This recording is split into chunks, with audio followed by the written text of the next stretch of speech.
So if you don't know what God got in store for you, and they do, they want to kill you before you get there. Do you hear what I'm saying? They want to make you dizzy not to get there. They want to put some crack in your head. They want you to smoke something. They want you to, they want you to die with them. Do you think somebody want to be in jail by themselves? Don't somebody want to have company in jail? A nigga doing 30 years. Don't he want some company? Well, this is what you're dealing with. This is how these white folks feel. They don't want you. They don't want you nowhere they ain't gonna be. You hear what I'm saying? And can't you see it?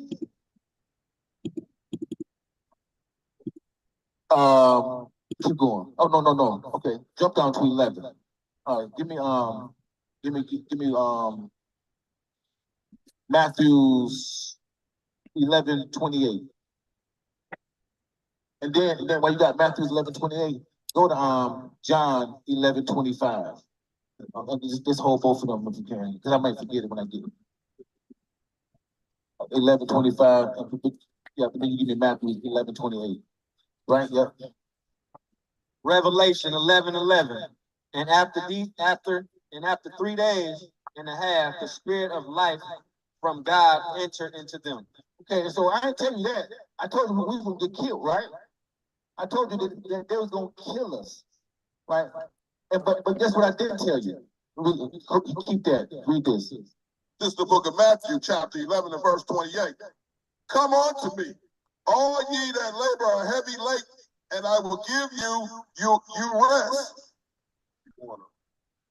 Verse 29. Take my yoke upon you. Oh, where you at? 11:28. I did say that. Take my yoke upon you and learn. Check out Matthew 11:25. Yeah, I might got them twisted. This is the book of Matthew, chapter 11, verse 25. At that time, Yahushua answered and said, I thank thee, O Father, Lord of the heaven and earth, because thou hast hid these things from the wise and prudent, and hast revealed them unto babies. Right, and so who's the wise? College degrees, pastors in church, they the wise. But he haven't revealed anything to them. When Saul, I mean, what's that Saul, right? When he went to find, when Samuel went to find David, he had to go through 7 brothers. One was big and beautiful. Is he the king? No. But one was smart. Is he got to be the king? No. Matter of fact, the father forgot that he had another son. Right?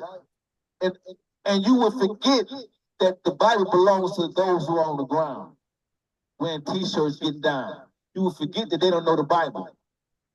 But you understand that the real words are us. He give it to who he want to. The white man, he wants you to do these things to earn a college degree. That's not how the laws work. You were chosen from the womb. When you were a baby, you were chosen to do this already. That's how the Lord get down. The chess game has begun when you say goo goo gaga. The chess game just begun. In your mother's womb, you are anointed to do this in life. Here, go. Get it. But before you give me, I really messed that up because I think that was Matthew's is where what I was looking for is I was looking for when she came to Jesus and she said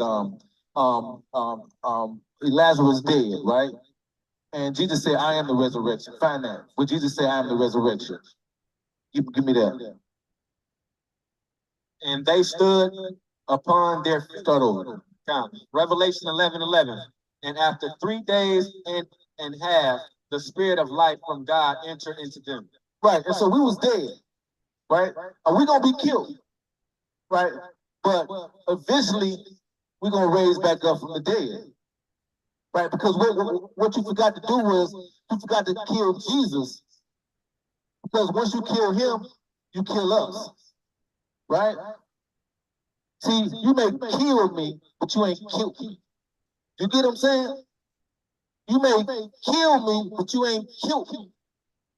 Right, it ain't over. You just killed me, but you ain't killed me, right? Because see, you can kill a body, but if you don't kill the spirit, you ain't really did nothing. right? And so you may kill me, but the one you really got to kill is your house shot that's gonna raise me. That's who you got to kill. You see what I'm saying? Keep going. Read that over. Revelation 11:11. And after 3 days and a half, the spirit of life from God entered into them. And they stood upon their feet, and great fear fell upon them which saw them. Right. And so, well, yeah, that's what I said. Oh, okay. So I'm tweaking me. Well, those scriptures have you tweaking, boy. You gonna be shaking when you read those scriptures, boy. Go ahead. This is the book of John, chapter 11, verse 25. Yahweh said unto her, I am the resurrection and the life. That he believeth in me, though he were dead, yet shall he live. Right. And so when they're gonna kill us, right? But we died believing in your house shot, right? And since we was dead, guess what? They killed us, but they didn't kill us. You hear? Right? They killed us, they ain't kill us. All right. All praises to Yahweh Shem Mashiach Yahweh Shai. We still here. We got next. All right. Shalom, everyone. Welcome to HOI Shabbat class. I'm your host, Kasadia. We are going to get into it. All right. Breaking news, breaking news, breaking news. Easter is canceled. Yes. And if we can go back in time, just slightly back in time, Christmas was canceled too. Santa done climbed up a apartment building, I believe in like Ukraine or something, fell 47 stories down, plummeted to his demise in front of onlookers, children and such, women, children, everybody screaming. Christmas got canceled. Other situations, the Christmas tree done toppled over, thing weighs tons and fell on cars, people. Christmas was canceled, you know what I mean? So now Easter is canceled. One of the most dangerous places you can be tomorrow is driving by, not going in. You know, going in, of course, that's dangerous as well. But even driving by one of them churches where they celebrate Easter, I wouldn't do it. Might catch a stray. You know what I mean?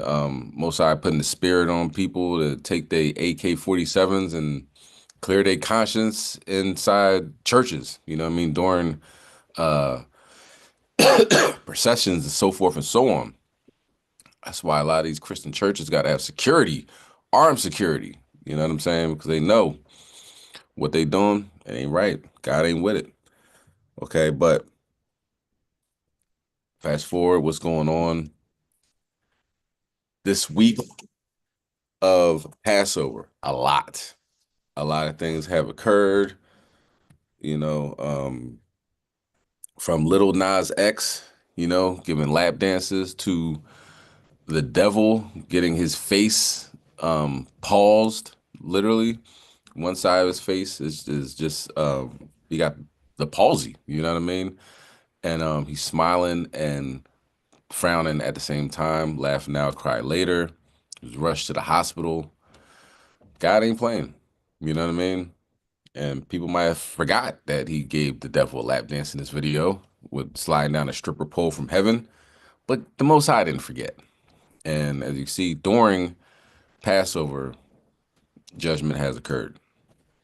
But we're not just here to talk about Little Nas X. It's so much stuff going on that we're going to have to begin immediately. All right. Let's start off with Job chapter 5 and verse 19. Okay, let me get my videos together. Have to say before I start, let me say Fair Use Act, Fair Use Act. This video is protected by the Fair Use Act. This video is for educational purposes only. Once again, educational purposes only. All right. It gets bad, y'all. I'm not gonna lie. I ain't gonna lie. It's a rough one. You know what I mean? You're gonna have angels going in the rooms of the little Edomite babies this week. Angels coming to take the elderly Edomites out of here. It seems like the Edomites are getting destroyed. You know what I'm saying? And hopefully by the time we're done with this lesson, you'll see the same thing. Okay. But don't take my word for it. Let's let the proof let the proof be in the non-gelatin pudding. Okay? All right, let's begin. Job chapter 5 and verse 19. We're going to go down a rabbit hole, if you will. Let's bring it out. He shall deliver thee in 6 troubles, yea, in 7 there shall be no evil touch thee. So we got to trust in Yahweh Shem Yahushai. You know what I mean? Getting us to where we're at now. There's probably days where you thought you would never make it this far. Um, life beating you down, depression, anxiety, frustration, uh, finances, spiritual attacks, physical ailments, whatever. And here you are, waking up, um, you know, post Passover, here you are, you're allowed to eat leaven. You know what I mean? It's not like you go buy leaven today because, of course, here we are on the Sabbath. But you made it, okay? Here we are. Let's continue on. In famine he shall redeem thee from death, and in war from the power of the sword. You know what I'm saying? Think about what we lived through so far. You know what I mean? Eggs sky high, food prices sky high. Um, Post COVID, now currently with this tariff war with China. It's real out. It's real in the field. You know what I mean? Continuing on. Thou shalt be hid from the scourge of the tongue, neither shalt thou be afraid of destruction when it cometh. A lot of us flew in to Chicago. Great time. Shout out to HOI, Illinois. Beautiful time seeing all the family, the children running around, the women looking beautiful, the men looking mighty. It was a whole vibe. If everybody was there, they, completely understood what I'm talking about. Amazing time. It always is. HOI gets together during these uh, feast days. It's always a great time. You know what I'm saying? So, and a lot of us flew in, you know, a lot of brothers and sisters flew in from different parts of the country. Rob Judah was in the building, LA, you know what I mean? Um, Slack yeah, boo.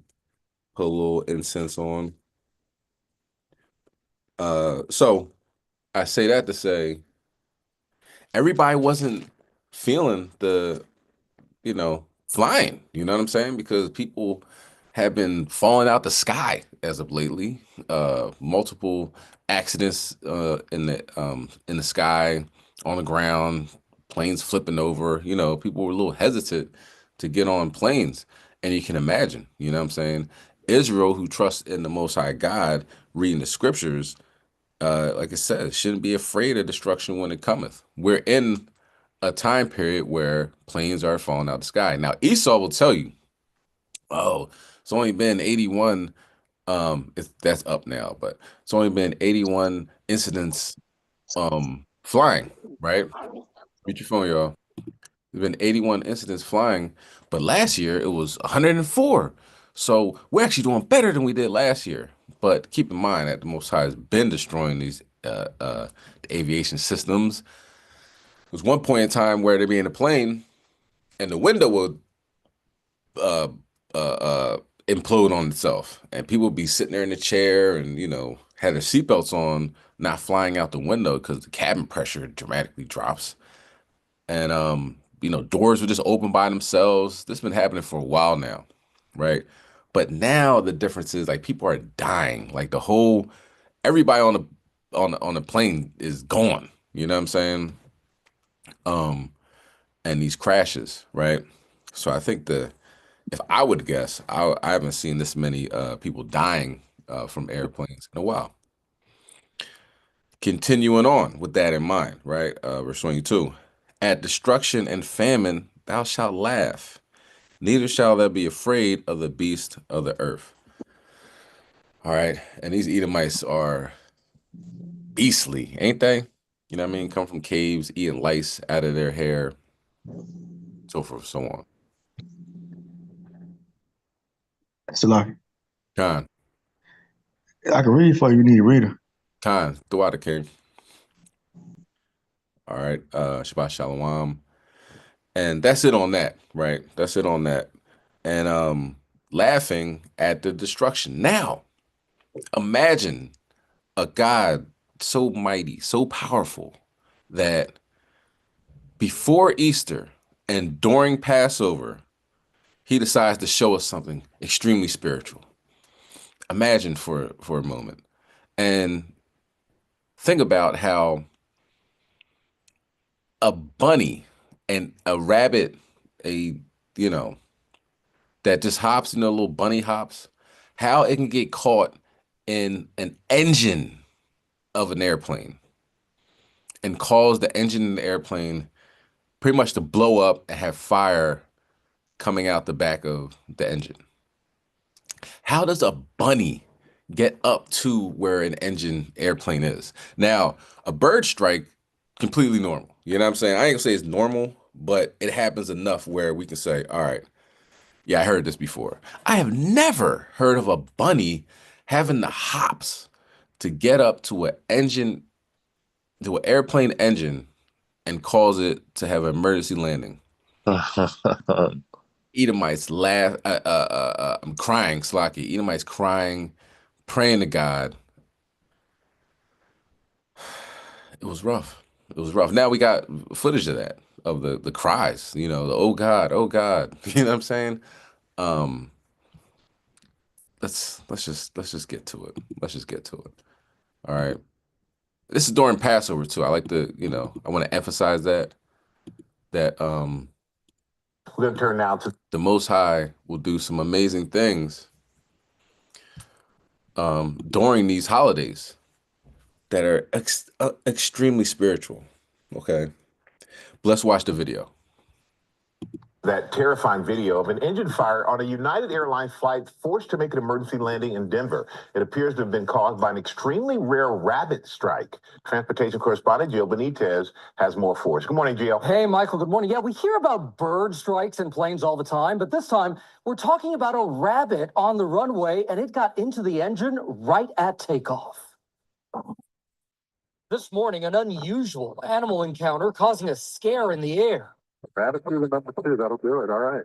A rabbit somehow making it into the right engine of United Airlines Flight 2325 from Denver to Edmonton Sunday, right as the Boeing 737 with 159 people on board was taking off. There was a loud bang and a significant vibration in the plane. We proceeded to still climb. Harrowing video from inside the cabin showing large flames shooting from that engine. Every few moments, there was a backfire coming from the engine, a giant fireball behind it.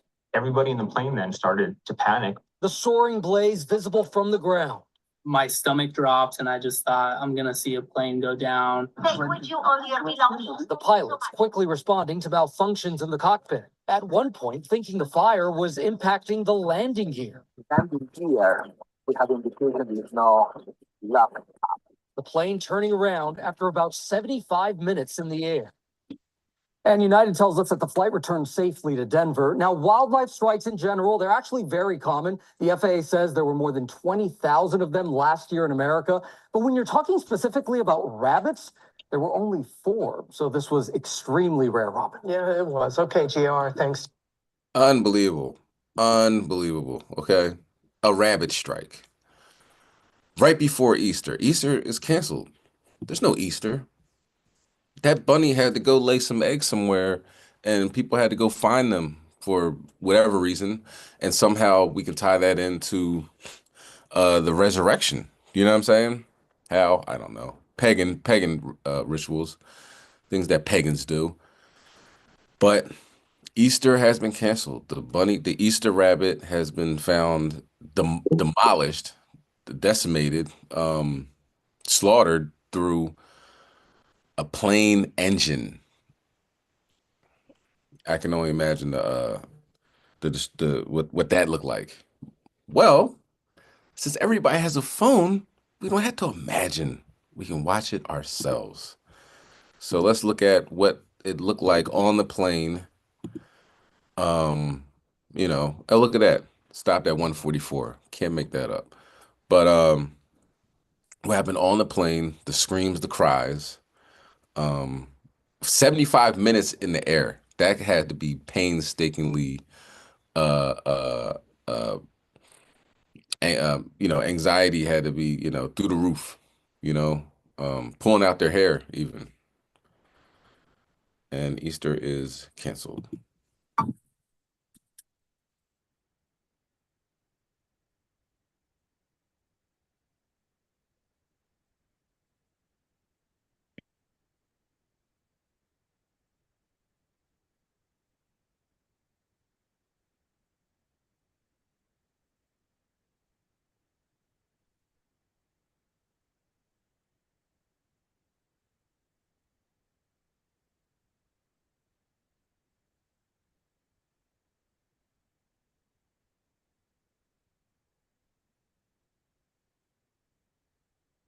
Mm. It has to be rough. It has to be rough. I can't imagine the trauma occurred with that. People calling out for their mom, they probably got on the phone. You know what I mean? See if they get on the plane's Wi-Fi, call their parents, what I mean, call their wife saying I'll probably never be coming home. Easter's canceled. It was a bunny rabbit. How does a rabbit get up that high? I seen the bunny hop. The bunny's a little tiny hop. How did the rabbit get sucked into an engine and cause that much damage? I'll tell you how. How about Shemal Shai? It's what God does. You know what I mean?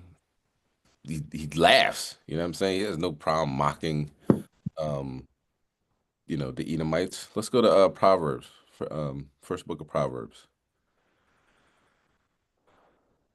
You know, um, let's go to Proverbs chapter 1, verse 25.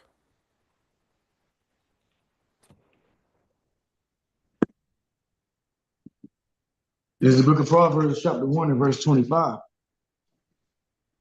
But ye have said it not, all my counsel, and with none of my reproof. Go ahead. And I will also laugh at your calamity. I will mock when your fear cometh. I will send a rabbit. You know what I'm saying? Not a stork, not a crow, a pigeon. If it was a bald eagle, that would been pretty crazy too. But a bald eagle flies. I'm gonna send a rabbit to destroy your engine. I don't know where you were going. You ain't going today. You know what I'm saying? We had to go right back to the runway. You know what I'm saying? Oh, you thought you were gonna fly? No. Drop the chariots out the sky. A rabbit before Easter. They were probably going to their destination for Easter. You know what I'm saying? Oh, where are you going this weekend? Oh, I'm going to my mother's, up there in Wyoming, and we're gonna have a nice Easter dinner, a holiday ham, put some cloves on the ham, pray over it, even though God says don't touch it. And um, it's gonna be a good weekend. It didn't go. They made it 75 minutes of pure terror in the sky, and then have the land. You know what I'm saying? Because of a rabbit. He said, "I will laugh at your calamity, mocking you." Okay. All praise to the Most High Yahweh. Shema Mashiach Yahushai. It's not over though. It's not over. If that was the one thing that happened, all right. I got it. We can move on. But this Passover has been very interesting because the Most High has been giving us signs and wonders throughout the land, throughout Babylon. All right, let's go to classic Amos 5. All right. And you know what I want? We're going to go start at 21. Okay. Uh, Go ahead. You this can is bring it out. This is the book of Amos, chapter 5, and verse 21. I despise your feast days, and I would not smell it, Slacky, and I would not smell it in your solemn assemblies. Huh. He hates your feast days. You know what I'm saying? He hates and despises. He had to like emphasize that. I can't stand the things that you do. Learn not the way of the heathen. Why are you doing this? Why are you following so-called Christmas? Why are you following so-called Easter? Why are you doing these things? Do you not read? Do you have access to so much information on your smartphones? Not being smart. Here you are following after white Jesus. Well, white Jesus blew up in Shreveport, I believe, Louisiana. Kind of didn't make it. It was a bus that said, "Go to Jesus." And Jesus blew up the bus. He said, "My name ain't Jesus, it's Yahweh. You might want to get to know me, all right? Don't have this blonde hair, blue-eyed, lice-infected devil that, lies through his teeth. I'm a austere, angry black man that when I was here, y'all killed me, so I'm gonna come back and destroy you." And we're gonna watch that. Let's see. And the explosion just tops everything off. That's what makes it the cherry on top. Oh, Slovakia, hold on. I don't think I'm sharing right now. My bad. Yep, because sharing is caring. So if I get to laugh at this, then dagnabbit, so all should you. So there's the Slovakia, it's loading. All right, if you can see, and perfect angles, you know what I mean? Most High is mastermind, you know what I mean? It's not the other side of the bus or whatever like that. You can read it. It says, "Call on Jesus." All right, this is in Shreveport, Louisiana. If I'm saying that right, Salakia. Shreveport. To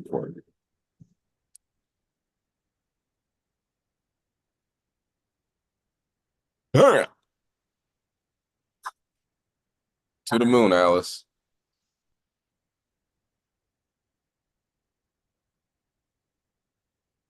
I felt that one. I felt that one.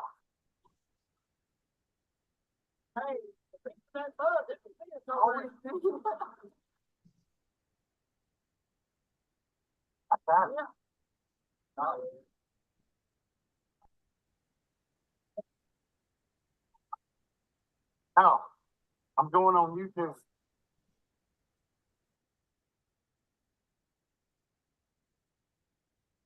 Said, "Call on Jesus." He said, no. That name's gone. Okay. You better call on Yahweh. You better be following these laws, statutes, commandments right before Easter. You know what I'm saying? Right before Easter, the Jesus bus exploded and the bunny got slaughtered in the plane engine. Two things I never thought I'd ever be saying. Do you know what I'm saying? I didn't wake up today and say I'm gonna be talking about a bunny that went through a plane engine. Well, actually, I did. I did this yesterday. But it's not something that I thought would come out during the Sabbath class. A bunny getting tore up in a plane engine and a Jesus bus exploding in the same week. But that's Passover week. What else happened? You can't stop there. Like I said, this is immense, intense. A lot's going on. Okay. Let's talk about the Passion of the Christ. I don't know if you've seen it. Mel Gibson brought it out. Mel Gibson, you might remember him from such films as the racist rant he had talking to his, I believe, ex-wife on the phone, saying she would get, say, assaulted, right, by a pack of wild Negroes, and she didn't say Negroes, you know what I mean, just for, the algorithm, just for the algorithm, we'll leave that word out. Speaking of the algorithm, if you're on YouTube, feel free to like, share, and subscribe. But Mel Gibson from that movie, went viral. But he decided, I'm going to make a movie about Christ. You know what I'm saying? Because I, of all people, are entitled to do something like that. So, of course, he did. And, of course, Christ was an Edomite, which is historically untrue. And bad things happened during the filming of that movie. I personally never saw the movie. Some people left out of the movie. It was reported and drove off bridges and stuff. Esau wasn't doing too good. Something like that happened. But hold on, Dietrich, I'm gonna send it to you. In fact, I don't know. Reading it on. I don't know if reading it on the screen would work. Now, so he's scared, right? He's saying this is the scariest time of his life. You know what I mean? Because he knows what happened to him last time as well. He didn't really do too good. Okay, here it is. All right. Give me 1 minute, Israel. And I will be with you. All right. Okay. All right, so we're going to talk about it. Let's get Psalm chapter 50 and verse 16. So people been waiting years, you know what I mean? This I don't know, like 20 years this movie came out or something like that. I'm not too sure. But people been waiting for the sequel, to hype up their white supremacy. You know what I'm saying? You get to watch it and you're like, yeah, that's what he looked like. You just keep, lying to yourself, pumping that lie over and over and over again, even though historical evidence, common sense, descriptions in the scriptures all state that the Hebrew Israelites, God's chosen people, Christ, were different shades of brown, not pale. Okay. Of course, they had leprosy. All right. But anyway, let's bring that out. Psalm chapter 50, verse 16. Come on, this is the book of Psalms, chapter 50 and verse 16. But unto the wicked, Yahweh said, what hast thou to do to declare my statutes, or that thou shouldest take my covenant in thy mouth? Yeah, like why are you why are you even mentioning, I'm saying, oh, I'm gonna do a sequel, The Passion of Christ. Who are you to do something like that? Did the Most High give you permission for that? Or is he just setting you up to get destroyed once again? So he's scared, this guy. And we're going to find out why. Read verse 17. 17. Seeing thou hatest instruction and castest my words behind thee. Okay. All right, let's do that. Let's go to what I sent you. What I text you. If you could bring that out and we'll read along through the screen sharing device. Passion of Christ 2, well, the title, Passion of Christ 2 is my greatest fear. Confesses returning. Jesus star Jim Caviezel. Passion of Christ 2 star Jim Caviezel has confessed his fears of returning as Jesus in Mel Gibson's sequel, which book is getting him ready to reprise the Son of God and what language the resurrection of the Christ will be in. All right, and the date is the 17th of April, Thursday. Just occurred. Well, actually, the update is Friday, the 2018. I mean, Friday, April 18th, 2025. Go ahead, King. Over 20 years since the Passion of the Christ hit cinemas, and Mel Gibson is finally gearing up to shoot the sequel in Italy this August. Go ahead. The resurrection of the Christ stars returning Jesus actor Jim Caviezel as the Son of God entered the spiritual realms of the hiring of hell. You can keep going, and I'll say Salakia when we stop. Described by Gibson as crazy acid trip. From his Braveheart screenwriter, Randall Wallace, the movie will span scenes from the fall of Satan to the apostle of John and Revelation. Slakia, and who makes a movie saying it's like a crazy acid trip? You know what I'm saying? Shalom. Shalom. Yabashima Shabrakatah. Shalom.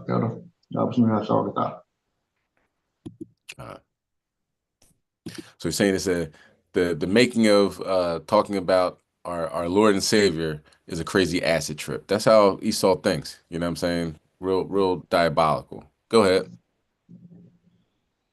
Shavizel went through hell on the first movie, from the bloody injury that made the final cut to being struck by lightning twice. You would think. You know what I'm saying? But it would think into your mind like I'm doing something wrong in life. Do you know what I'm saying? If I was walking down the street on the side of a road and I got struck by lightning twice, I'm not walking on that side anymore. I'll walk across the street. I'll go around. I'll go 10 minutes out of my way so I don't have to walk on that side of the street where the Most High God struck me with lightning twice. But Esau is so diabolical, like so proud. He's like, that was just a wake-up call. And oh no, or saying that was Satan, trying to stop me from doing this work. No, that was the Most High God striking you with lightning twice, giving you a bloody injury in the final, or to make the final cut. And Mel Gibson's like, wow, that's real blood. We're going to use that. You know what I mean? Apparently. But this guy is doing it again. You know what I'm saying? After getting struck by lightning twice. So if the Edomites just don't get it, you're like, I was out at camp and I was talking to the Edomite. He just couldn't get it. These dudes is gone. You get struck by lightning twice and still not see what's in front of your face. That's Esau. All right. You know what I mean? You think we're hard-headed, we're stiff-necked, we're rebellious. This dude gets struck by lightning and keeps on moving like nothing ever happened. All right. Go ahead, King. Yet, despite his fears of reprising Christ, the 56-year-old, who will be digitally de-aged, has a tenacious spirit. Appearing as Raymond Arroyo's YouTube channel, Shavizel, a devout Roman Catholic, addresses suffering on the set of Christ. Use your phone.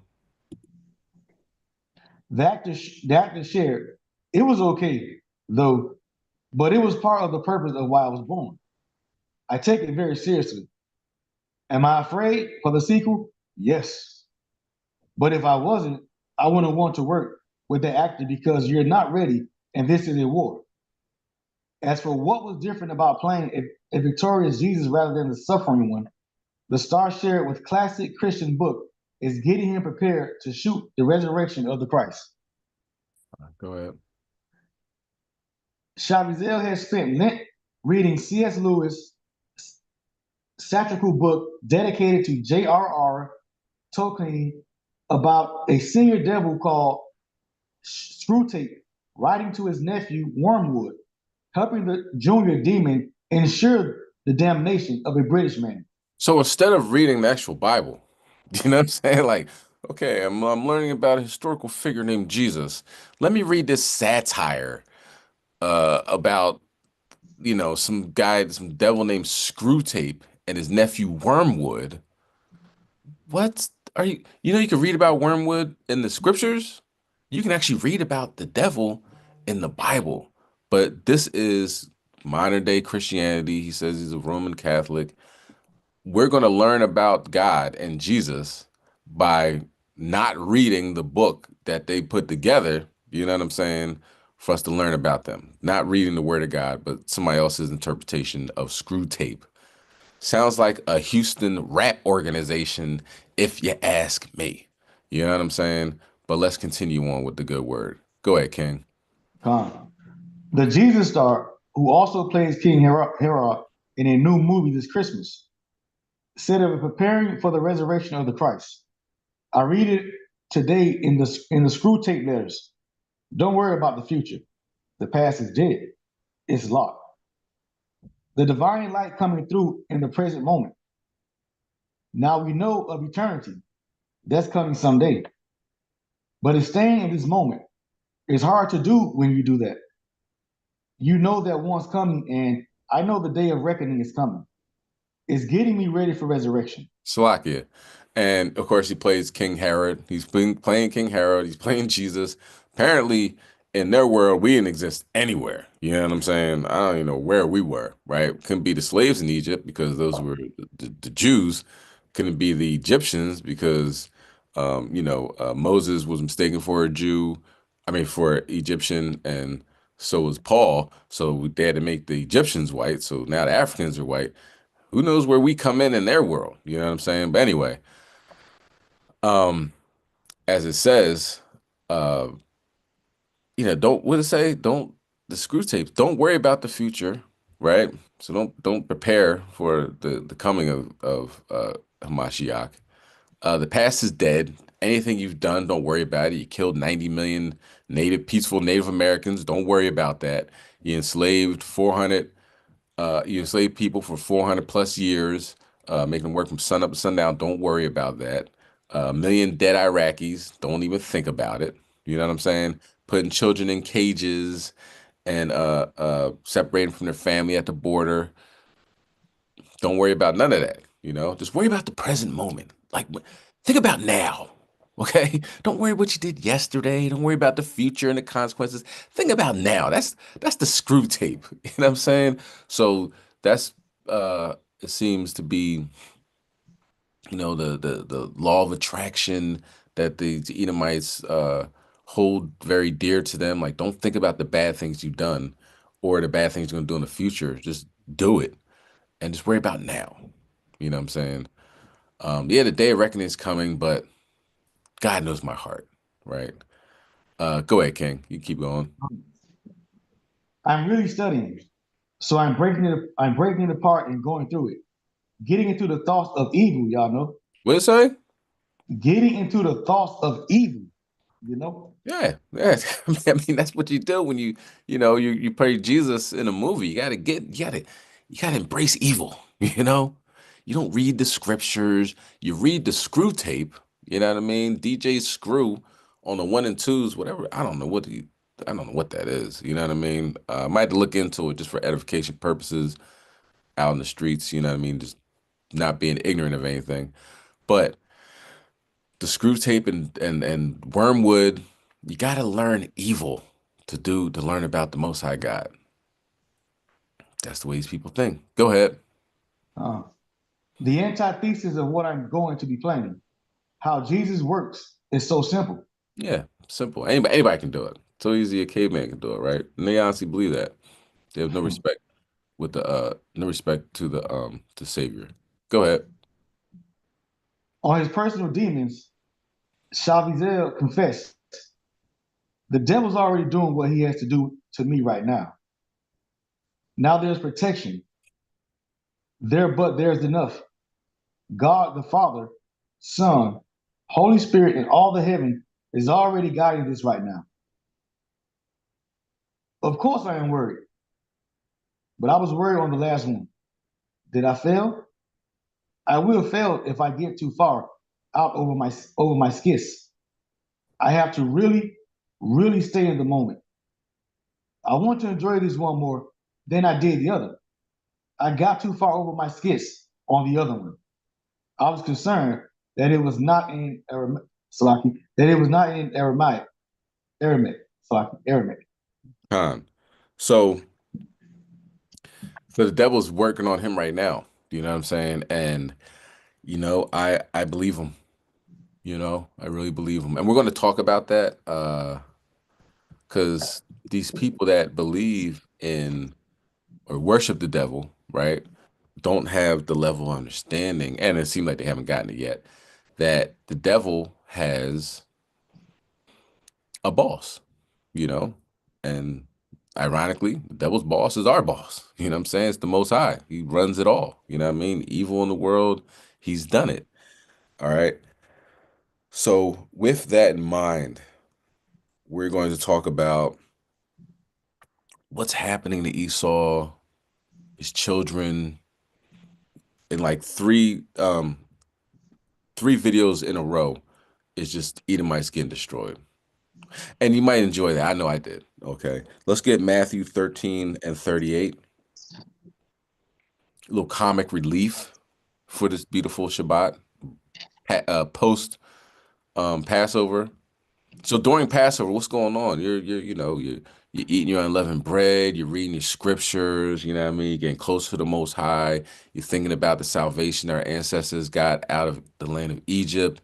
You're getting really close to the Most High God. So what was happening to everybody else?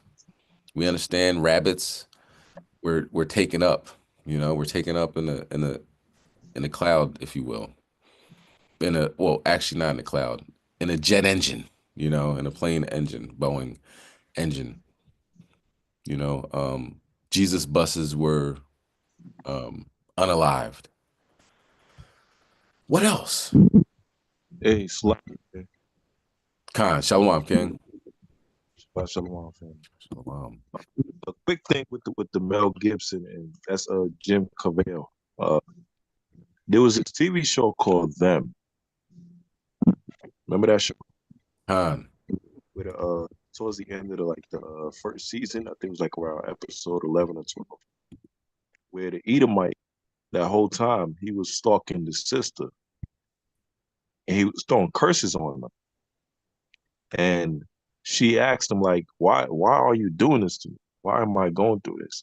And then he basically talked about Deuteronomy 28, because y'all went against your own God, and he was allowed to serve you to us, so we could do what we want to y'all, because y'all had chosen, y'all broke a covenant with God. Well, before that last episode, the episode before that, that same Edomite preacher, he thought throughout the whole season, he was doing God's will, right? He thought he was speaking to God himself. He was speaking to Christ himself. Around episode 11, Satan came to him and told him, "You think God is dealing with you?" He was laughing, like mocking him, like, "You actually think God is dealing with you?" Speaking to the Edomite. He said, "Who you think you was praying to the whole time?" The Edomite was thinking, "I was praying to God. I was praying to Jesus. I was praying." He said, "No, you was praying to me." And he's confused, like, "Wait, what?" And Satan told him, "Yeah, God don't talk to you. He don't answer you. He don't listen to you. I'm your God. You pray to me." And the Edomite started having a nervous breakdown. He couldn't believe it. And it's like the book of Genesis, where the Lord told Cain. He said, if you sin life at the door. And that sin that's going to lie at the door is Satan. So Satan is the father to Esau, whether they like it or not. Esau is Satan's child, whether they like it or not. So they get their power and they're answering from Satan. And Satan works for the Most High. We get our power and our answering from Yahweh through Yahweh Shai. So whether Esau like it or not, you answer to Satan. That's where you get your power from. So if you're thinking God is dealing with you, no, you dealing with Satan the whole time. And that's part of your portion. So they cannot escape that. So same with Mel Gibson, same with Jim Cavell and all of them. Esau power. Right. Con King. Hey, just so y'all know, not to take y'all off the subject, but it's very important to know what's going on. Right now, there's a major march for Carmela Anthony with the white people marching against black on white crime. And Jake is going up against them and marching against them. So right now in Texas, this race war can start anytime. This Carmela Anthony with the young Jake that killed that Edomite. That's a major thing, man. That's sparking this race war, man. So this thing can go down anytime. God. Yeah, that's one. God. Yeah, so let's so Esau took a knife to the chest, being a bully, Carmela Anthony, not the the basketball player Carmelo Anthony. It was the poker player Carmelo Anthony because he poker, get it? Poker, chess, never mind. But and he died in the arms of his twin brother, you know. And the tombstone wrote, "Here a bully lies, and here a bully will stay." So yeah, they're really upset about that. And all praises to the Most High that hey, she was on the other foot this time. Normally it's, you know, George Zimmerman killing somebody or, you know, the police killing one of our brothers. She was on the other foot. Now let's see what's going on. Cassandra, and real quick, Cassandra, you know the hypocritical thing about that? They raised over 500,000 for the brother. And Esau is mad as hell, tried to stop the GoFundMe. But the devil that killed the brother on the subway train in New York got $3 million. George Cinnamon got all type of money for using the gun, and he killed the kid with. And the other one, Kyle Ritter or whatever that devil was, they got all type of money. They're millionaires now. The dude that killed George Floyd, he's in jail, but he's a millionaire. They say it. And they mad because our people finally got together and raised money to get that guy out, get the young brother out of prison. Ain't that something, man? Fine. And even with all their money and everything, one thing they don't have is promise. They gotta, well, they're going to get paid back, but they don't have blessings and you know, they're blessed with the sword.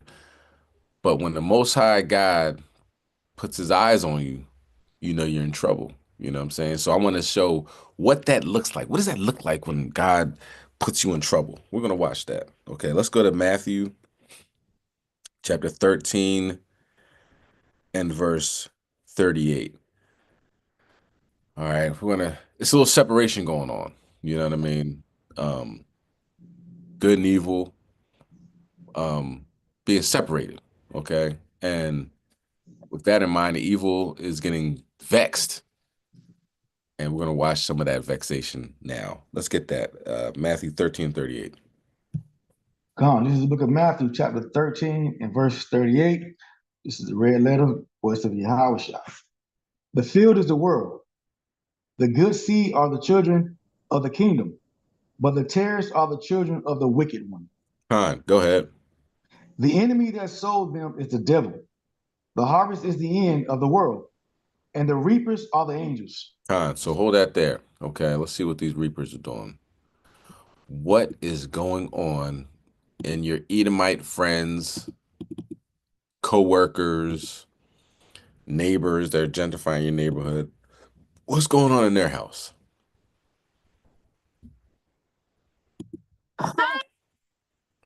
We'll start right here. Recently, they've been doing renovations in their older house, and she believes that all of the activity might have disturbed something in the home, something dark and sinister. One night, while her son is sleeping, this happens.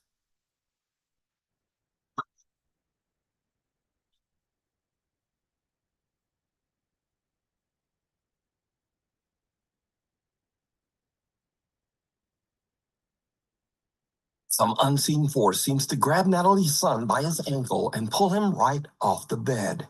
The boy cries, and as if he is speaking to someone that we can't see, he says, "I don't like it. No." Natalie says that her son then ran into their bedroom crying and said that there was a man in his room. Obviously, we can see that there was no man in his room. So just who or what pulled the boy's leg? You decide. Reality check. Now, before we start with this video, Okay. Go ahead. Where are we at? 30 or 40? 40. Matthew 13, verse 40. And therefore the tares are gathered and burned in the fire. So shall it be the end of this world. Go ahead. 41. The Son of Man shall send forth his angels, and they shall gather out of his kingdom all things that offend, and them which do iniquity. So the separation is real. All right. Separation is very real at the end, right? And we're gonna see, we're gonna see what a reaper looks like. How about that? Okay, so hold that. Let's go to Matthew 13 and 30. So they have this technology, right? And these technology, people are like, well, if everybody has a cell phone, there should be more things caught um on tape, you know. And there is. Just gotta know where to look. You know what I'm saying? And of course, do you believe that is true, or is it CGI or something like that? Um, but you're gonna see something that looks pretty pretty crazy, right? So you saw what happened to the little Edomite child, got his leg ripped on the bed, and that's something that's on tape. Who knows, what else they go through on a daily basis. And you're gonna see, I think like a couple more videos after this, the Edomite and the bags under her eyes. She doesn't get no sleep, and you'll see why. But with this, it's like a virtual reality headset, and you can see things in your house. You're gonna explain it, but you can see things in your own house. I wouldn't want anything like this because I don't want to see like my roof falling and it's really not falling. But you know, I guess everybody's not the same. But let's go to Matthew 13, verse 30. This is the book of Matthew, chapter 13 and verse 30. Let both grow together until the harvest. And in the time of harvest, I will say to the reapers, gather ye together first the tares, and bind them in bundles to burn them, but gather the wheat into my barn. So that separation is real. You know what I mean? And you can look also the tares, the 2/3 that are Israel, but are doing the work of Satan. You know what I'm saying? But of course, like Arya was bringing out, this is the only thing that the Edomites can do, the work of Satan. You know what I'm saying? So they are definitely the children of the wicked one. But watch this video and tell me what you think. It needs a little bit of You might want to see what is in your house. You know what I'm saying? So it'll give you a kind of perspective. I want to do the right thing. I want to do what the Most High God commands me to do because I don't want this in my house. explanation.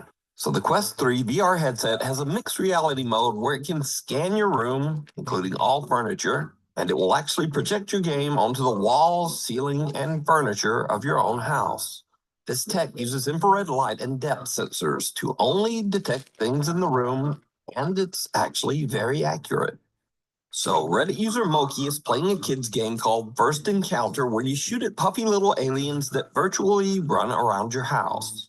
But her Quest VR headset is picking up something very strange in her home.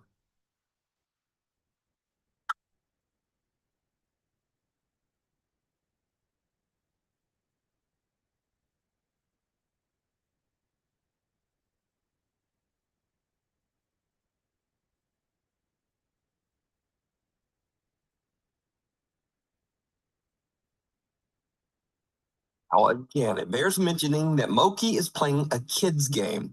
This is not a ghost game, and whatever that is should not be there. The Quest VR headset has detected something very strange in her hallway. Something shadowy that looks like a man standing there in a dark hood or robe. So just what do you think that her VR headset was picking up? Let me know. All right. So, yeah, unless you think it's a good idea, you want, something in your house that has its back towards you with a hood on. You know what I'm saying? It's normally not something that, then usually end good in reality. But let's get these base men. Let's get Job chapter 30 and let's start verse 5. Okay, so these people that we have been around, you know, time for the Most High, it seems, to put them in their place. You know what I'm saying? The caves, Put them back at work. All right. Let's bring that out. Job 30 and 5. God, this is the book of Job, chapter 30, verse 5, beginning of verse 5. They were driven forth from among men. They cried after them as after the thief, All right, go ahead. to dwell in the cliffs of the valleys, in the caves of the earth, and in the rocks. So easy a caveman can do it. That's Esau. All right. Read on. Among the bushes they brayed, under the needles they were gathered together. All right, go ahead. They were children of fools, yea, children of base men. They were viler than the earth. So they are the bottom of the barrel. You know what I'm saying? Got to put them together and burn them. You know what I'm saying? So we're gonna at this point we got the child being ripped from their bed. You can see what is in the house. You know what I mean? It's not the same house, but you can actually see what is in houses. You know, either you're surrounded by good angels or you're surrounded by evil angels. You know what I'm saying? You got to pick and choose what you want to surround you. You know what I mean? It's up to you. You know, you want the Most High to give you that hedge around you, or are you good having, the sis said, grim reapers in your house, you know, waiting to strike. Now we went from the infant days. Let's take it to the old school, right? Let's get Luke chapter 16. Okay, so now, if everyone remembers, the Queen of England, right? Elder Zabak was talking about her at camp, back before she passed away, and was saying if she does pass away, we're gonna have the power to bring her back and make her work. You know, make her pick 500 pounds of cotton. You know what I'm saying? Make sure that back is strong, Queen, because you're gonna be doing some work, right? And then not long after that, she died, and some people were saying, like in situations like that, like, you know, Rockefeller or one of these, you know, super, you know, old people that are 110 years old and they die. Like, oh, they lived their life. They're fine. Are you sure about that? Let's bring that out. Luke chapter 16, and we're going to start at 22. No, yeah. This is the book of Luke, chapter 16, beginning at verse 16, beginning at verse 22. Red letter to Yahweh. And it came to pass that the beggar died and was carried by the angel into Abram's bosom. The rich man also died and was buried. So talks about Lazarus being a poor man, a beggar, and he's like, man, can I have crumbs? Can I have anything? And the rich man is just so, you know, you know, focus on his money and everything like that. So they both die, right? So the beggar goes one place, the rich man goes another place, right? Go ahead. Verse 23. 23. And in hell he lifted up his eyes, being in torments, being in torments, and seeth Abram afar off, and Lazarus in his bosom. Go ahead. And he cried and said, Father Abraham, have mercy on me, and send Lazarus, that he may dip the tip of his finger in water and cool my tongue, for I am tormented in this flame. Oh my goodness, that has to be terrible. Like, just dip your finger in water and put it on my tongue. That's how much pain I'm in right now. Oh my goodness, terrible. So you gotta look at it, like the Queen of England. People are like, oh, she lived out her life, but her end was pretty bad. She died of like bone cancer, which was very painful to my understanding towards the end. But they don't tell you that because, you know, they like to keep up appearances and be like, oh, we're white, so we're always right, and you know, we die peacefully in our sleep, and you know what I mean, stuff like that. They don't like anybody to know the truth. But so she had lung cancer or bone cancer. Right now, who was Prince Charles is now King Charles. He has cancer. Kate Middleton, she has cancer. That whole house has cancer. It's like Salaki, You're absolutely right. They have to keep that image. So if you put that she suffered before her death, what it does, it takes away that image of, you know how they like to say that aura? They have to have that aura among them, like they're perfect and nothing, they don't go through anything. So they would never say that she had a suffering death because that would take away that aura from them. Con. Yeah, it's like she's getting paid back for all the evil she's done, No way that could, no way that happens. And that happened with what's his name? Antoine LaVey, as he was dying, witnesses at his death, they were they were by him in the hospital room or something, and he saw something. He's like, yo, I was wrong. And then he died. But of course, they don't talk about that because they're like, people wouldn't worship Satan anymore. They probably, changed their entire lives, knowing that the Well, yeah, Khan, that's what he said before he died. witnesses at his death. Yep. Said he saw something. Yeah, you Yeah. know why? Because when people's dying, witnessed that with my father. It's like he just kept looking at something. It's like the demons or whatever is coming at you, and you know what I mean. And you seeing it, your eyes can open up. You can see now things before you go. The most I like opens your spirit where you wouldn't be able to see them demons before you die, but as you're dying. You know what I mean? So Mhm. that's deep right there. I never knew you said that. Khan might have been like, yeah, it might be like an angel, a black man standing there. He was like, uh-oh, I'm in trouble now. But they don't talk about it because, like you said, you got to keep up with appearances. Salakia. The Khan. same thing happened with my father, on his deathbed. I could be looking at him and his eyes was just black. He looked scary to me, but I just turned away. It's like he was looking at something as well. Khan. So in this story right here, same thing. So we got the older or the baby Edomite. Now here you got the older Edomite. All right. Let's get Revelation 20 and 10 on deck, and let's watch this video right here. Midnight Messenger. Jennifer is taking care of her elderly mother who is critically ill. One night, she sees something on her mother's bedroom video monitor that gives her goosebumps.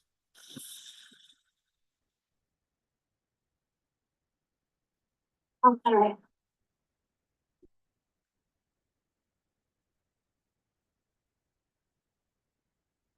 Did you hear it? In the middle of the night, a quiet little female voice seems to whisper, "Come." And the elderly woman seems to raise her hands and responds, "Okay."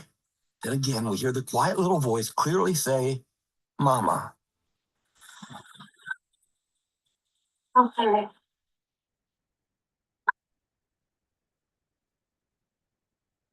Woman's daughter Jennifer says that she believes that this is the voice of her sister who passed away in 2017. She believes that her sister is there to comfort their mom as she passes over to the other side. Okay.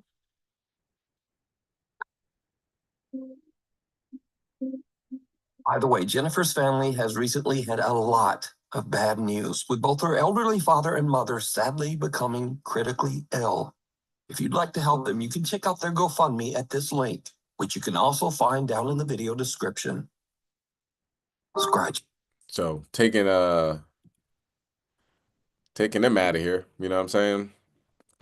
Both critically ill. Okay, let's get Revelation 20 and 10. 144 too. Eastern time right now. 144. Let's bring that out, King. God, this is the book of Revelation, chapter 20 and verse 10. And the devil that deceived them was cast into the lake of fire and brimstone, where the beast and false prophets are, and shall be tormented day and night forever and ever. So if we thinking like, man, they're gonna it's 110 years old, they lived their life, they were able to do whatever they wanted, they went to, like Job was saying about, the wicked, they die in their sleep. They don't have to worry about anything. It's not true. You know what I'm saying? They just want some water to dip on your finger just to put on the tongue. So just to relieve a little bit of the pain. So they going through it. All right. Now let's go to Proverbs 17, verse 11. Now we're going to get into the woman that she saw, the Shedemite, that she has bags under her eyes worse than Erica Badu's bag lady. Do you know what I'm saying? It looked like she can't even give you the definition of sleep, can't even spell sleep because they're keeping her up and tormenting her from sun up to sundown. You know, all praises to the Most High. So we get to see in this stretch of the spiritual things happening of from the baby, right, to see what's in their houses, to the elderly, and now we're getting into the middle, I don't say middle age, but you know what I mean, 20s, 30s, something like that, and how she can't even sleep, man. You know? This is happening during Passover. Like, while you were eating unleavened bread, you see what Esau's going through? You didn't even think about him, did you? You know? Or you did, and you're, you know, uh, dishing out curses and prayers that the Most High continues on with these prophecies and the destruction of the wicked. Apparently, God was listening. Let's continue on. Can you bring that out, Proverbs, King? So like, this is the book of Proverbs, chapter 17, verse 11. An evil man seeketh only rebellion. Therefore, a cruel messenger shall be sent against him. You know what I mean? Cruel messenger. And as you can see, right? You can see on the virtual reality that cruel messenger, like dipped off to the side with the hoodie on. If you walk by somebody, you on the streets, you walk by somebody, you're like, man, I'm about to get robbed. What is this? Why is this person not even looking at me? You know what I mean? Got a hood on. You know, what do they say about Sharif in Menace Society? You got that hood on looking like the Grim Reaper. You know what I'm saying? Got a hood on. And while you're playing your little alien invasion game, there's the real alien just like sitting there, you know, ready to destroy you by the end of the night. You know, how do you see something like that and then go to sleep peacefully at night? I don't know. I don't know. You know? So, of course, to the 12 tribes scattered abroad, do the right thing. Follow the law, statutes, commandments. You don't want that in your house. And what are you gonna say? Leave? You know, Esau bring out the extras. The power of Christ compels you. The power of Christ compels you. That demon looking like, you know what I mean? That evil angel looking like, yeah, that's not gonna work. You know what I'm saying? That's just not gonna work. But anyway, let's continue on. Can you read verse 12? Come, verse 12. Let a bear rob of her wealth, meet a man, rather than a fool in his folly. So the Edomites are foolish. You know, we rather have a bear that, you know, you mess with the cubs of a bear, you know what I mean, rather than having a fool in his folly. But the Most High is keeping them dumb. He's keeping them blind, and they don't know what's going on. All praise to the Most High. They document this and put it on the internet so we can watch it and laugh. You know, this is better than Dave Chappelle. You know. Can you read next verse? 13. Whoso rewardeth evil for good, evil shall not depart from his house. Yeah. You know what I mean? You reward evil for good. The peaceful Native Americans say, "Come on in here. What you wanna learn how to grow maize? We'll teach you how to survive. This is the up here is the harshest winters. You go down here, you can have the you know close to the equator, like trying to help them out. You know what I'm saying? They came to the shores to help them out. You reward them evil for their good, so you're not gonna have anything leave out your house. And I would advise, think about this. They would pay you an exuberant amount of money for you to exorcise the demons, For you to get that out of the house, they will give you a blank check. I'll tell you this, don't do it. Don't, hey, once that judgment is occurring to Edomites, I don't care how much money you give them. That's like selling out. You know what I mean? It's not like selling out. It is the definition of selling out. Edomite comes to you and says, yo, I need you to get this thing out of my house. I will give you $1 million right now, cash. You don't have to, nobody will have to know about it. I'll put it in your trunk. Just do that. And you like, damn, $1 million? Tax free? Let me think about that. I'm thinking about it look, don't do it. You know what I'm saying? Because most are gonna look at you like so you don't want judgment to happen to the Edomites? How about I bring it to you? All right. About 4 years ago, easy 4 years ago, I had a dream about something like that. And in the dream, it was stated, do not help these people. That's it. Don't help them. If you help them, I'm not going to help you. Point blank, period. Now, if they want to give you that $1 million, then hey, take the $1 million, but you do not go in there and, what are you going to get some holy water and start? No. You don't do none of that. I'm telling you. Don't say I didn't warn you. All right. But they'll pay anything. What's that? Okay. They'll pay anything to get them out, but don't do it. Like I said, they want to give you that blank check, period.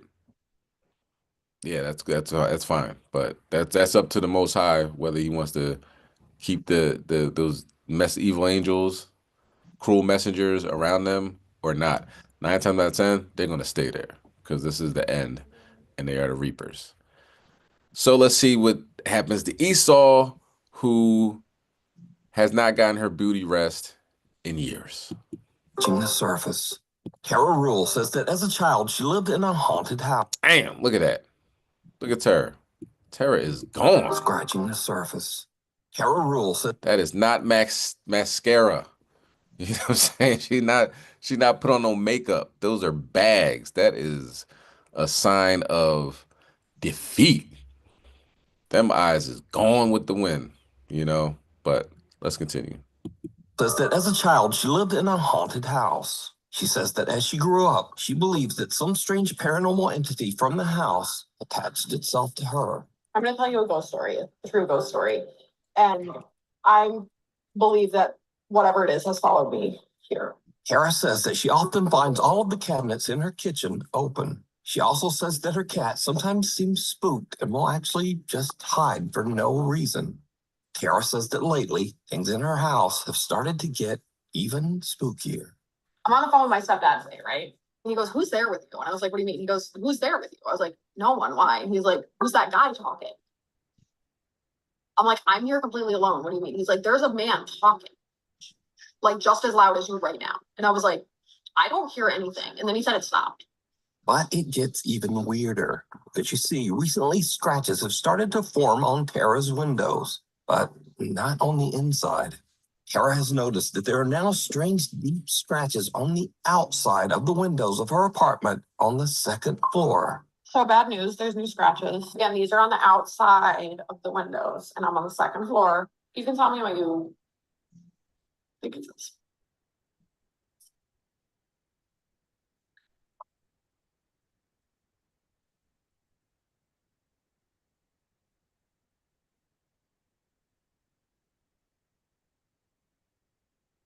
Know what it says, but it looks like it's like 4 letters maybe. Again, this is on the outside of the window, you can see. Second floor. But I'll show you, these are definitely on the outside of the window because I can wipe and wipe and wipe and they're 100% on the outside. The only other like weird-ish thing to note is I've been hearing like loud noises.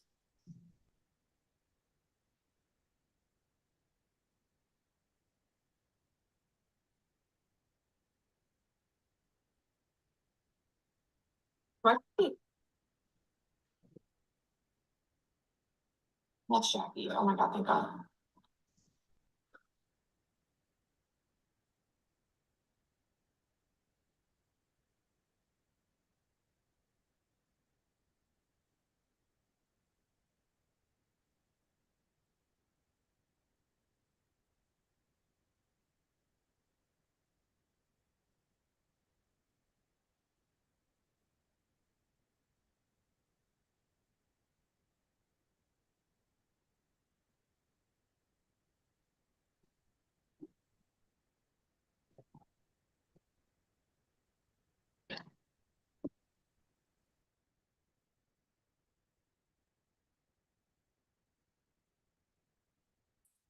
God, Jackie. I'm sorry, dude. You just scared the holy out of me.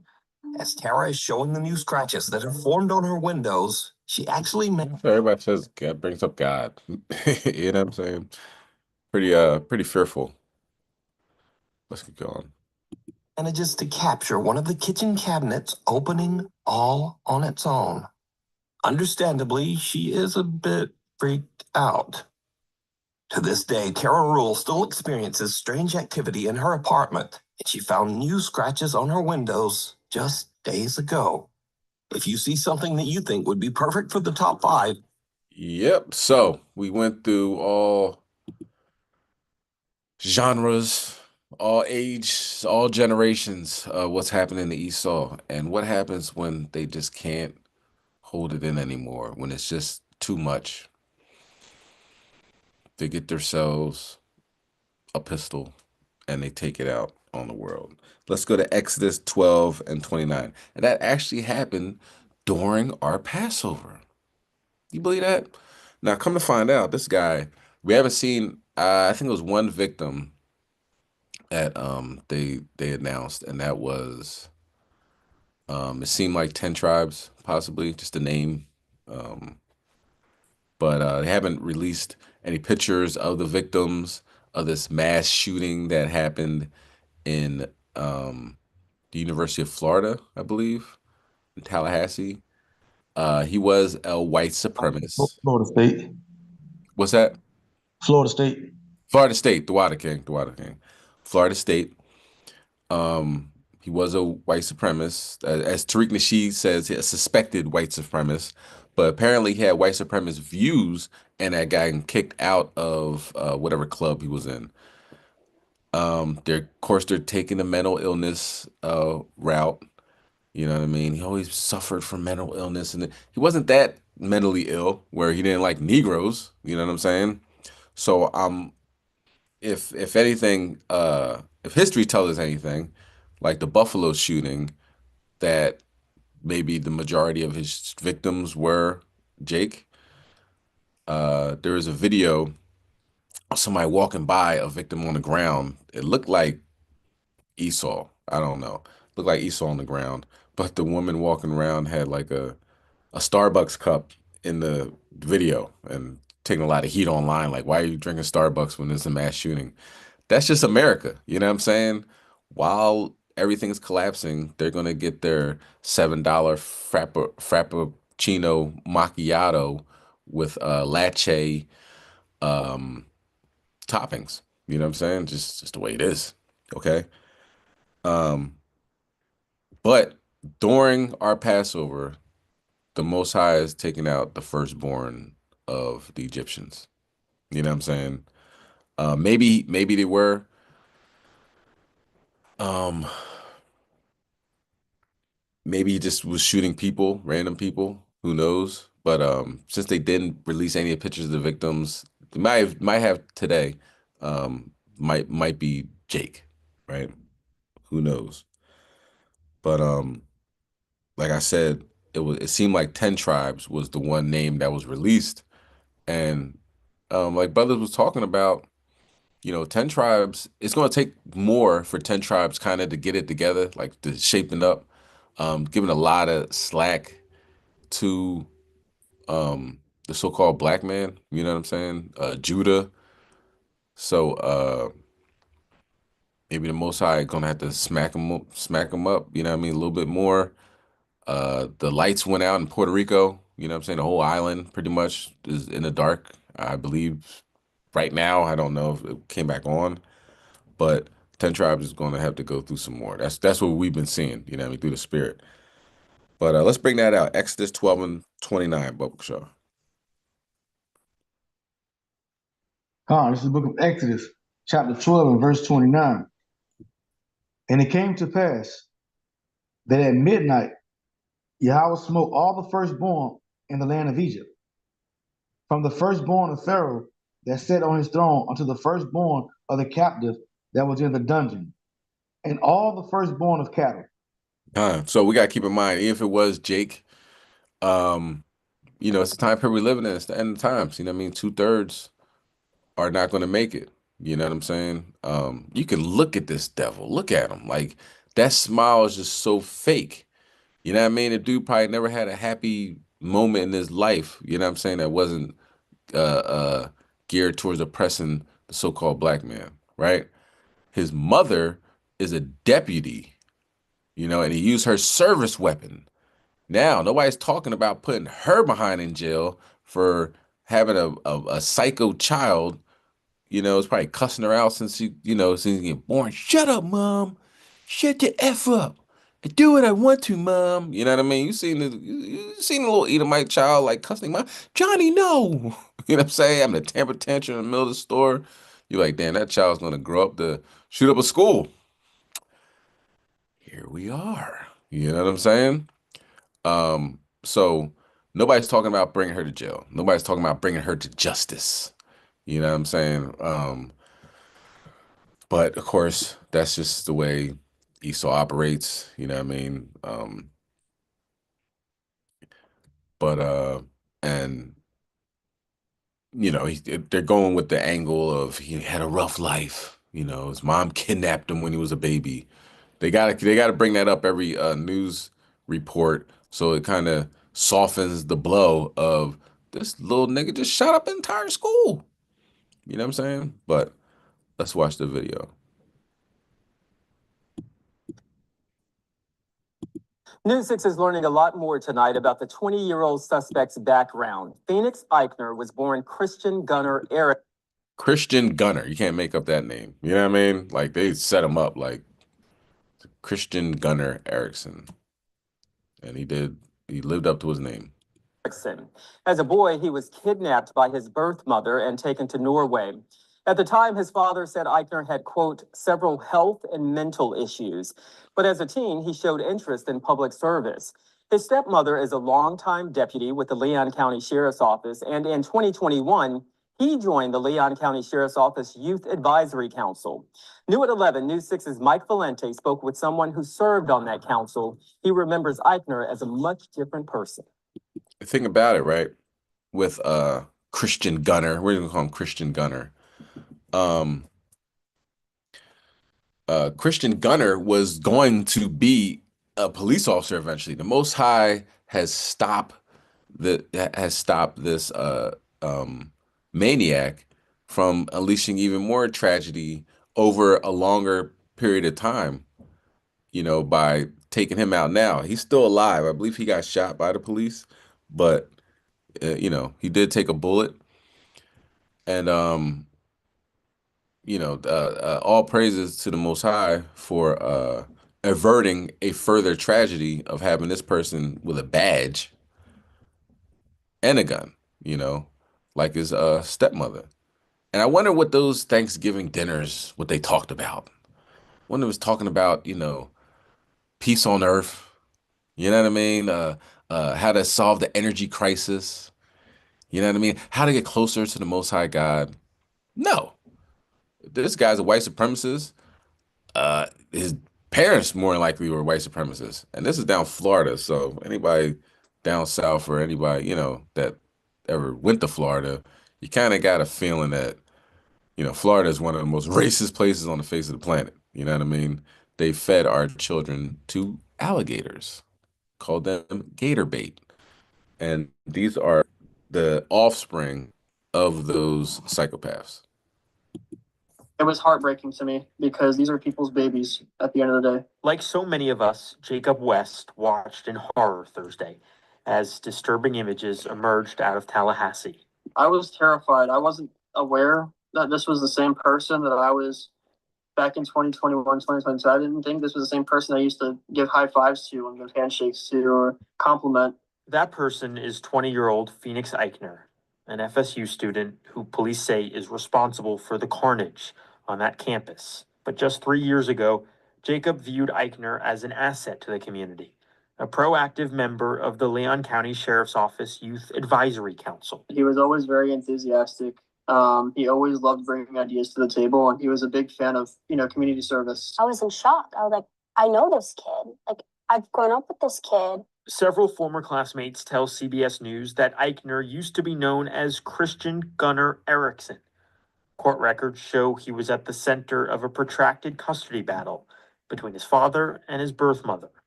In 2015, authorities arrested Eichner's birth mother on kidnapping charges after she allegedly fled the country with their then 10-year-old son, violating a custody agreement. At the time, Eichner's father told investigators that his son had developmental delays, asserting that he had several health and mental issues, including a growth hormone disorder and ADHD. Years later, on the Youth Advisory Council, Eichner struck Jacob as just a guy who wanted to help law enforcement and give back to the broader community. He always looked at things. Now, keep in mind, right?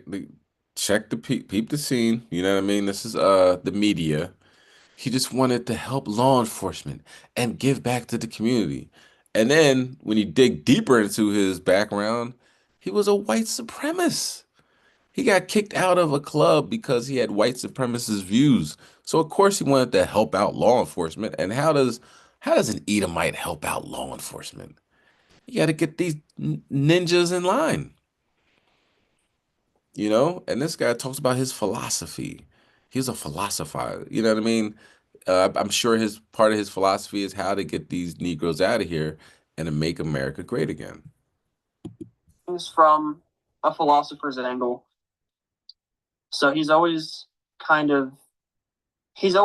of every outcome before performing an action. And Jacob would like to know what prompted these actions. Mike Valenti, News 6. The Most High happened during Passover. A lot of people's firstborn, we're the first. This is my firstborn going to college, and the Most High, put that terror on them during Passover. Christmas, Easter's canceled. Okay, Easter's clearly canceled. All right, now let's talk about space. We're here on the Earth. Let's talk about space. What's going on out there in the atmosphere? What is the Most High doing right now? There are motherships. The brothers in WFI call them fatherships. You know what I mean? There are Israelites call them fatherships. But the big ships, the huge chariots, not the disc, you know what I'm saying? That you can see coming out of these motherships, huge ships, right? They're all over. And let's talk about it. Okay, let's go to 2nd Ezra, chapter 13 and verse 29. Let's discuss it. What is happening in space? What is coming down here? We're going to talk about what's happening on the west coast of the United States, over there in California. There has been a large earthquake over there. I think now they downgraded it to a 5.2, but it was a 6.0 over there in California. Large earthquake during Passover. You guessed it. Okay, so a lot of stuff happened during Passover, clearly stating that Easter is canceled. I would not even drive by a Christian church tomorrow. Take the long route.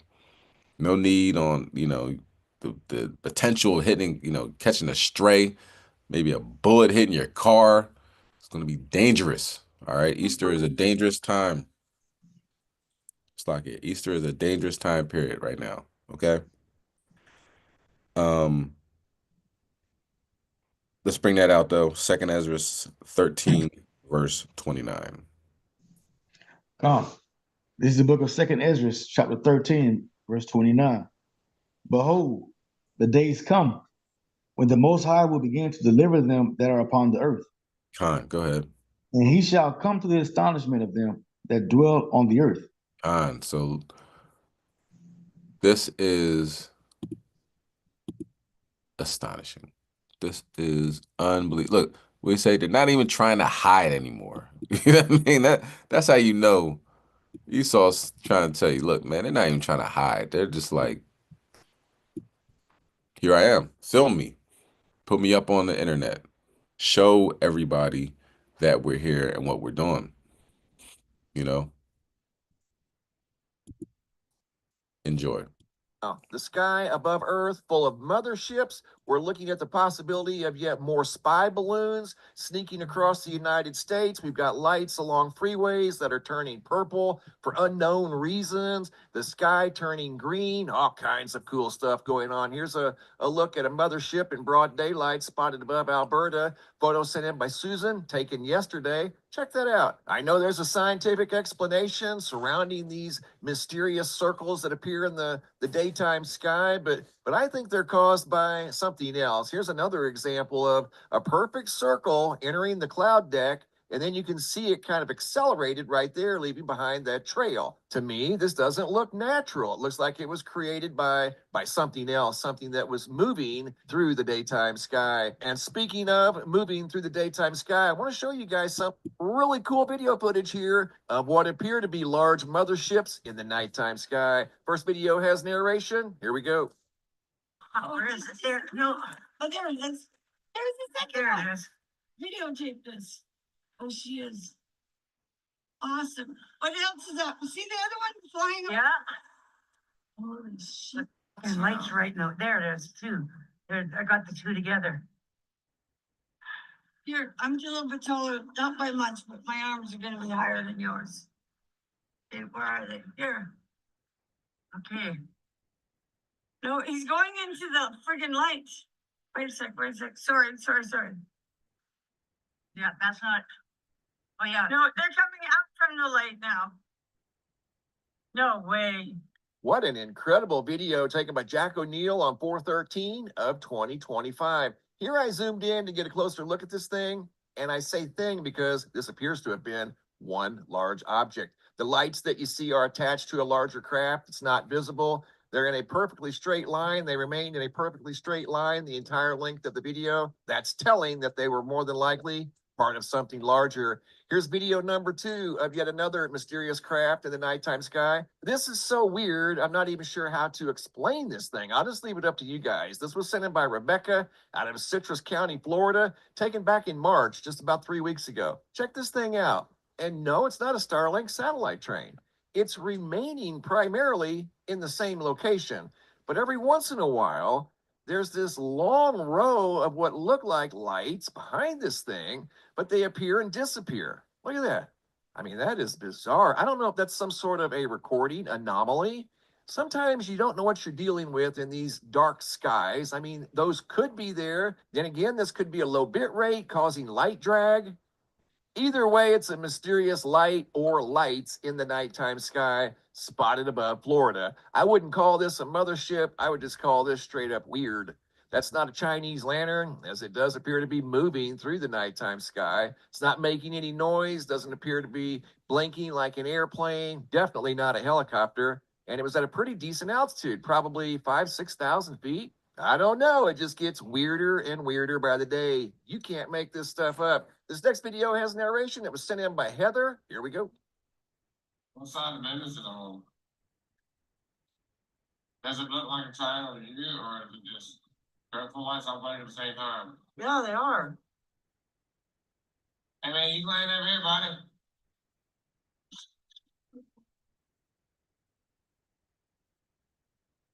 Wow. We got a repair shop right here. Where you flying in here, buddy?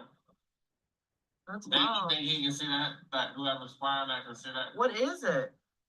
It's full blinking lights in the sky. I don't know what the fuck it is. I ain't never seen that front light. Me neither. No. Okay, here we're going to zoom in and notice how they refer to it as it and that. implying that this was one large craft. And these lights, like the first video, are part of something larger that you just simply can't see. But they do appear to be moving in unison with each other. Yes, they're blinking intermittently.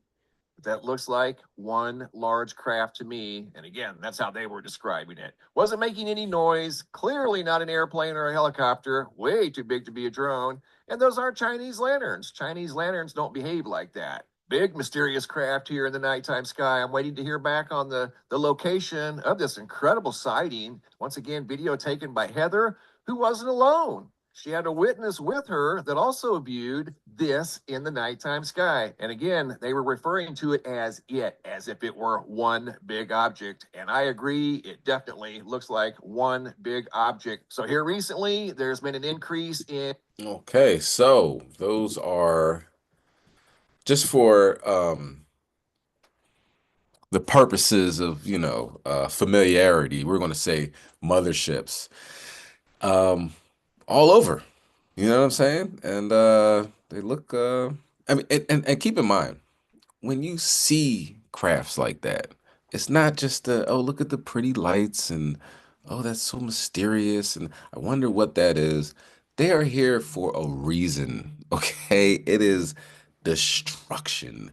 And and the more we wake up, the more we follow the law, statutes, commandments, the more here we are. Sabbath class, we're on Sabbath class. Hopefully you're taking notes.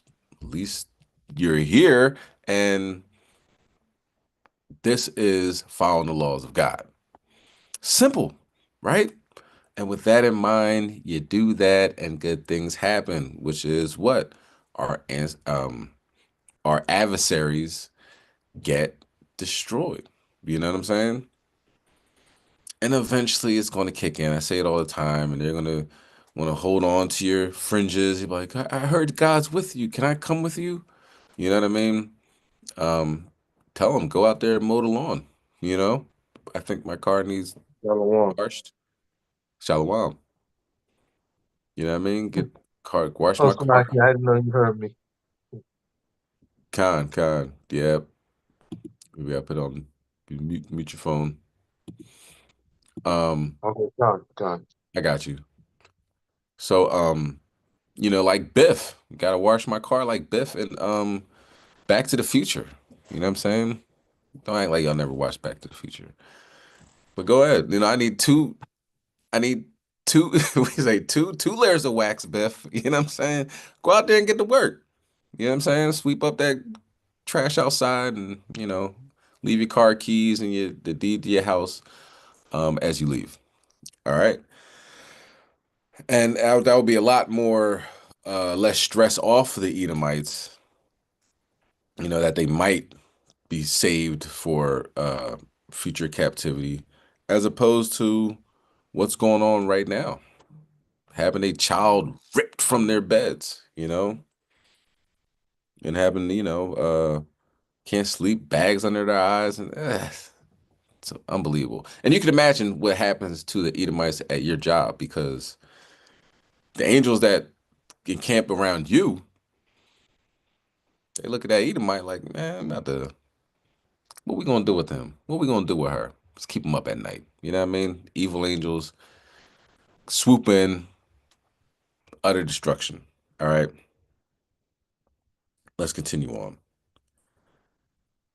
Let's go. Let's see what's happening now. We see the motherships, right? They're pretty much all over the country. Esau, I've never seen nothing like that before. Well, you're about to see a lot more where that came from.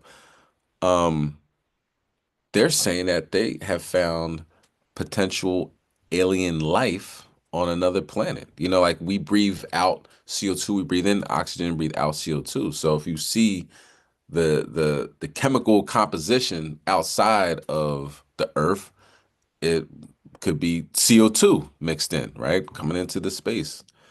Whatever, they're going to explain it more than I can, but whatever they see in this planet is something that they've noticed here on this on Earth that is a byproduct of life, if you will.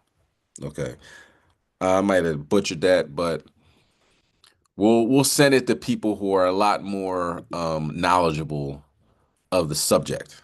Okay, but let's go to Ezekiel 38 and 23, because God is showing himself. You know what I'm saying? The Most High on all angles is letting people be aware, especially if you're looking for it, of his existence.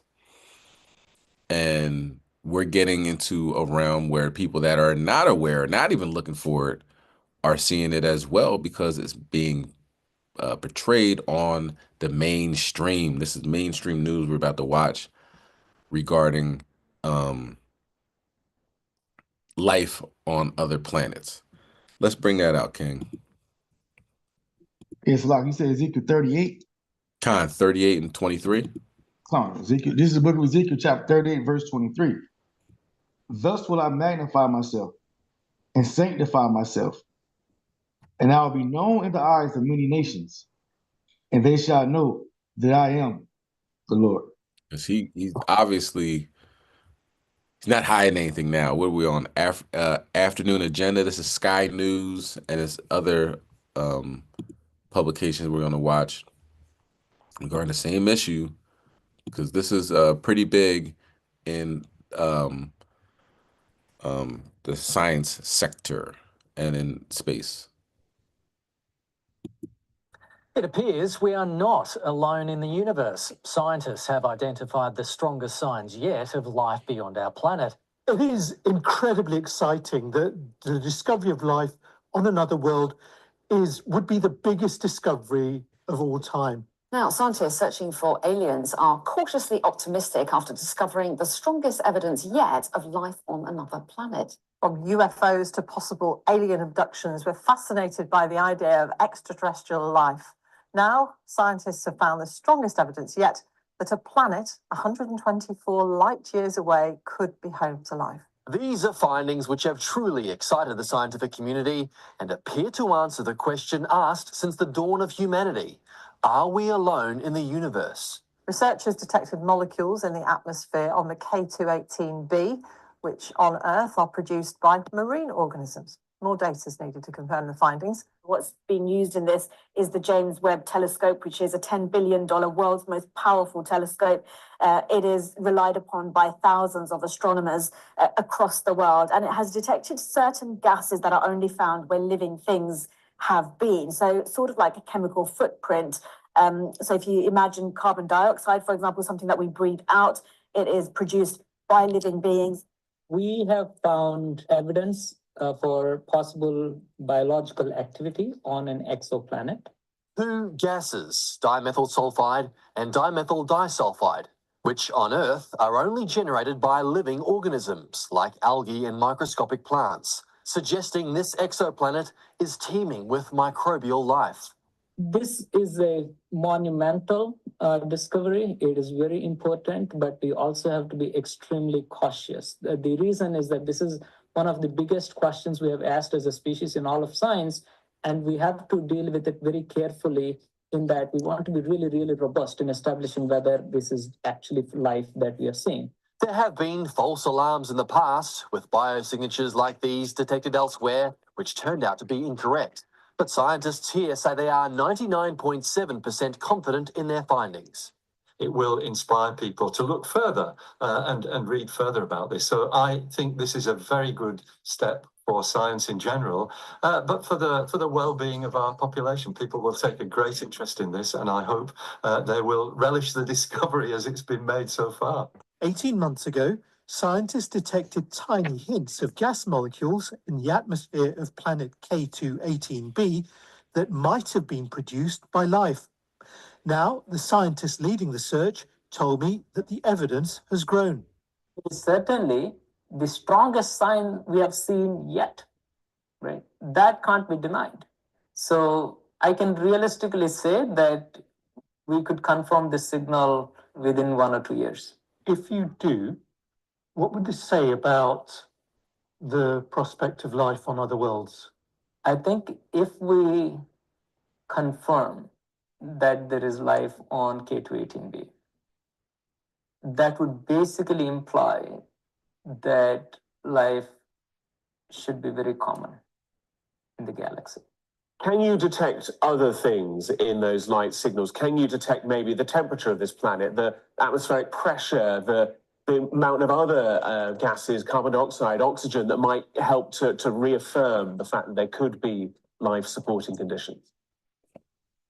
Yes, indeed. Actually, 2 years ago in 2023, we reported the first detections of carbon-bearing molecules in the same planet with the same, but with an entirely different instrument. We detected methane and carbon dioxide, and we did not detect some molecules like ammonia and carbon monoxide. So to this date, over the last 2 years, there has been a lot of debate on what that composition means, and the only explanation currently that explains all the data is one of a Haitian world, an ocean world with a hydrogen-rich atmosphere, and we had predicted that is a condition, that is an environmental condition that could sustain life.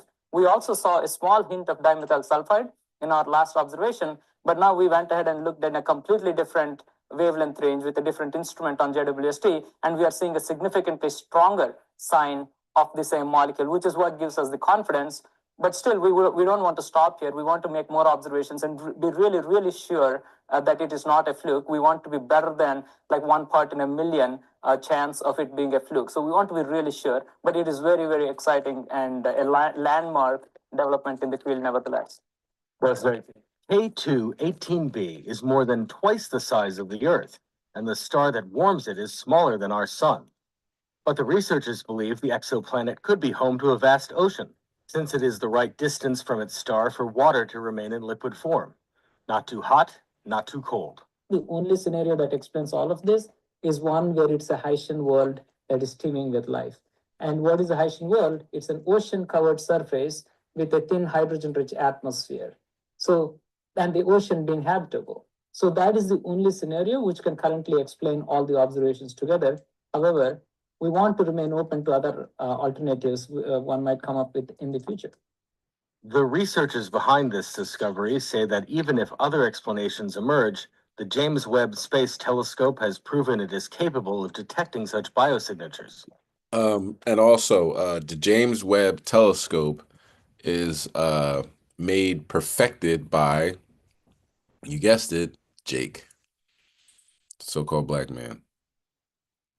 If it wasn't for him, there would be no James Webb Telescope, and NASA had to acknowledge him by name to everybody, like, yo, this. I'm gonna look up his name right now, but just FYI, this type of technology is from us.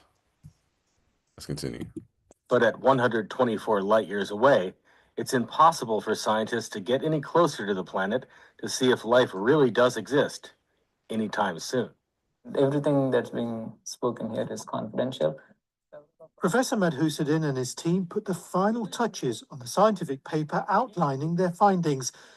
Although the evidence for the molecules is increasing, they still don't have enough to say that they're definitely there.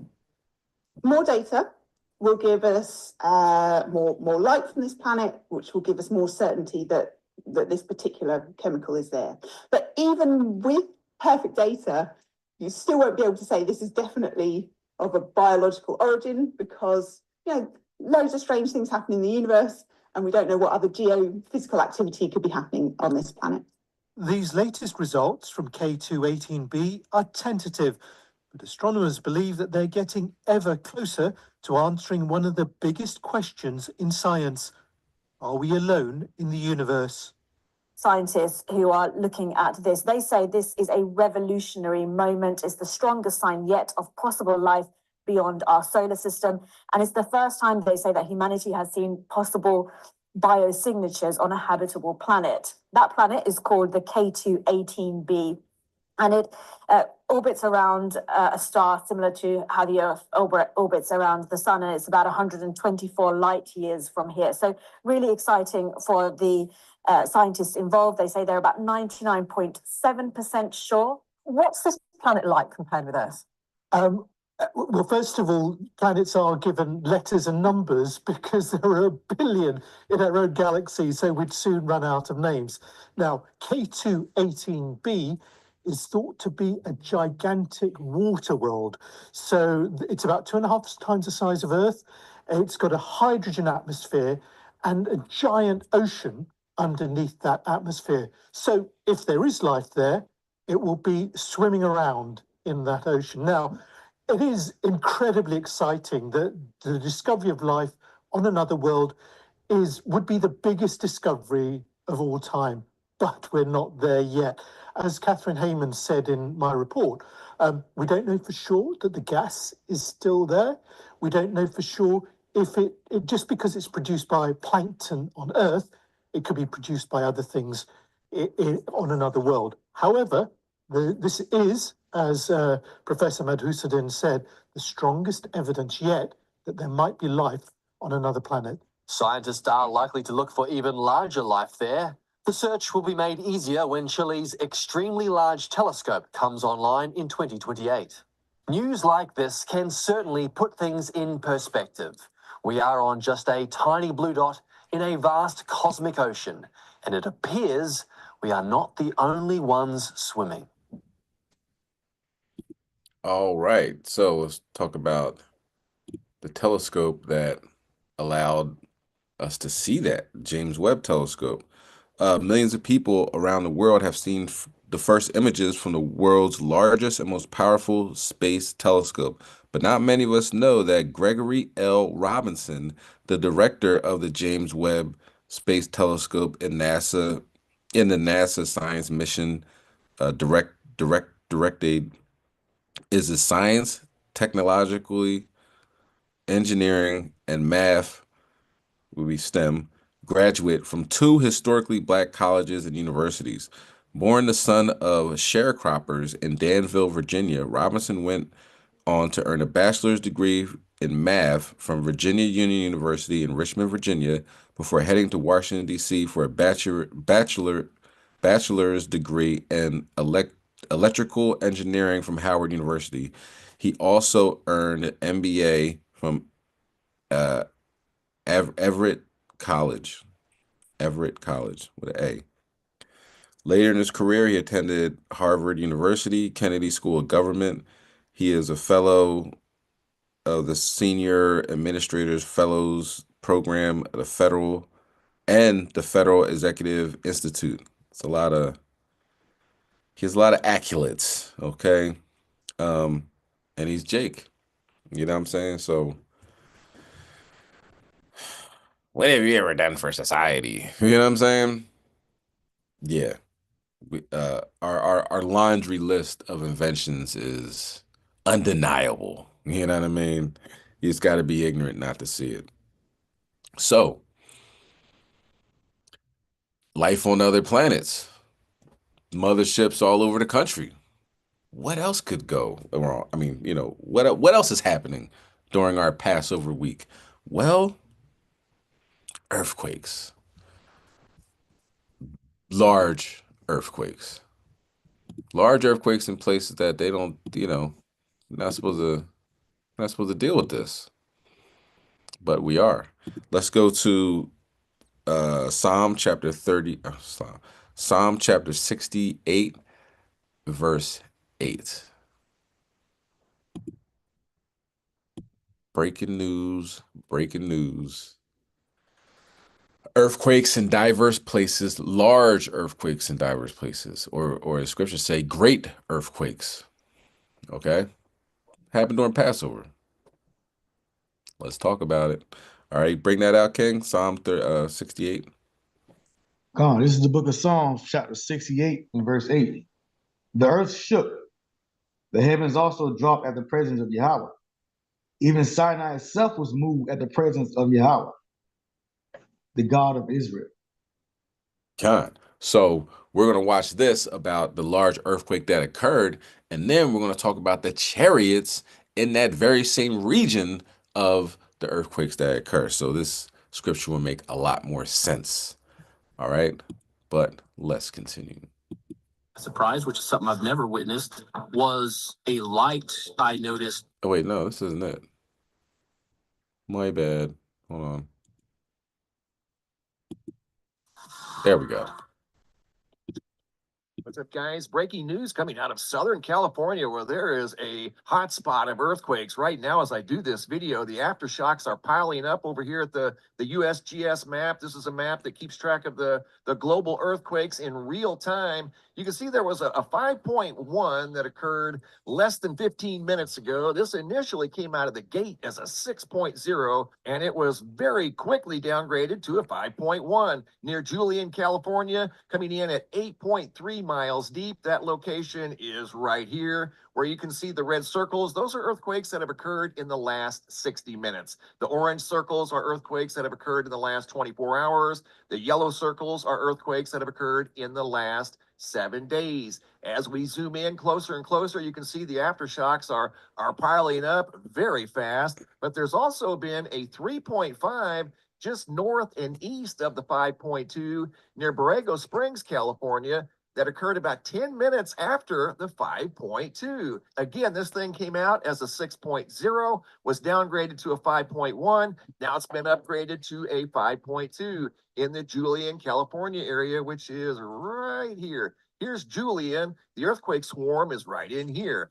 There's the lake you can see on the USGS map. The lake is right there. The 3.5 that occurred following the 5.2 is right up here near Borrego Springs. And this swarm activity is just south of the New Madrid fault zone, but there is a fault line right in through here. It's not as well known as the New Madrid, but there's a series of fault lines all through California, especially Southern California. And the aftershocks are piling up one on top of the other, on top of the other. There's been nearly 20 aftershocks in Southern California following the 5.2. Again, that came out of the gate as a 6.0 in Southern California. If you guys are in this area and happen to have felt this earthquake, please leave a comment down below in the comment section. If you're in the Julian area, Pine Hills, maybe over here at Cedar Creek, Wynola, all the way over to San Diego, this earthquake was more than likely felt in San Diego, as it was a shallow 5.2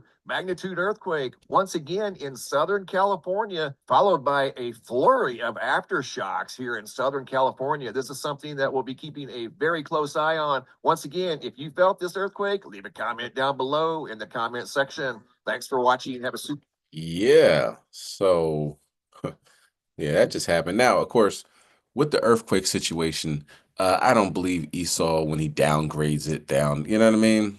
They try to like minimize it almost. You know what I'm saying? Like it'd be a 7.0 earthquake. Esau's like, nah, it's a 5.4.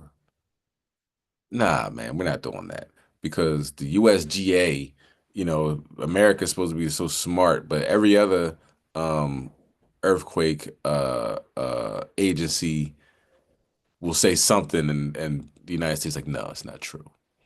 You know, like over there in Europe, you know, people drive on the left side. Esau's like, we're gonna drive on the right side over here. You know what I mean? Like we do the metric system. No, we're not gonna do that. No, no meters and kilogram or kilometers or nothing like that. We're gonna go miles and inches and feet. You know what I mean?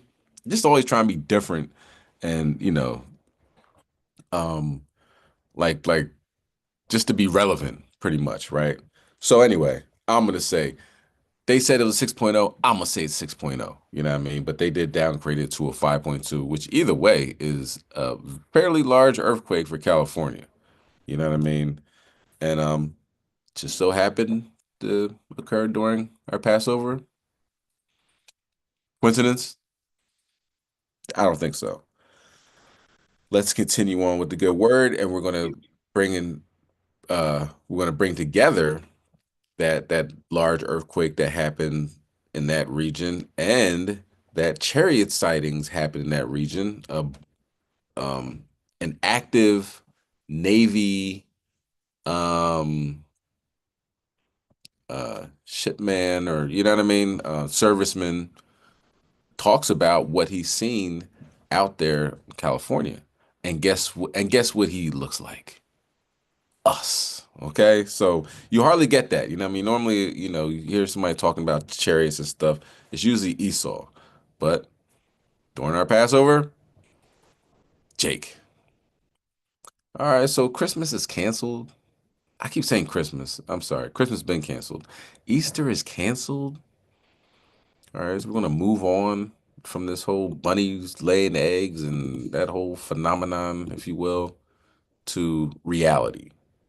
God is judging this place, and you need to get right before you get left. Let's bring out Psalm chapter 18 and talk about what's going on. Going back to Cali. Shout out to Rob Judah. Came back to a rather large earthquake. Rob Judah hit the floor. You know what I mean? Got off the plane. The earth shook. You know what I'm saying? Powerful brother, right? Let's bring that out. Psalm chapter 18 and verse 9. Shout out to HOI LA. This is the book of Psalms, chapter 18, verse 9. He bowed the heavens also and came down, and darkness was under his feet. Go ahead. And he rode upon the cherub and did fly. Yea, he did fly upon the wings of the wind. Okay, so rode up on a cherubim, okay? Bowed the heavens, came down, darkness on his feet. Go ahead.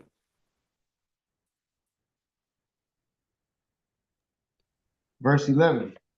He made darkness his secret place, his pavilion round about him, where dark waters and thick clouds of the skies. That's deep. That's heavy.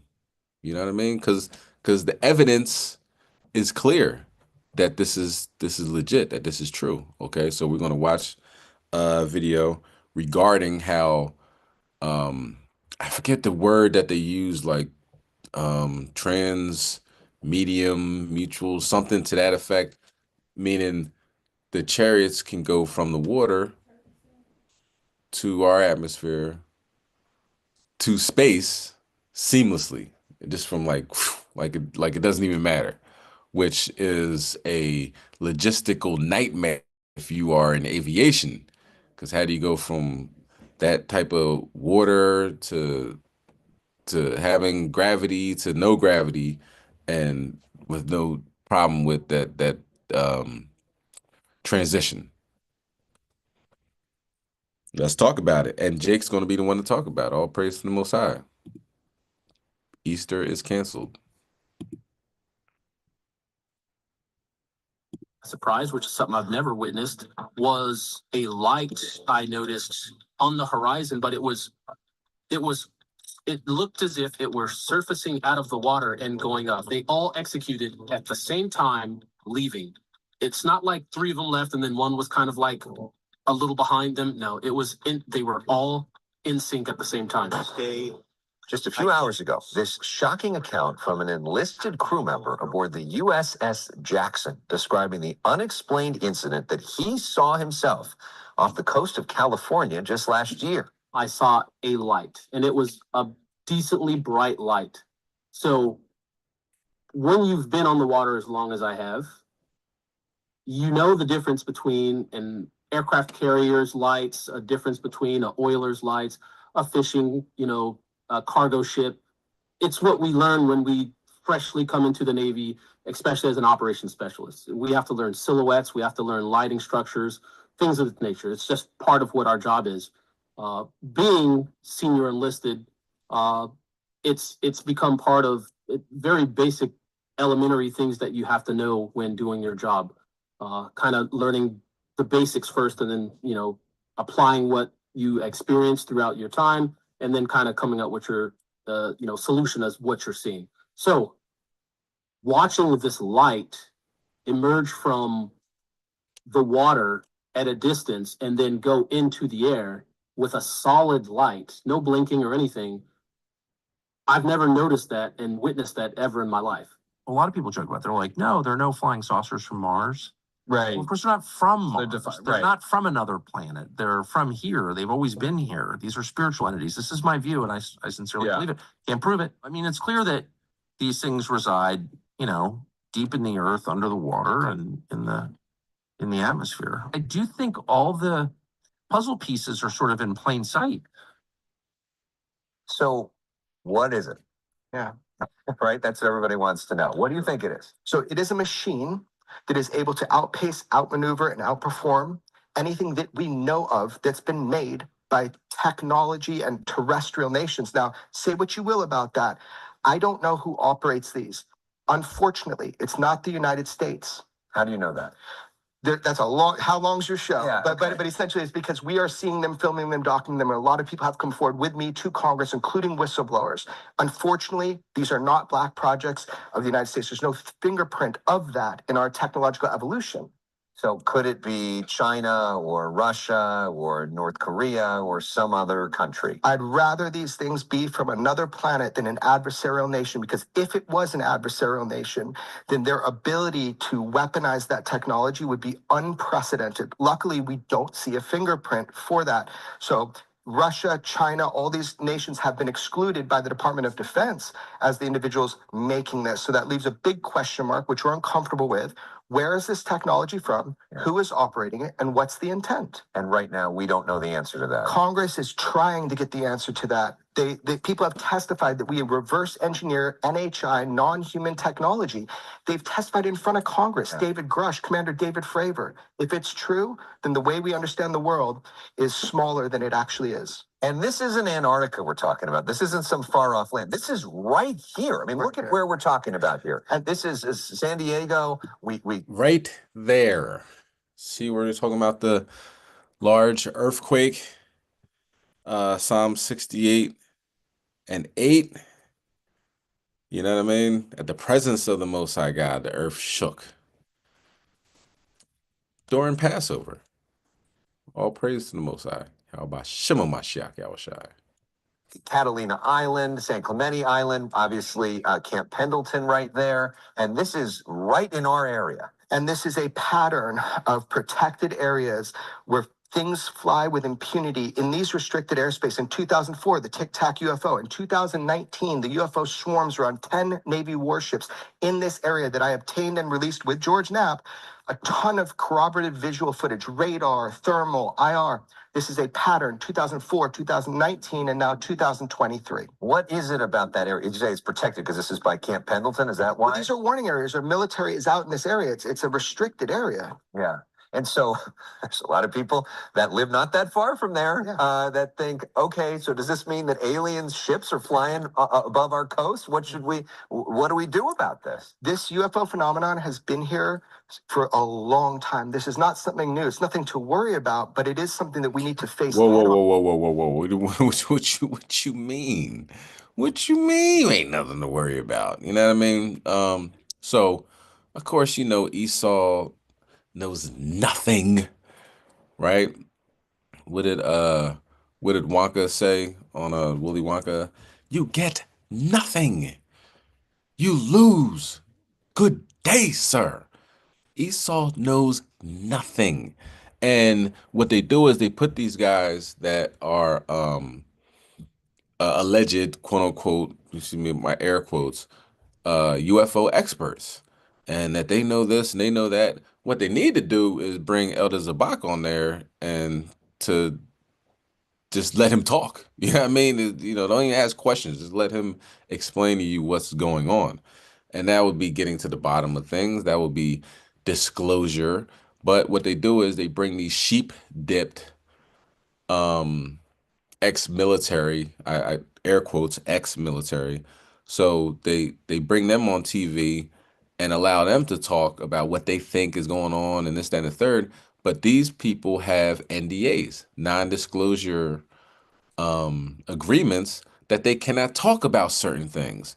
So if you're a whistleblower and you can't even talk about certain things, you're not a whistleblower. You are still working for the government and just giving out information little by little or misinformation to throw people off what's really going on. So let's continue. When he talks about there's nothing to worry about, actually it's everything you need to worry about. You know what I mean? But they do know once the information is disclosed and people really understand what's going on, then it changes the whole dynamic of society. Why pay taxes? Why go to work? Why just cell phone, put it on mute, mute it up. If your phone's not on mute, I'm talking to you. Thank you. What was I saying? Yeah, Esau's a liar. All praise to the Most High. All right, let's continue. And that's what Congress is trying to do, is get people to get past the stigma so we can know and understand what is this technology and who is operating it and what is the intent. Now, we're joking on a lot of this, but you actually say this is something we should take seriously. Why? Well, remember, I live in a state, I live in Las Vegas, and last year we had a 10-foot tall alien in somebody's backyard, and that's a little disconcerting, especially I talked to some police officers here, and they said, you're never going to see the body cam footage that they took in that backyard. So, look, just to take it a little more seriously, we have documentation. There's documents out there that indicate that we've been visited for a very long time, that this is something CIA in Virginia knows all about, and you have to assume that they've been preparing for this. But we don't have any public knowledge of that. I mean, shouldn't we maybe have hearings on considering this eventuality? Because if you just look at what's in the New York Times and the Washington Post the last 7-8 years, it's aliens all the time. I've never heard Elon say that's not true. Dismissive. That there's nothing there. He just said, look, we monitor space. That's what they do, right? And this is self-evident. If there have been so many sightings in this country and around the world that if they were from another galaxy far, far away, there would be some satellite evidence of that. They'd be picked up coming into our atmosphere. And of course, that's not, as far as I know. Well, we do have some photos. I mean, there's that one photo of the one, I can't remember. It's in the James Fox documentary. So there are some of those, apparently. There's space in here. And certainly I've been told there's a lot more of those photos and images. But yeah, I mean, there's also... Surprised me, though. Virginia as the best prepared to deal with an alien invasion, with Alabama in second place, Massachusetts in third, New York. Now they're talking about this kind of like a joking, you know what I mean? The Ingram angle, you know who she is. She's trash, right? But saying it's like joking, but they're not. You know what I'm saying? They're trying to make light of it, but they can't because it's something that everybody's talking about. And, they have to do whatever they can do to lead that conversation. But, in reality, they're scared to death. And they should be. And fourth, in Minnesota, rounding out the top five. Okay, I am officially confused. Massachusetts and New York were sanctuaries for illegal aliens. We know how Minnesota handled the mess there in the Summer of Love. And they're all going to save us from actual aliens? We've talked to you so many times over the years. You're one of the world's leading experts in UAPs and UFOs. So what did this guy see? Yeah, well, this is an enlisted Navy officer who saw come out of the water what we call UFO or UAP. So he physically saw it come up out of the water. Then he saw it on radar. And this is one of a number of witnesses. But when I obtained and released this footage with George Knapp, people started talking to us. And he had the courage to come forward, which is no problem. He should be able to talk about this.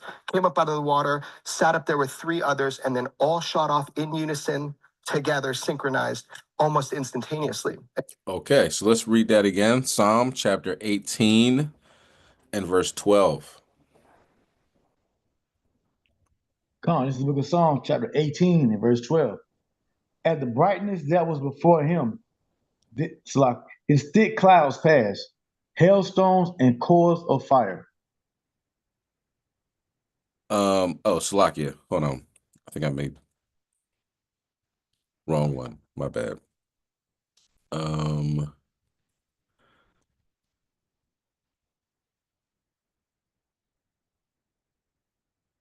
We get Psalms 18 verse, that's what I want.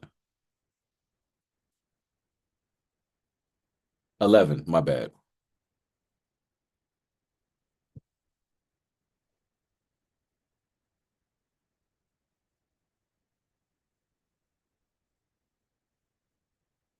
Slack, you read verse 18? I mean, not verse 18. Chapter 18, verse 11. Oh, damn. Slack, on mute. This is book of Psalms 18:11. He made darkness his secret place, his pavilion round about him, where dark waters and thick clouds of the skies. So going from the bottom of the ocean to the top of the sky is, written that the Most High, the angels, and the chariots, they could do these things. You know what I'm saying? Go ahead, verse 12.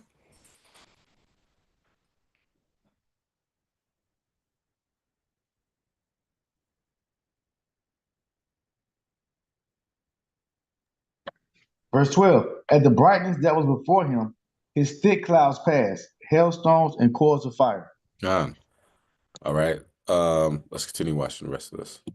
A UAP. And so what we're looking at right now, this is Department of Defense footage, right? Yeah, essentially anything. This is filmed by a Navy warship, right? So these are our systems that we use to defend the ship. Do you feel like Congress and this current administration is taking this seriously? They said they were. They said that they're going to be transparent. I'm going to hold them to that. This UFO thing has been the most guarded secret, most compartmentalized secret. Anybody on the inside connected to this knows it's true. The question is, why haven't they told the American public? I am hoping the new administration holds themselves to that standard and tells the truth about UFOs to the American public. Well, it is amazing, the footage and this concept to think about. And we appreciate you for bringing this to light. And look, we're not stating anything necessarily as fact. We're stating what we know as fact, what we don't know as fact. We're raising questions because it's important to have this conversation. You've been leading it for a long time, and it's great to see you in person for the first time. Thank you so much. Okay, so now we see what's going on. We see the large earthquakes on the West Coast. We see the chariots on the West Coast, surrounding Babylon. The eyes of the Lord upon a sinful nation. Okay, he's going to destroy it completely off the face of the earth. He's going to save Jacob, paraphrasing. Now let's talk about something that the chariots have done during our Passover. Okay. Written, as it is written. We're going to go to Zechariah chapter 5 and verse 2. All right. We talked about this on Wednesday. You cannot talk about it enough. Okay, because back in 1710, when it was the war of, I don't know, the French Indian War or the Civil War, when it was crazy things going on this planet, right, in America, carving up America, and they're fighting amongst each other, they would burn down the governor's mansion. You know what I'm saying? It will burn down the the White House, you know what I mean, or whatever. You know what I'm saying? They would torch these places because they were symbolic. You know what I mean? It might not have won them the war, so forth and so on, but you just burned the governor's mansion. You burned down the White House. You burned down this place, the armory, so forth and so on. So that happened back then. What happened this week during Passover? The governor's mansion in Pennsylvania got torched. I don't know if you've seen that. It should have been on MSNBC. It should have been on CNN. Should be talking about it now. But they try to minimize it. Like we were talking about earlier, like, yeah, okay, the governor's mansion got torched. No big deal. Let's see what's going on over there. I think President Trump is on the golf course. He should be doing this or doing that. They put Trump's name in everything, and it totally just takes people's mind towards there.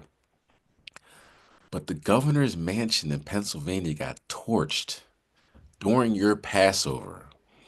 Okay? And guess who did it? An Edomite. It wasn't Jake. You know what I'm saying? We didn't know who he was. It seemed like he was wearing fringes and was saying Kom Yasha'Allah as he ran away. You know what I'm saying? And then, of course, we all under surveillance, more or something like that.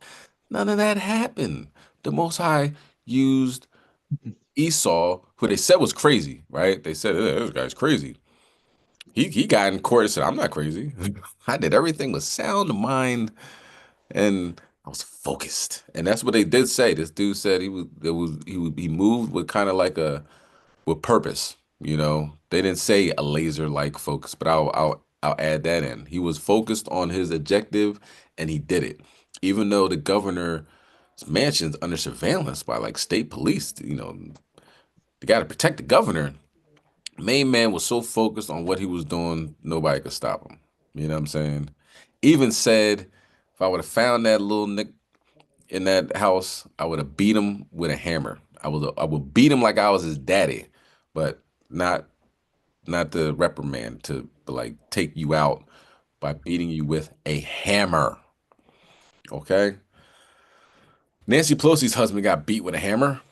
It's going around lately. You don't have to ban guns and knives and stuff like that. As long as the Edomite has a hammer in their hand, somebody's in trouble. Okay. And all praise to the Most High that somebody on the other end of that hammer has been Edomites. I ain't talking about the hammer. I ain't talking about the ratchet. I'm talking about a literal, you know what I mean? Hit the nail on the head. All right. But let's bring that out.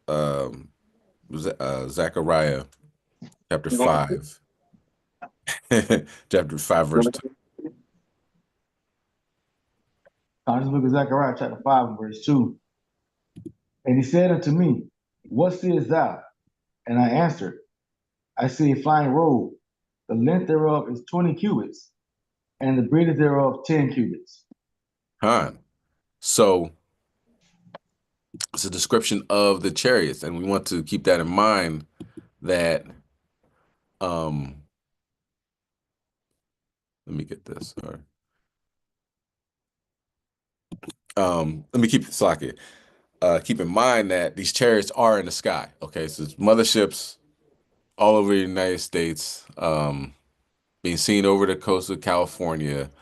So when we see them, and then we read the description and what they're here to do, and we have access to what they have done, that we see we are in the midst of this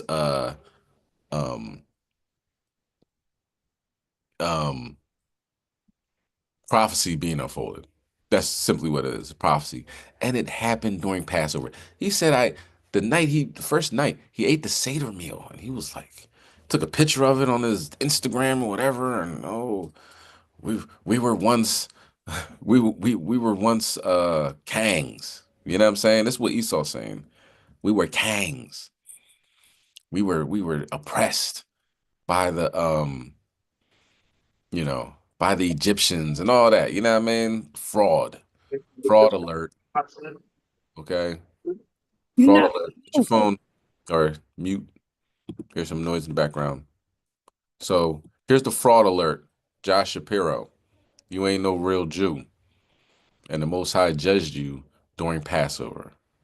Now, this gentleman here, he's our hood correspondent. He uses choice words, but I don't like to have that on the Sabbath. He mutes himself though, for the most part. When he says the F word, he'll mute it. One might have gotten through, so just FYI, there's children in the room. I'm gonna put the earmuffs on. But and he's going to say a few things you might not know from not being from Philadelphia. He has his distinct, style or whatever. When he starts talking about recreational centers, we need to send him to the recreational centers. He's talking about prisons, okay? I guess, the yard or something like that. Those are the recreational centers that he's saying people should be sent to. When he says getting slapped by Uncle Law or any type of DA, that means, you get slapped with a large sentence. You're going to be in jail for a long time.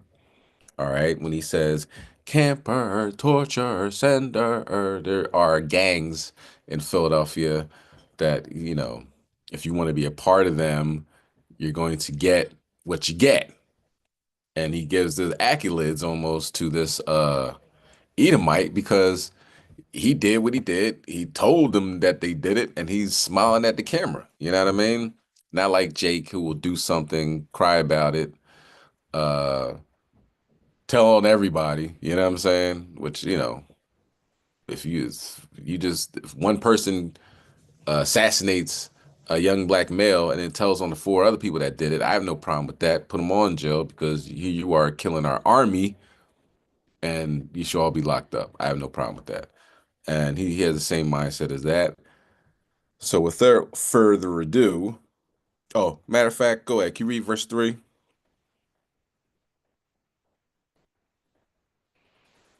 Verse 3. Then said he unto me, this is a curse that goeth forth over the face of the whole earth. For everyone that stealeth shall be cut off, as on this side according to it. And everyone that sweareth shall be cut off, as on the side according to it. So hold that. We'll get verse 4 in a minute. But I just wanted to give you know, I guess like a glossary of what he's about to be talking about. Let's continue. She ain't messing around. She gonna buy the whole collection, nigga. And I truly, wholeheartedly, 100% appreciate that. Yeah, because I'm broke. I want you to know that means a lot to me. Miss Renee, and I love you. You feel me? These niggas don't feel me. All right, here we go. In other news, we at Certified Gangster.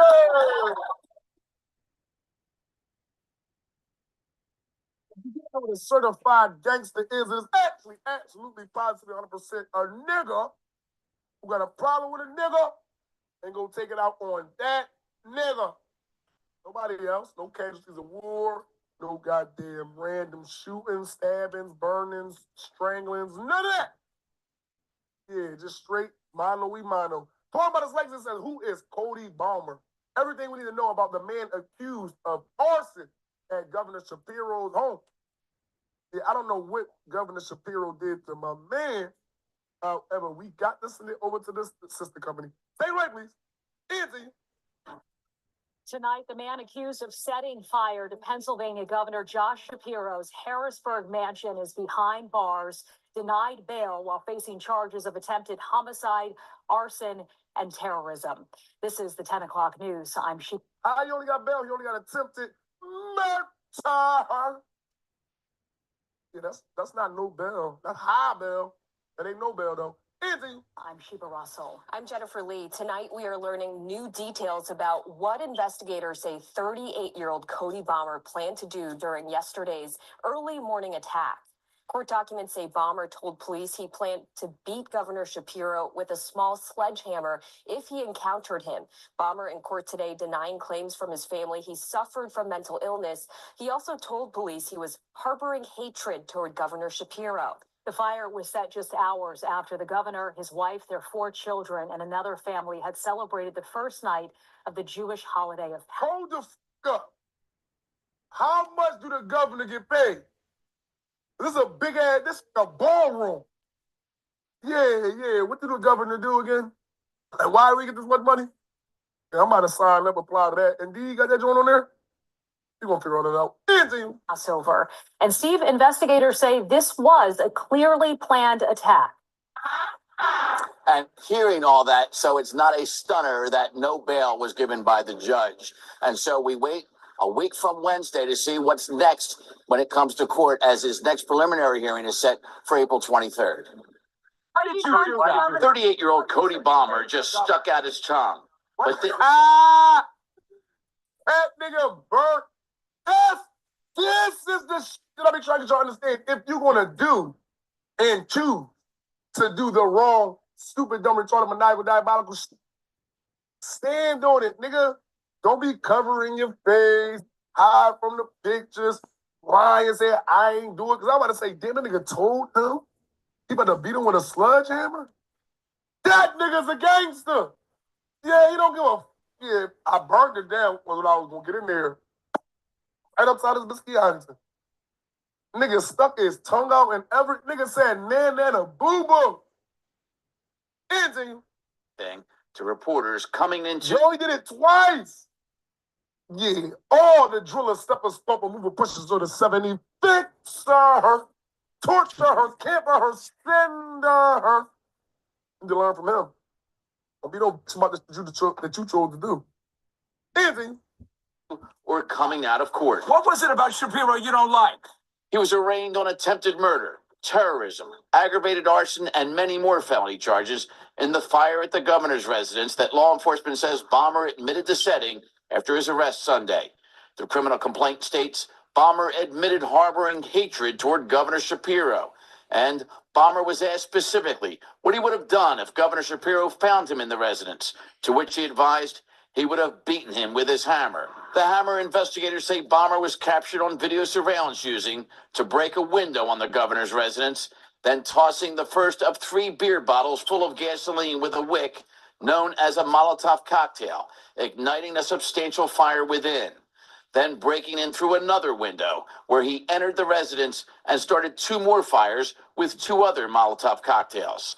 As this video provided by authorities shows, the substantial damage done throughout the governor's residence, where if a door was not closed, fire investigators say the flames would have easily spread to the 2nd floor, where the governor, his family, and a lot of guests were asleep. The Molotov cocktail is no different than a gun. When I got that Molotov cocktail in my hand, I know at the end of the day, I'm going to create damage, destruction, and probably going through the terrorist's mind was, I want to kill somebody. A man entering the door at Bomber's home told Fox 29 News' Jeff Cole he tried to get help for him. Would you talk to us at all, sir? No, I won't. You won't? I already told other people that we tried to get help for him, and that was it. You did. All I'm saying. You tried. That's all I'm saying. So he had an issue during the week, you said. I said that was all I was saying. Okay. He said that's all he got to say, sir. He said what he said. That's all he going to say. Anything. To be clear, you tried to get help for him. No, I was clear enough. All right, so while Bomber didn't talk to Jeff coming in or going out of court or any of the other reporters, he was forced to talk to the judge in court. Some of what he said he's been living with his parents at that house for the past year or so, hasn't had a job, has lots of kids, in his words, doesn't do drugs, doesn't drink, and contrary to all the rumors, does not suffer from mental illness. Oh, you just a straight crash out. Congratulations then, nigga. Because they definitely grip niggas like that up, niggas like that, damn, introduce them to the district attorney up. I don't know where the fuck Governor Shapiro live at. But wherever he live at, I'm pretty sure, hey, slapping them. Your regular ass. He boot ass, if people will slip those capable forest, rock you, I'll be a chest the model, Petro Green, some say Pablo. What a recreational center we go. Let us know what the did that accomplish? Prison time? Just stupid ass. Fuck is wrong? Another news. All right. Well, at terror. Seems like that's why he got terrorist charges, because he was terrorizing the governor. You know what I mean? And the other governors probably looking like, could they do that to my residents as well? Because how much does a empty Heineken bottle and some gasoline cost? You know what I mean? With that and that $1 million mansion, someone's going to give, another's not going to give. You know what I'm saying? But that is what occurred in Pennsylvania. Let's read Zechariah 5 and 4, Bubba Shaw. Come on, in verse 4. I will bring it forth, says Yahweh, said the Lord of hosts, and it shall enter into the house of the thief, and into the house of him that sweareth falsely by my name, and it shall remain in the midst of his house, and shall consume it with the timber thereof and the stones thereof. The timber and the stones consumed. You know what I mean? And if you looked at his house, you can see that that is exactly what happened. And that happened during Passover. Let's continue. Because wait, there's more. All right. So now what came out in New York, right? We're going to switch it a little bit from what happened to Amalek in Passover and something that happened to Jake. It wasn't during Passover, but I think the or it might have been, you know what I mean? But the information's coming out now. The information, okay, the incident might have happened before, but the information's coming out now. Talk about what happens when you get caught in these, as he calls it, elegantly puts it, recreational centers. Esau's prison, Esau's jail. Um, Fast life ain't everything is um, painted out to be, you know. Does that necessarily mean that this person was living the fast life? It doesn't, because we know that Esau can put cases on brothers, uh, pull you over, and then look in your trunk like, oh, we just found this gun. And, you know, of course, it's not yours, no fingerprints on it, but they put you in a situation where you plead guilty, you get less than a year, and of course you have a felony on you, difficult to get a job, loans, housing, so forth and so on. Or you can fight it and you're facing like 15 years. And they might even have it from the evidence locker and they put a body on it. So you're facing 30 years for this gun or 8 months in county. Very diabolical, been doing it for years. But then you also have Jake that is just unruly, um, a demon, you know what I mean? And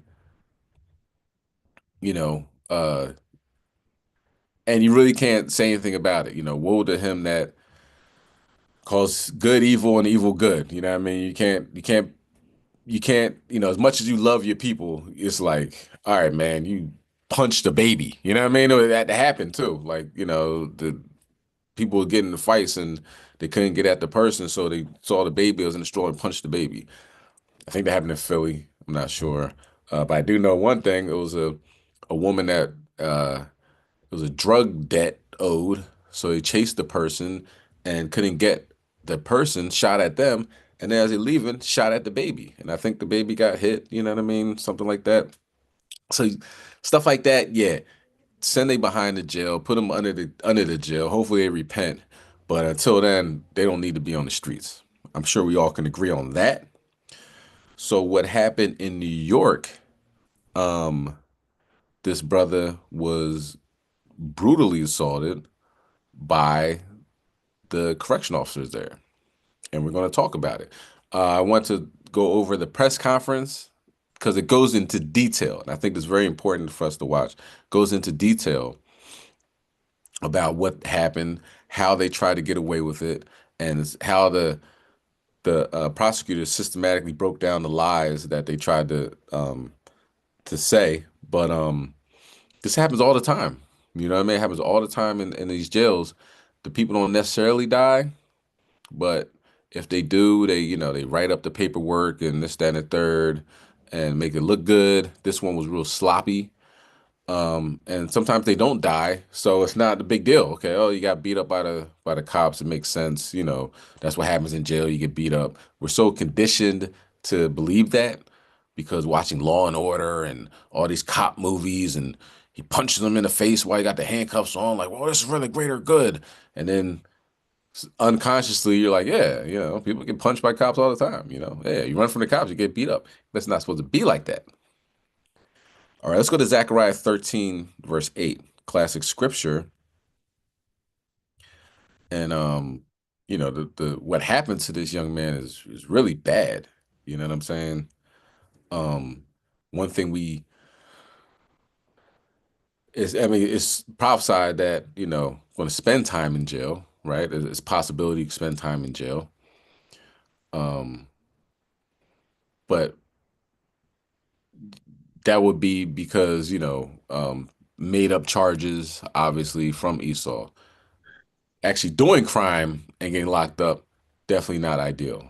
Would not recommend it because now you're at the mercy of these Edomites in there, and the Most High God uses them as his sword, which we're going to get. Let's bring that out, Zechariah, King. This is the book of Zechariah, chapter 13, verse 8.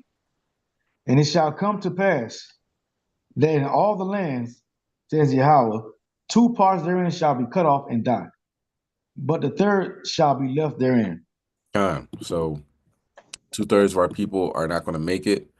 You look at this video, is pretty messed up, and this young man did not make it. I'm not sure, I don't know about, New York has a plethora of different nationalities and, you know, people from all over the world that come there. So I'm not going to begin to say, oh, this guy's African or he's Haitian or he's whatever. If you're from New York, I'm pretty sure you're like, oh yeah, that guy, he's from Barbados or something. You probably know. You know what I mean? I don't know, so I'm not even going to say whether he's Israel or a heathen.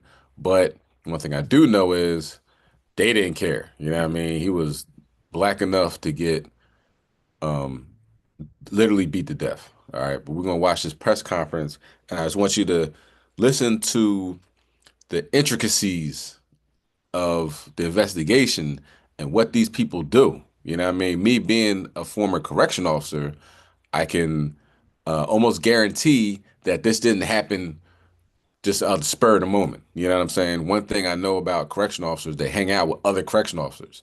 You know what I'm saying? You work 16-hour days, you get used to the people you're around. You go out together. You go to the bar together. You know what I mean? You go to each other's parties and so forth and so on. So, hold on, somebody is writing on the board. If you do not share your screen, whoever that is, um, there's scratches. That's kind of weird, eerie, red scratches at that. Uh, so let's stop sharing and we'll come back to that.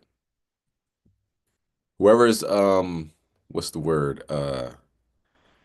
Experimenting, don't do it right now. Okay, we're live. Let's try that again. Okay, so one thing is they hang out with each other. Yeah, Salakia. Yeah. Yeah, Shalom, Shalom, Shalom. Shalom. Shalom, Yahaba Shema God. Shabakatam. God. Yahaba Shema Shashamartan to the sister Shabbat Shalom. Shashamartan. Yeah, Akim and Akwafium. If you're not familiar with the Zoom or whatever, now is not the time to try to experiment anything. All right. If you don't know how it works, or you just checking things out, or maybe it was an accident. We'll be fair. Maybe you did something by accident, but touching, moving around, and the class is going on. Make you a Zoom with another brother or sister, and y'all can do some troubleshooting. Or I'm pretty sure, somebody could give you a tutorial on how different things work on Zoom. But red lines and stuff while the class is going on, just now is not the time to experiment. That's all I want to say. Go ahead, King. The White Elder. Salakia, this brother Malak. That was me by accident. I had turned my screen. I was trying to move, the icons with the mic and all that, and they put the lines over there. I was like, oh man, my bad, Salaki. Nah, it's all good. It's all good, King. Right, go ahead. God. Y'all be experimenting, damn it, while the class going on. Nah, no folly. Go ahead, King. God. And it reminds me of Daniel, you know what I mean? And the with the king saw, it was lying, it's like you've been found wanting, you know what I'm saying? The writing on the wall. So maybe that just puts emphasis on this video. And there's two videos I'm gonna play. This one is the press conference, and the other kind of breaks it down to what the real quick John that they give out to everybody to let them know what happened. Why I think this is important is because they are very proud and they feel puffed up. Trump doesn't have to say, yo, go ahead and do this. He'll bring Daniel Perry out to a State of the Union. He'll say Kyle Rittenhouse, oh man, we'll bring him to the White House. So it projects to everybody that if you kill a so-called black person, you're going to get a GoFundMe, you're going to meet the president, your life is going to be so much better than it is right now. Okay, so this is something that they know and that we know, So, this is an example of that, how proud they feel and how they feel they can do whatever they want. You know what I'm saying? And so I want you to watch this with that mind state. Get your phone. All right. All right, we're good. Okay. So here we are. The press conference. Welcome back here on Live Now from Fox, 3:36 on the East Coast and 12:36 on the West Coast.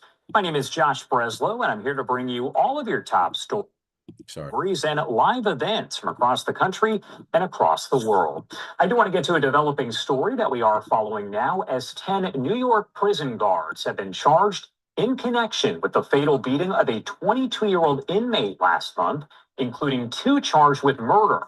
It's the second time a group of correctional officers in that state has been indicted for a death behind bars this year.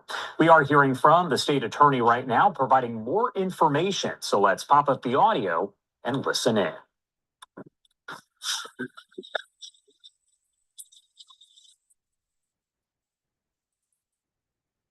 All right, good afternoon. Everybody all set? Good afternoon. My name is Bill Fitzpatrick. I am the Onondaga County elected DA, and I have been appointed special prosecutor by the Attorney General Letitia James to investigate the death of Messiah Nantwi, which, as you know, occurred on March 1st of this year.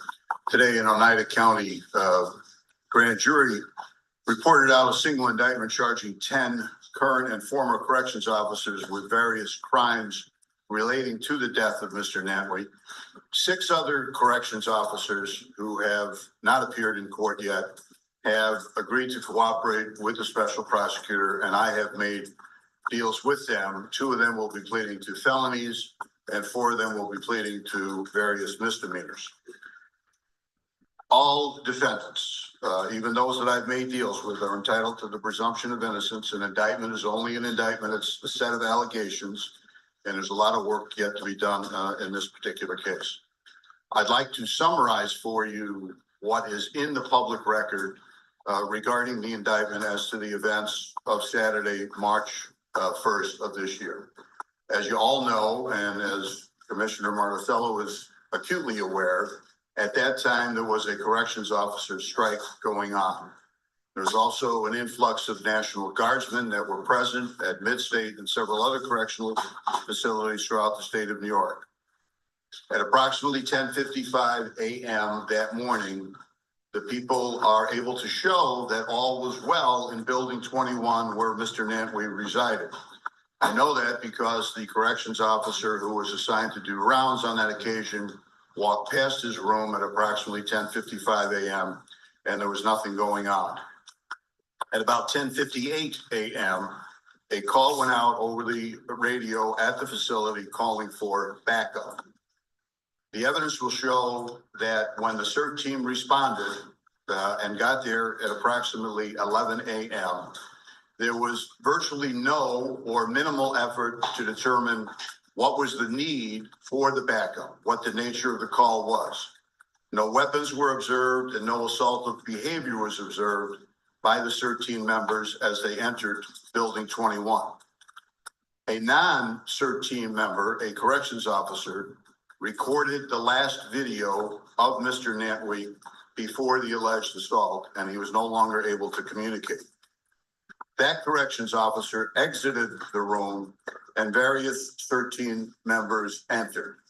None of them, to our knowledge at this point, were wearing mandated body-worn cameras. Approximately 4.5 minutes later, Mr. Nantwi is removed from his room and taken down 3 sets of stairs where it is alleged by the grand jury that an additional assault occurred in the stairwell. Handcuffed and taken to the infirmary and laid on the floor in a holding cell, an additional assault is alleged to have occurred by the grand jury. Fragments of Mr. Nantwi's entrance into the infirmary are captured on one corrections officer's body-worn camera It is not a continuing flow, but there are enough indications to name and identify the individuals involved and some of the things that occurred. Many other corrections officers, apparently intentionally, either turned off their cameras, placed them in an area of concealment, or simply looked the other way. Kunkel ambulance personnel responded to the infirmary following a call at 11:36 a.m. At approximately 11:47 a.m., and at that point detected no signs of life in Mr. Nantwy. It was determined by the Onondaga County Medical Examiner that Mr. Nantwy died from traumatic brain injuries as a result of violent blows to his head, as well as at least 69 other serious blows about his body. No COs required any medical intervention. I was appointed special prosecutor shortly after the incident and assisted by my own investigative team, officials from the Department of Corrections and Community Service, and the New York State Police. We began an investigation and wanted to assist the grand jury in answering the following questions. Who, if anyone, was justified in using physical force against Mr. Nantwy? 2, if initial force was justified, did it remain appropriate and proportionate to the danger presented, if any, throughout the encounter? And did it follow DOC's protocols? And 3rd, were efforts made to thwart my investigation by deception, concealment, or destruction? The grand jury has answered those questions as follows. The first count charges 2 individuals, corrections officers Jonah Levy and Caleb Blair, with depraved mind murder. Not an intentional murder, but a murder so depraved and so wanton and disregarding of human life that New York law allows it to rise to the level of intentional murder. They are charged based on their actions, not only in Mr. Nantwy's room, but also in the stairwell and in the infirmary. Secondly, the grand jury has returned charges of manslaughter in the 1st degree, intent to cause serious physical injury resulting in death. Those corrections officers are again Levi and Blair, and additionally Thomas Eck, Craig Klemek, and Daniel Berger. They are also charged with gang assault in the 1st degree, intent to cause serious physical injury, and doing so, a Class B violent felony. Same individuals, Levy, Blair, Eck, Klemek, and Berger. Levy, sound familiar? Sounds like Amalek. Continue on. Gang assault in the 2nd degree, intent to cause simply physical injury and resulting in serious physical injury. And this time, the same individuals, in addition to Sergeant Francis Chandler.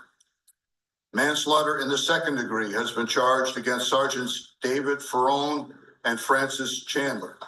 The theory of prosecution on that count is that these 2 sergeants in a supervisory role in Mr. Nantwy's room did absolutely nothing to stop the beating that he was enduring and offered absolutely no assistance to him, completely contrary to DOC's protocols and guidelines. So the supervisors aren't helping.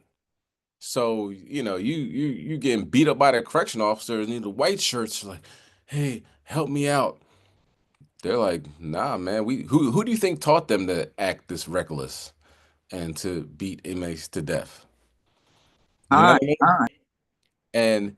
And also you look at the information that how the CERT team got there. He wasn't even doing nothing wrong. They walk by, okay, everybody's, you know, there's a lot of downtime in prison. He's looking around, probably just sitting there reading a book or minding his own business. But what he's going to bring up that afterwards they had a conversation at a deli or you know, cafe or whatever about how they're going to proceed.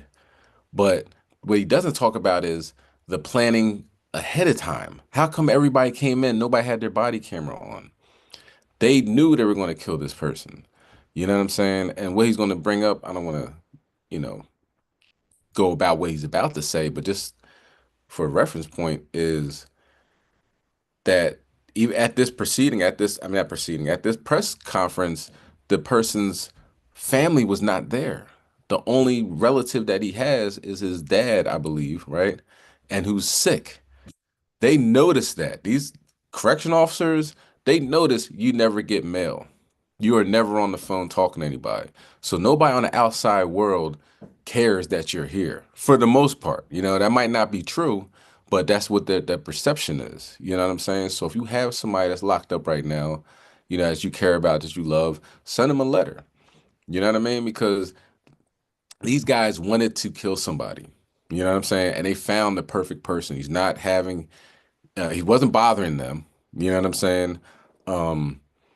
And he doesn't have a large family. You know, his dad is alive, but isn't well enough even making it to the press conference. You know what I'm saying? So, FYI, this is how these people operate. Let's continue. Then the grand jury began to focus on the cover-up, as amateurish and ineffective as it was. Did somebody say something? Hey, Salakia Kasaja. Yeah, can y'all hear me? Time. Yeah, I just want to land me back on what you was bringing out. My brother's been locked up 22 years now. He's been in every upstate New York prison you could think of. He done been in there. And he told me that's exactly what happens. He said, if you locked up and it seemed like nobody checks in on you or nobody really cares, a lot of time these dudes be just dying mysterious deaths. You know what I'm saying? It's like the correction officers be damn experimenting on them. And he said he's seen it so many times over the years. A dude, he was in a gym and he fell and broke his neck playing basketball. You know what I'm saying? And a lot of times when you check the dudes that this be happening to, they ain't really got no family or nothing. You know what I'm saying? That's why I tell my family, listen, send letters. You know, I randomly call his social worker, and you know, I go visit when I can. I slow down a little bit, but you know, now my sister and my brother-in-law goes, so you got to keep up with family if they locked up. Even if you didn't have the best relationship with them, because they Esau will kill their ass. Excuse my language, excuse my French, Salakia, but Esau will kill them. When my brother was locked up, notorious prison in New York, Clinton Correctional Facility, upstate New York, is about 8 hours outside of the city. And he said that used to happen in Clinton all the time. Dudes just mysteriously dying. And then a lot of times, once they get killed, nobody still was checking for them. They just dead, like, they have some quick funeral, throw them in a potter's field or something somewhere. Nobody even inquired after he was even dead. You know what I'm saying? So my brother would tell me, man, that would happen a lot with inmates that had no family, no visit, no letters, no commissary. They like, oh, it's like this nigga don't exist. And even after the fact of them killing that inmate, a lot of times nobody checked for months. Then somebody might call a prison 7 months later. Oh, he died. And the prison, well, we didn't have no family or nobody on file to contact, which Esau got all this tech. Now, you can find somebody that's related to the man or the woman. It even have happened to female prisoners. So a lot of times, man, yeah, you know, you get locked up, nobody check for you. After a while, they see, yo, this dude in here by himself. They gonna body you. Or something funny gonna happen to you. They gonna experiment on you and say you died, or you was on a work detail and you fell down a shaft, some madness. Meanwhile, he got nobody that checked. He been in here 5 years, nobody checked on him. You know what I'm saying? We gonna kill this nigga. We gonna experiment on him. We gonna have fun with him. So even before my brother got locked up, I've been hearing that. It's just more testimony since my brother been in there. But I've been hearing about that from back in the days. From younger, especially in New York. I don't know about other states, but especially in New York, them upstate prisons, Jake don't have nobody, they will body you. So be mindful of that, man. You got family members in prison, drop them a kite every once in a while. You know, send them a cut. Let them know that, look, he got people out there caring about him. Because that thing is serious. That's not made up. That thing is serious. Go ahead, King. Salakia, can I say one thing?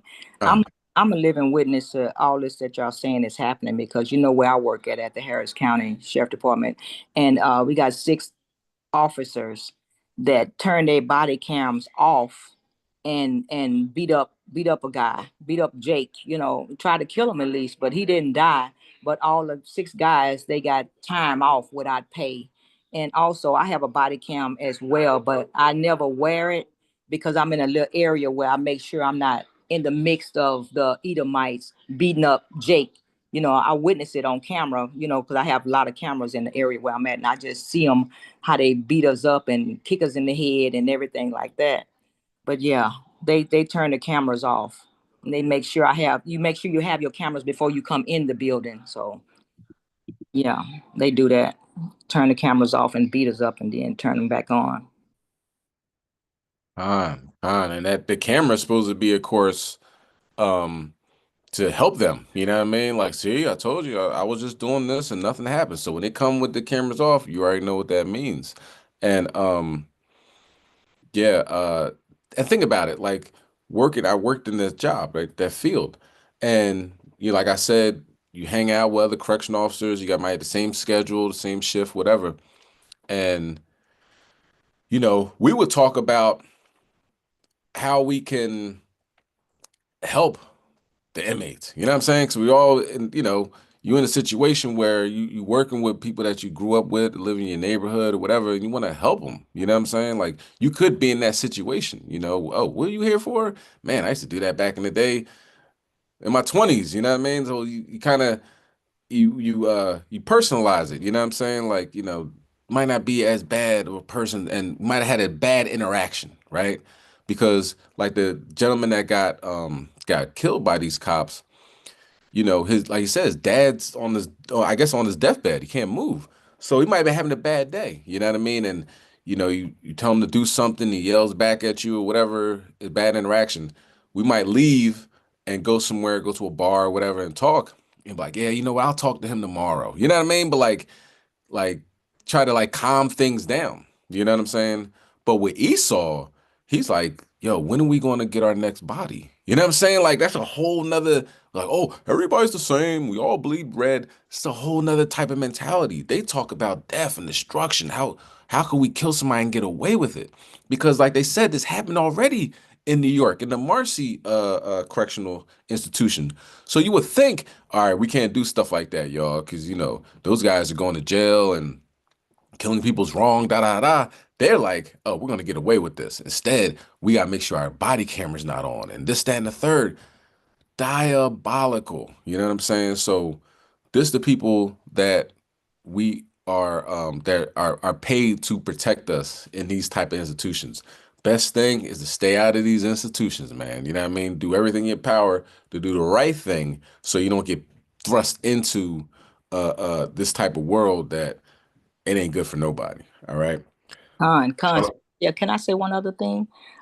My girlfriend name is Tamika Motley. Her son's name is Jovan Motley, and he works in Huntsville. He's a correctional officer. He's with the containment team. It was like five or six of them went in, and only the Edomites came out, and Jovan Motley was the only one stayed in there dead, and she's still fighting that right now. Want to know why did y'all leave my son behind? And he's with the containment team. They was going in on a inmate that that was doing something. They was trying to get him out of the cell, but 5 went in and only 4 came out, and her son, and then she's still fighting it right now. But I just seen her on Facebook last week eating shrimp, crab, lobster, and this and that. And I text her and told her that's abomination food, and she told me to prove it, and I sent her the verses. So I don't know why her son was picked to be killed with them cracker Edomites that was in there, and he the only one that died in the cell. Was he an inmate or a guard? He was an officer. Oh, he wow. Was with the containment team. The 5 white guys came out, and he was the 6th black person. He was a black person that stayed and then died in there. Talking about he had heart problems. He didn't have no heart problems. But okay, so somebody in New York knows, is it Septico? Somebody in New York knows what I'm talking about. Al Pacino played this role. Is it somebody in New York? You could unmute if you know what I'm talking about. You have to be in New York, but Somebody knows this name. It was a cop. It was a real true story. Salakia King is Presidio. Al Pacino played Presidio. Presidio? I thought it began with an S. He was a cop that Serpico or something like that. He was a cop that pretty much did the right thing. Serpico. Serpico. Serpico, yeah. The water. Yeah, he was yeah. a do-good cop. That they made a movie about him because the scandal was so bad in New York, and he stood up for the right thing. But yeah, Serpico, good movie. You got to check it out too. Definitely recommend that. Also another documentary called The 7-9. I believe we talked about that, Elder. No, the 7-5. 7-5. The 75th precinct. That's that's in East New York where I grew up at. Yeah, very, very dirty precinct. And the 75th is dirty till today. Damn. It's dirty to this day. They made a show about it. They made the show was only one season. It was called The 7-5, and it was based upon an Eve captain that came into the precinct to try to make it better. All right. Matter of fact, the name of the show was called East New York. It was actually called East New York. And the precinct in the movie was the 74th, but it was actually based upon the 75th. And they made the show where this Eve captain was promoted and put into this precinct, and she was supposed to clean things up. She was like a do-good. She was like a do-good cop, and rumor has it they made that series just to try to make the 75th precinct look good on TV. Like a black officer came and tried to clean it up. But yeah, another good documentary, the 7-5, that precinct was corrupt as hell, and they still corrupt to this day. Salaki Elder, can I speak? Elder, have you heard of this movie called Fort Apache in the Bronx? Yeah, that was Richard Gere. Yeah, Fort Apache, the Bronx. I believe that was Richard Gere. Yeah. They was corrupt as hell up there too. Salaki. Hey, you know what else we say right now? And this is Yaquab, HOI LA. You know how they going right now? They putting a lot of the kids, they got World Star and all them, they putting all of our people all on in prison, like showing what Jordan's on and chains to try to get our young people to think that it's cool to go to jail.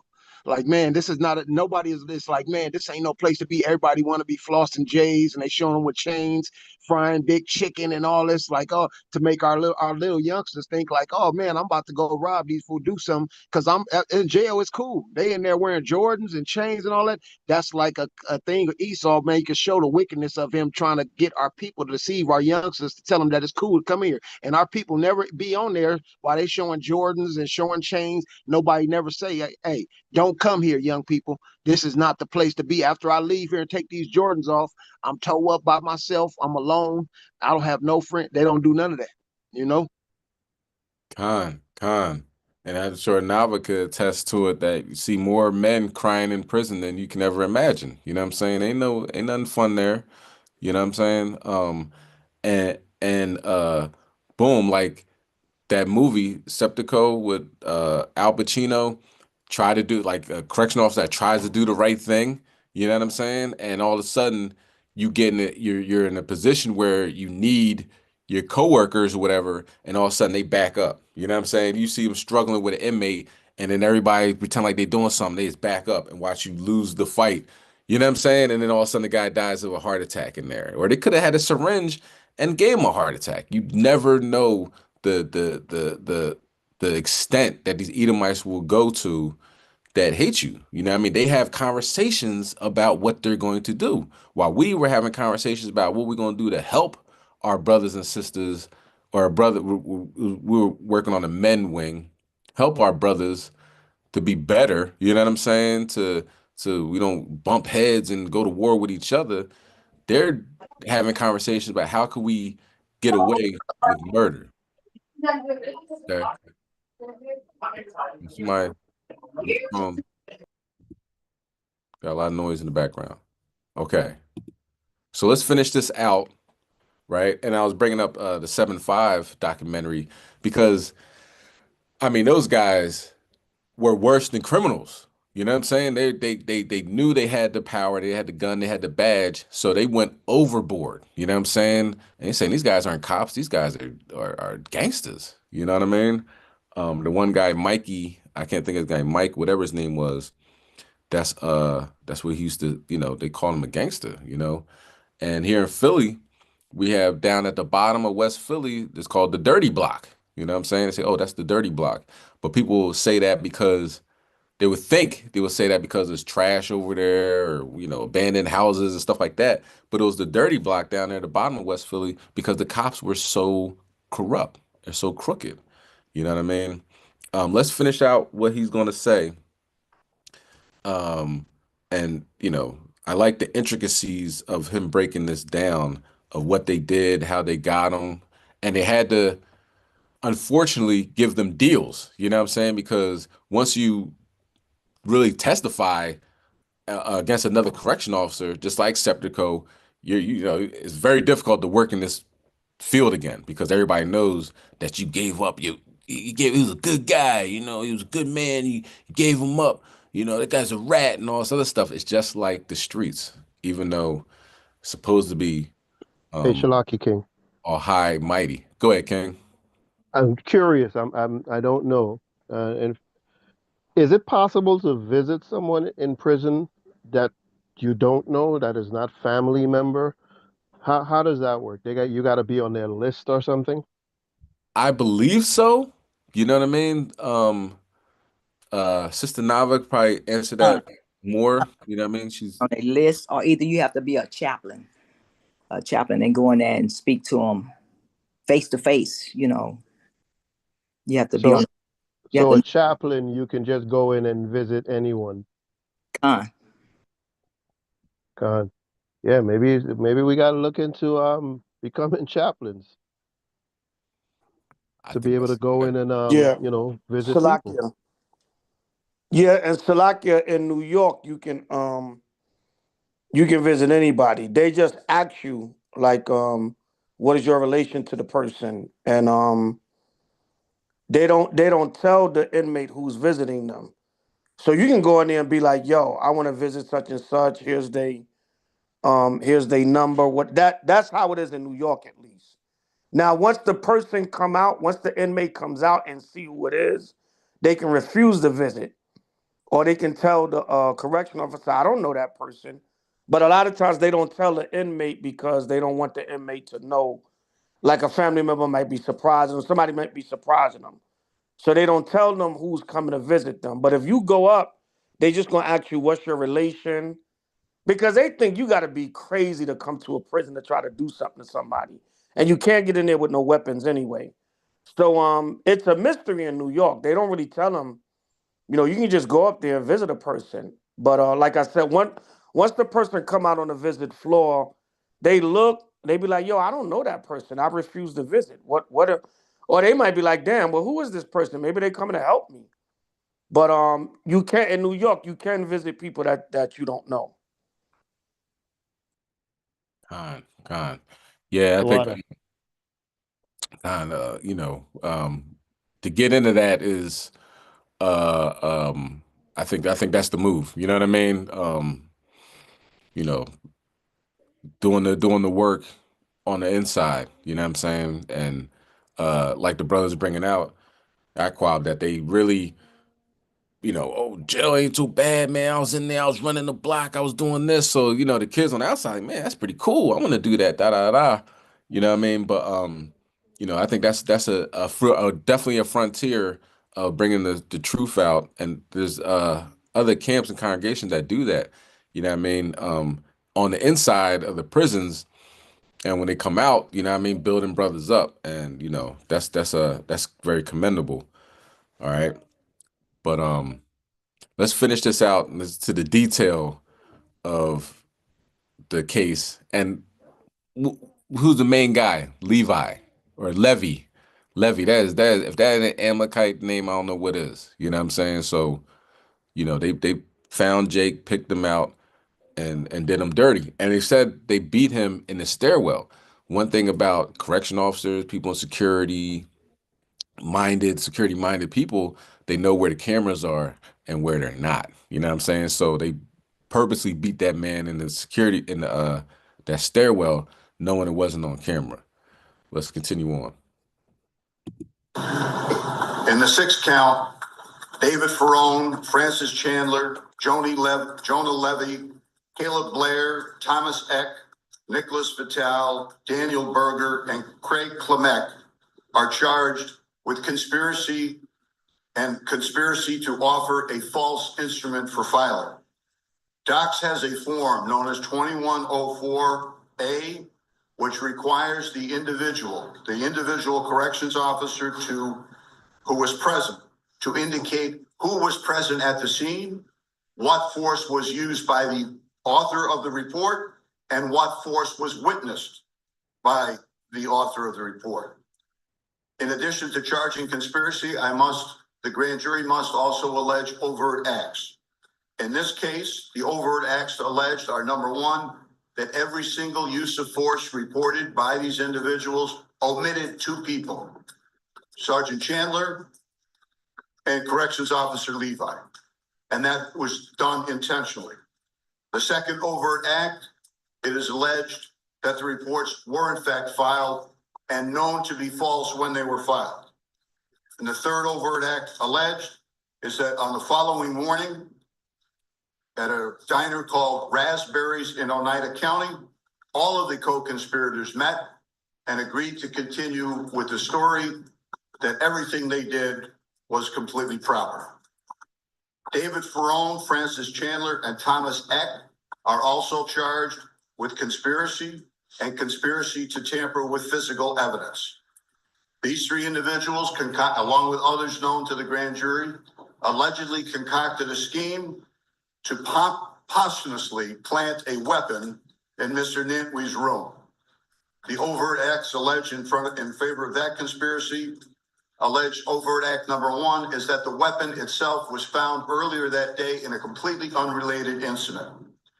The second overt act, a body-worn camera intentionally hung in a men's room at the infirmary of Midstate, caught two of the co-conspirators discussing the conspiracy to plant the weapon, again posthumously, on Mr. Nantwee. And the third overt act alleged is that defendant Chandler, actually in front of a group of all of the corrections officers, asked for a volunteer to have someone come forward and say that it was he that discovered the weapon. And it is alleged that that quote-unquote volunteer, it was Thomas Eck. Mr. Slauson, Corrections Officer Donald Slauson, is charged with tampering with physical evidence, and it is alleged that he had cleaned up the holding cell of all of Mr. Nantwee's blood over at the infirmary. And the final defendant is Sergeant Michael Eifert. He is charged, again, with offering a false instrument for filing, allegedly falsely asserting that he had no opportunity to look into the room and, in fact, saw no use of physical force against Mr. Nantwee. So they beat this guy to death while handcuffed. And the next video, you're going to see some of these correction officers. They ain't no little guys. You know what I'm saying? And they had to clean up the blood. Can you imagine what that looks like? You know what I mean? The orifices, you know what I'm saying? Because 69 different locations other than the head trauma that were significant in his death.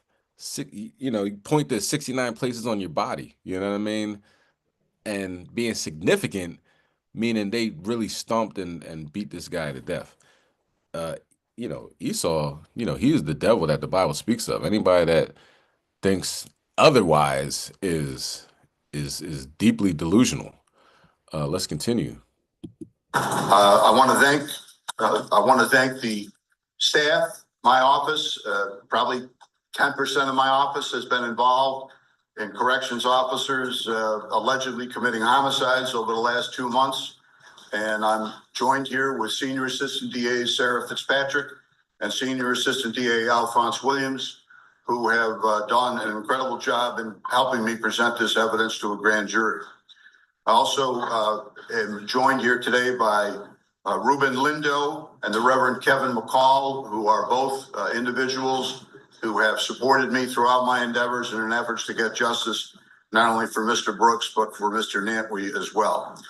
I don't believe that anybody from Mr. Nantwey's family is here. The only individual from his family that I've spoken to is through his attorney, his dad, and I understand that his dad is not in the greatest of physical shape and apparently was unable to travel here today. I also want to thank Troopers Tim Doherty, Bill Casey, Tom Quilter, Denny Doherty, Andy Wilmot, and if I may reserve a special spot for Olivia Tabor, who have been just incredible in helping me present this case. All right, okay, so let's go to Psalm chapter 17 and verse 8. All right. I'm sure as an Israelite, anybody's watching this, you know somebody that's locked up. You know what I mean? It's just the nature of where we're at, whether it's a cousin, brother, sister, parent, friend, you know what I mean? Somebody you grew up with. There's 2 million people currently locked up in the United States. And you know, they do, you know, our neighborhoods, you know, from that prison pipeline from school to prison it's a real thing. You know what I mean? It's why you got the cafeteria of the school looking like the cafeteria of the jail. You know, the same paint on the walls in the school, same paint on the walls in the jail. That bell in the school, bell in the yard. You know what I mean? The prison bus, school bus, that the correlations they're endless. You know what I'm saying? But the comparisons, they're endless. So everybody can hopefully relate to this. You know what I'm saying? It could be us on that side of the fence dealing with this situation. That's why, of course, pray to the Most High for deliverance of our people, not only us, but our people, and that the brothers on and sisters on that side of the fence, hopefully they repent and come back to the law, statutes, commandments written in the scriptures, and they don't have to be subjected to that level of ferocity, man. You know what I mean? Had to clean up the blood. How much blood is that coming out of this person? And when do you stop? When do you say, you know what? I think he's had enough. They don't. You know what I mean? They knew what they were doing and they did it. And you're gonna see those faces in the next video of these diabolical Edomites. Can you bring that out as Psalm 17? This is the book of Psalms, chapter 17 and verse 8. Keep me as the apple of thy eye. Hide me under the shadow of thy wings.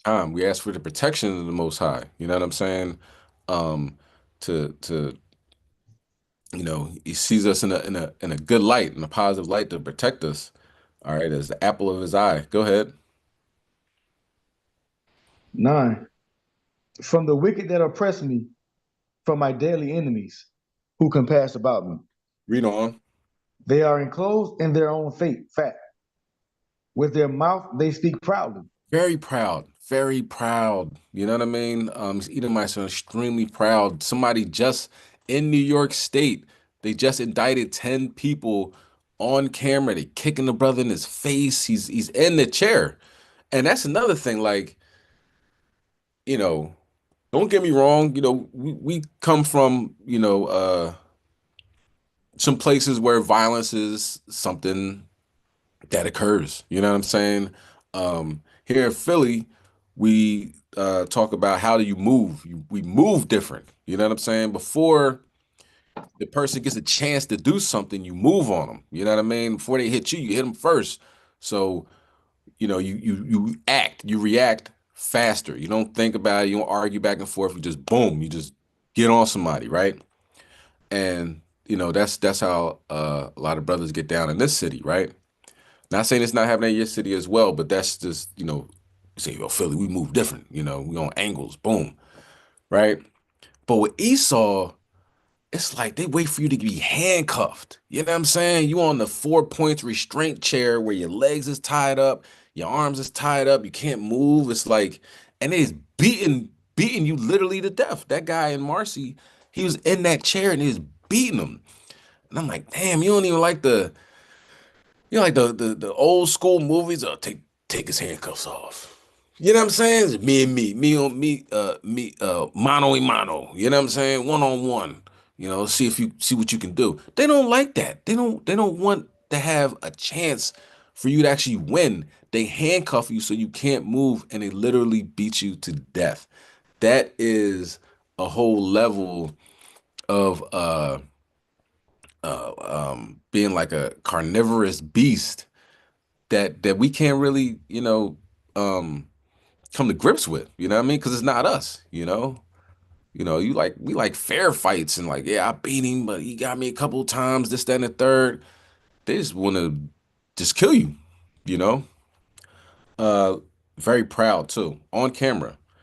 Anybody want to? I can't, since I'm the one that really beat him to death. Everybody knows I'm the one that's crazy, and I got a laundry list of charges pending against me. Can anybody else say that they found this weapon in in his room?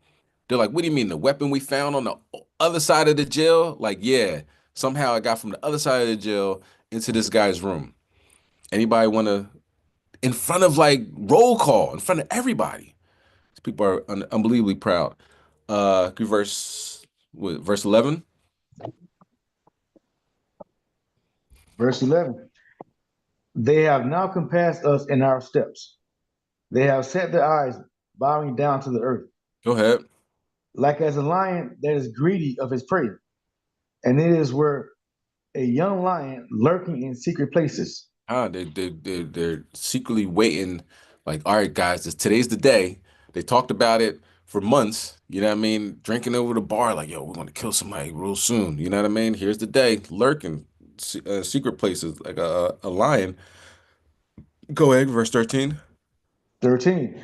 Arise, O Lord, disappoint him, cast him down, deliver my soul from the wicked, which is thy sword. And just keep in mind, man, God allowed this to happen. God put the contract out that this dude would get beat to death. So fearing Esau ain't it. You got to fear the Most High God. To not be in that situation. Who knows what this brother has done in his lifetime? You know what I mean? Not condemning the victim or anything. But say he's from Harlem, could have walked by plenty of camps every day. You know what I mean? Brothers, yo, repent, come back to law, statute, commandments. Could have gave him the finger. You know what I mean? Could have said in his heart. He had to give him the finger. Could have said in his mind, like, I ain't with all that Israelite stuff.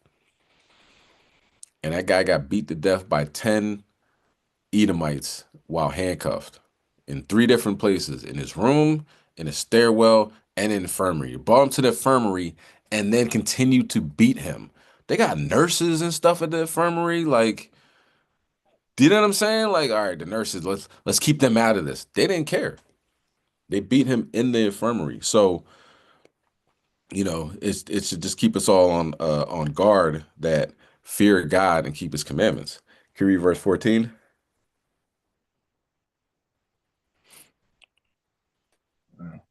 14.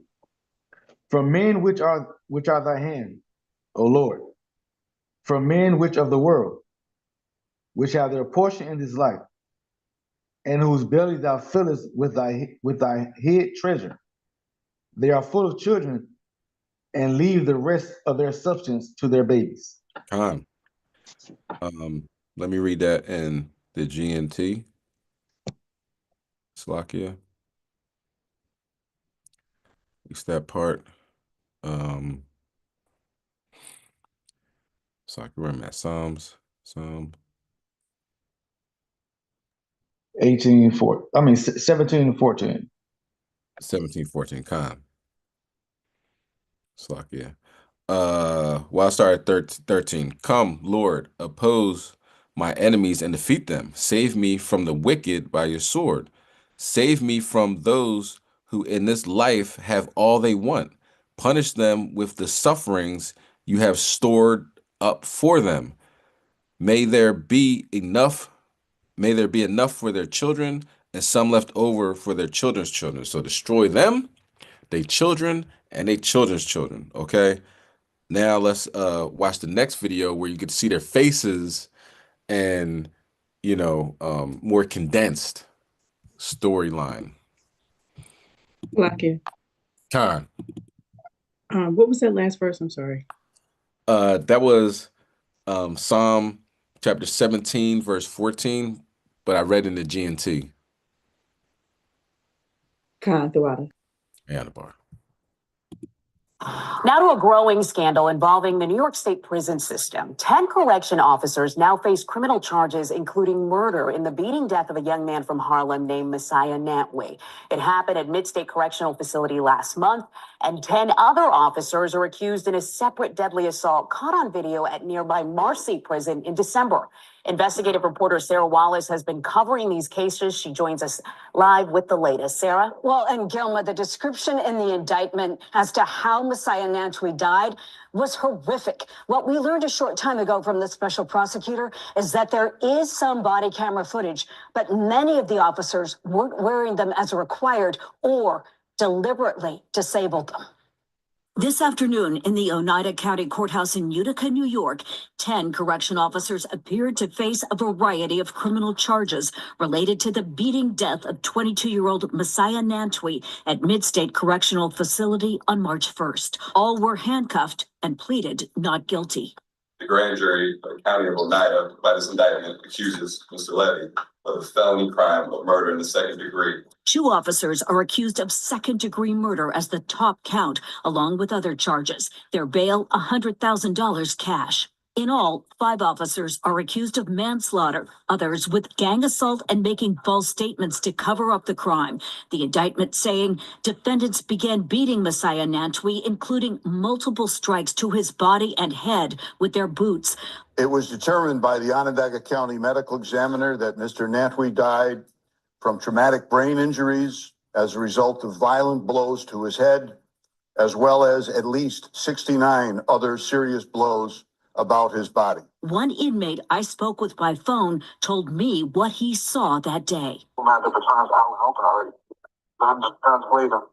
Then they all fall in the room, start beating on him, kicking him. And he's just saying, please stop. I didn't do anything, please stop. Some of the officers are accused of falsely claiming Nantwey had a weapon and then mopping up the blood to destroy evidence.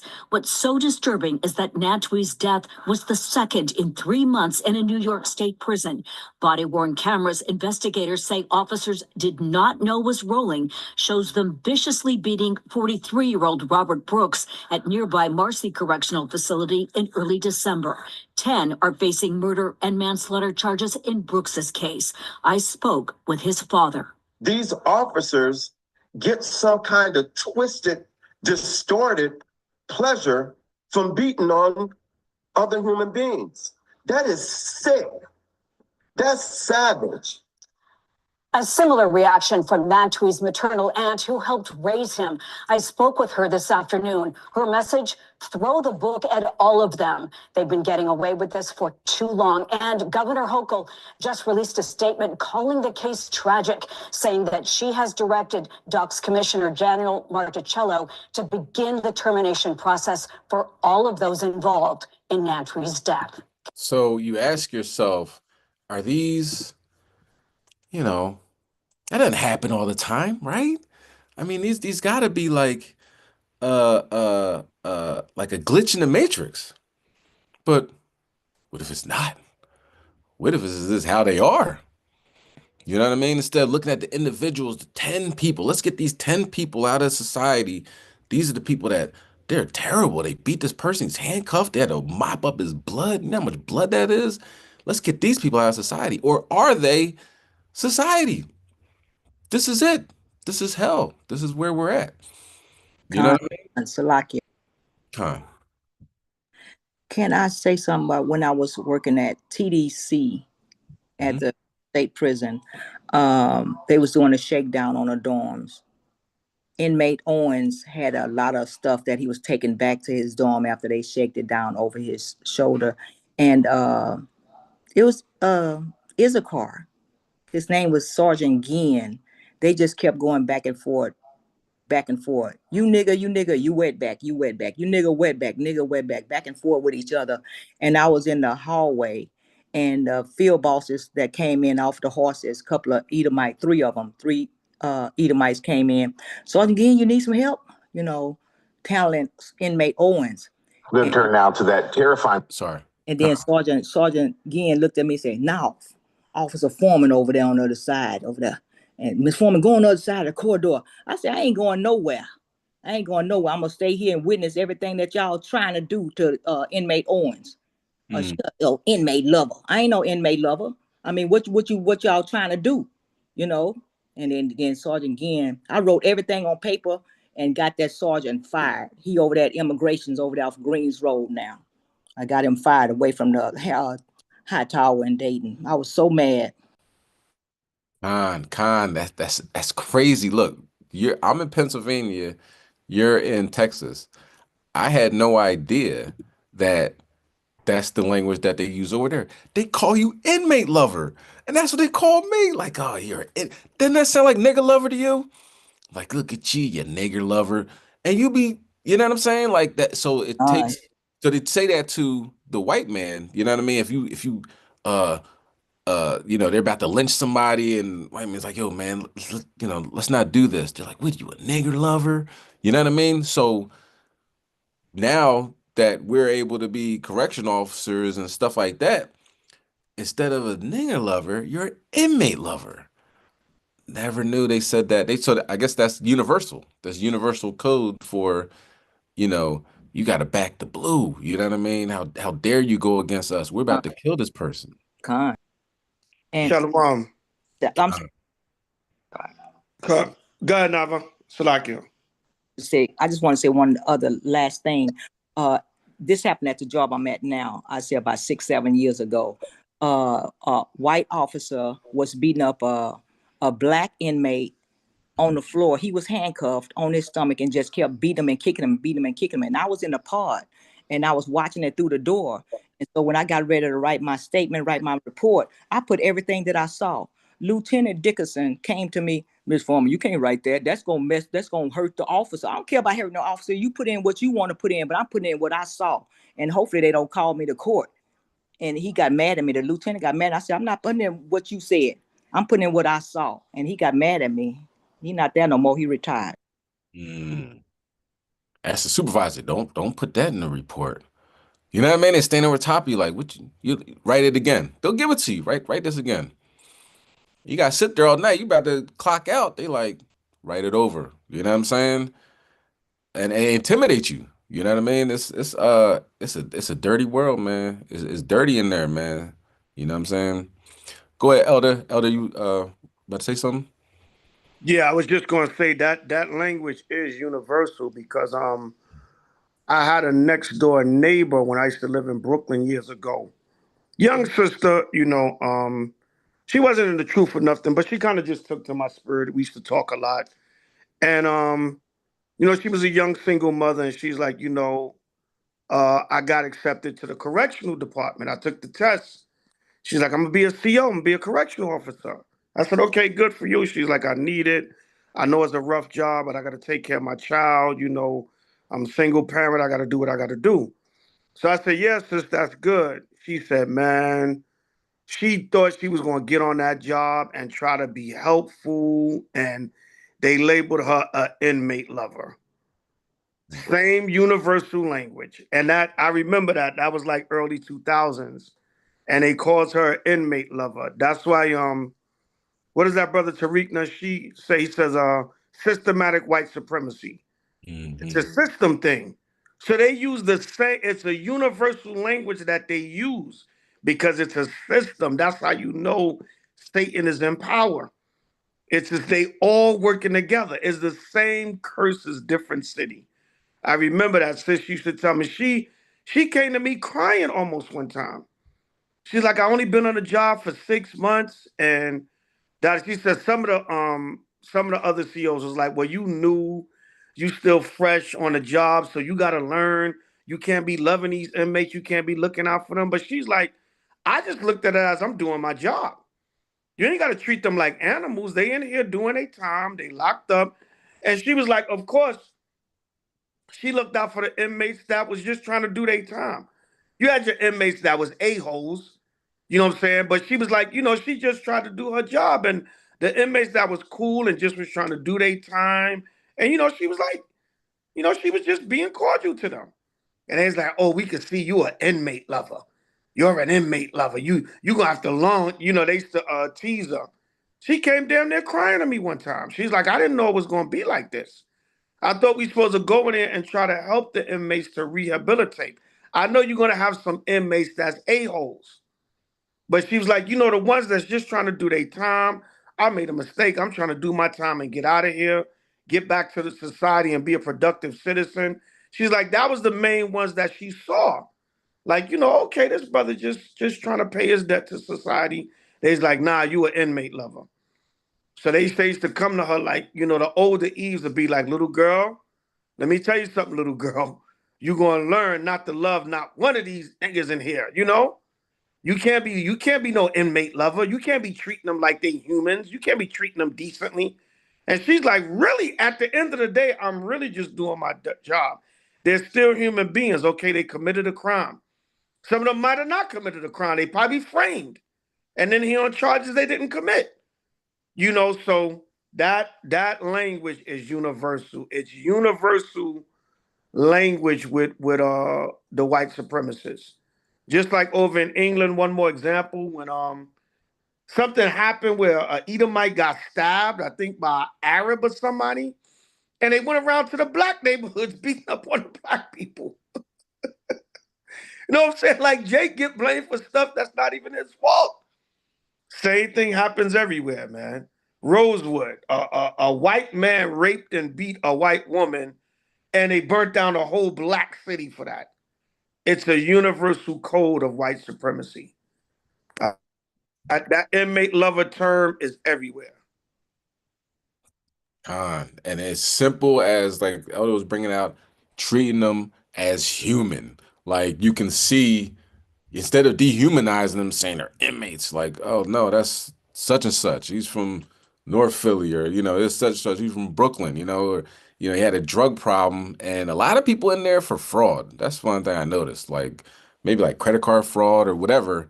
I noticed a lot of people in there for like money issues. Might have had, like I said, a drug issue, alcohol, whatever, something holding them back, and they wanted money. You know what I mean? But everybody, of course, everybody needs money, right, to survive, rent, so forth and so on. But it seemed like something might have been holding them back, and everybody can kind of relate to that. You know what I'm saying? Oh, I had a rough time back in my 20s. I had a rough time back in my 30s. This, that, and the third, and they got caught up.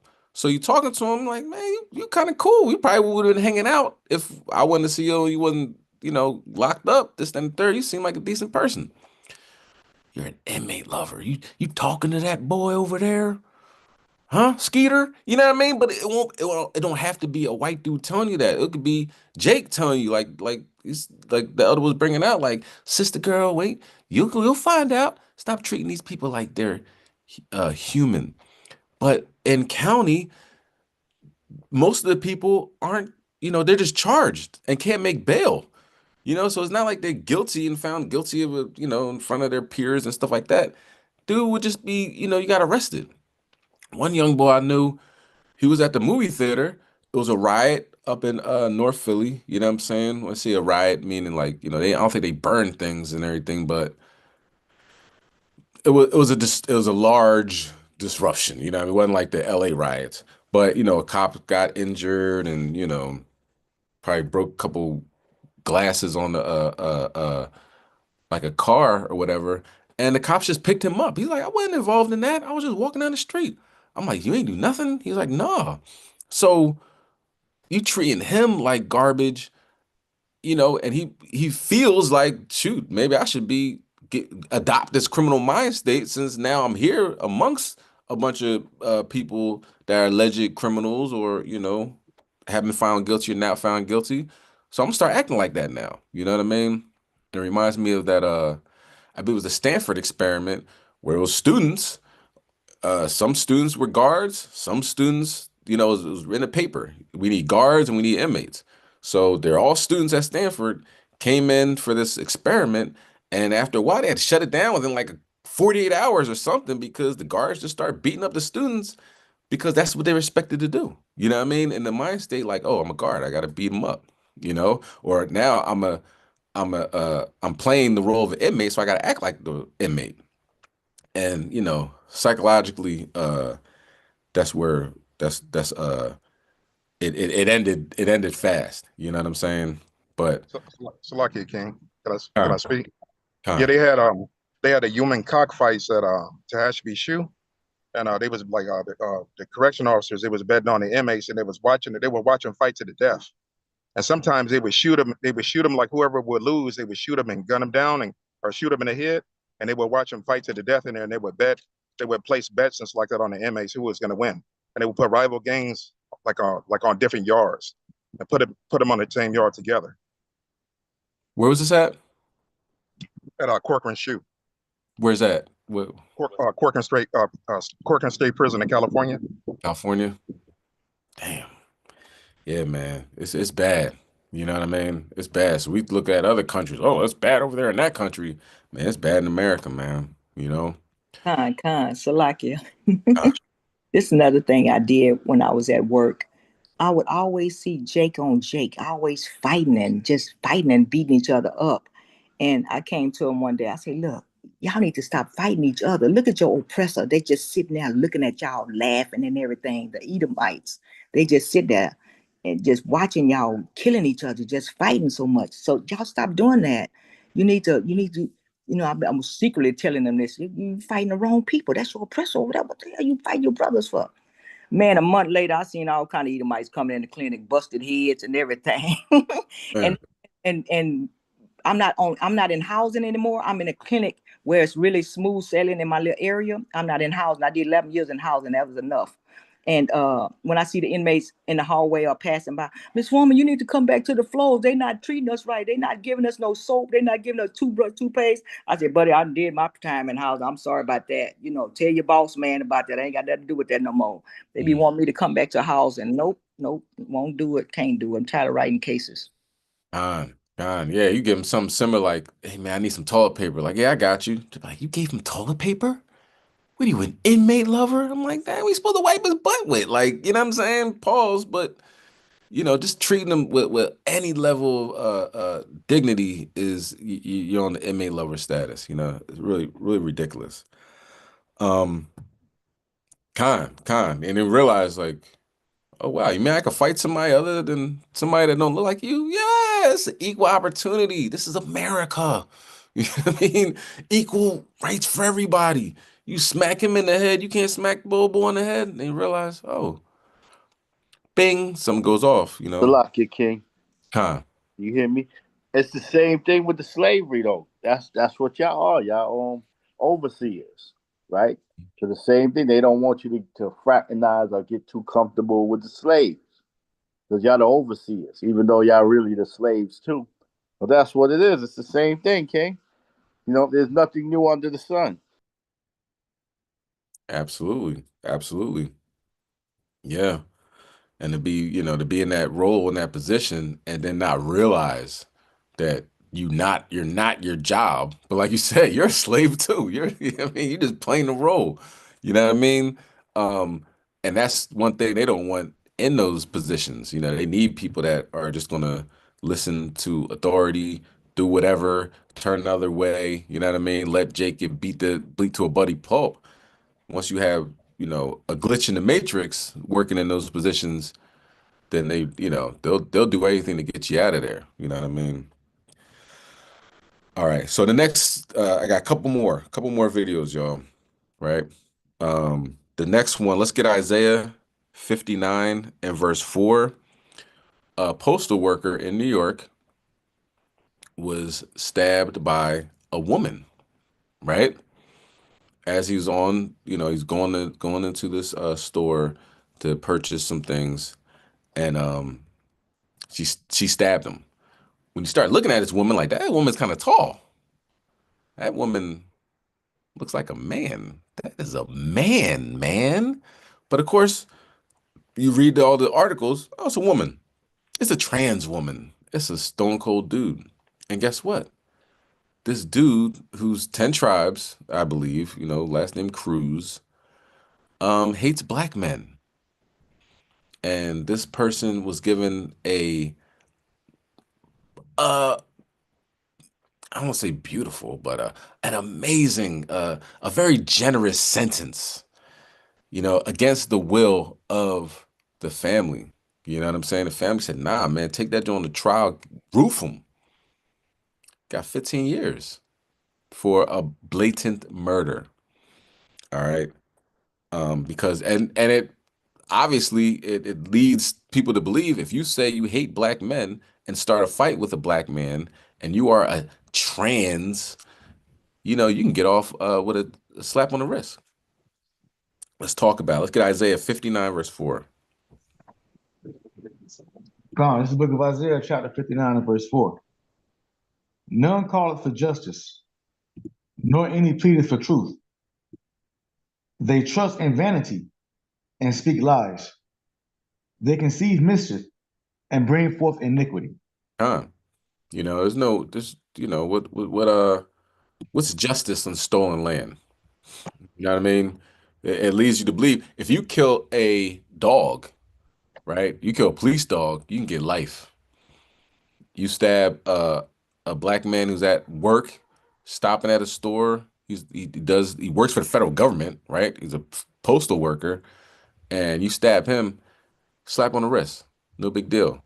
The parents, the families objecting on the internet, in front of all these cameras, like we did not want this. They did not talk to us about this. And what they say, deal with it. You be all right. Dehumanized. Okay, so with that, let's watch this next clip. It's a lot. Con. Go ahead. And what the article you sent, like, well, the story that you're speaking of now, like, it's like, why even mention that it's a trans when that wasn't the motive behind the incident that took place? Con. For a reason. Con. And they say, oh, well, this trans person could have been, was what's the word? Misgendered or something. You know what I mean? Just like, it had to be something because they were trans. Nah, this person was a psychopath who had multiple incidences with law enforcement regarding stabbing people. This is somebody who is a man, but wants to be a woman. So obviously mental illness is involved here. And that always carries knives and hates black men. That should have been enough just to roof him. But here we are in Babylon, where a slap on the wrist is almost guaranteed whenever the victim is a black male. It doesn't have to be a black male, black woman as well. All right, let's watch this video, and then we're going to read that article so you can see what they purposely leave out. The important things that we just talked about is she doesn't like black men, or it doesn't like black men, and it started the fight, and it stabbed him multiple times, and not only afterwards, stood over top of him saying he deserved it and never had any type of remorse. We'll give him a slap on the wrist. We'll give him a deal. Diabolical. From heartbreak to anger, the family of a postal worker stabbed to death at a deli is outraged his killer just accepted a plea deal for 15 years behind bars. Zania Maldonado explains why his mother believes justice was not served. I just felt cheap. Like, my son was murdered. And, I'm just like really frustrated. Wednesday, 24-year-old Jaya Cruz accepted a plea deal at court for murdering 36-year-old Ray Hodge, a USPS mail carrier. This is Cruz when she was taken into custody back on January 3rd. Notice, January 3rd, taken back into custody. You are not going to see a mugshot of this person. I had to look this person up. I'm like, why are they not showing its face? At this point, I didn't know this was a man, right? I'm just watching this video. And if you just watch this video, you wouldn't know that either. Because they got their, the perp walk, here, put your hood on. We're not going to show your face, right? But then come to find out, hold up, that's a man? And then also I noticed, obviously, it is very tall. But then you had to do some digging to figure out why they got 15 years, why they didn't show its face, why they don't talk about it. Because this is a very diabolical society, and it's showing us, do Black Lives Matter? She pled guilty to first-degree manslaughter and will serve 15 years in state prison. Hodges' mother was inside the courtroom. You and your family feel slighted with a 15-year sentence? Yes. Yes. According to court documents, Cruz was arguing with Hodge inside a Harlem deli before taking out a knife and stabbing him multiple times throughout his body. The stabbing took place back on January 2nd at 2:30 in the afternoon in front of deli workers and witnesses. The Manhattan District Attorney's Office stating in part, in context of the stabbing death, including the rapidly evolving and escalating confrontation and the other relevant sentencing considerations that are presented, the people have offered a plea to manslaughter in the first degree. The DA's office confirms it was aware the family was opposed to any type of offer. Rice says she wanted the case to go to trial to get justice for her son, a father of two. She got off too easy. With Cruz's sentencing now set for May 28th, Rice and her family are left with no choice but to move forward. One day at a time. I want Ray to be remembered for the good person he was, the excellent father he was, and I just really want him to be remembered for the good person and the heart he had. Zinnia Maldonado, CBS News, New York. All right, so we'll get back to that. But let's talk about the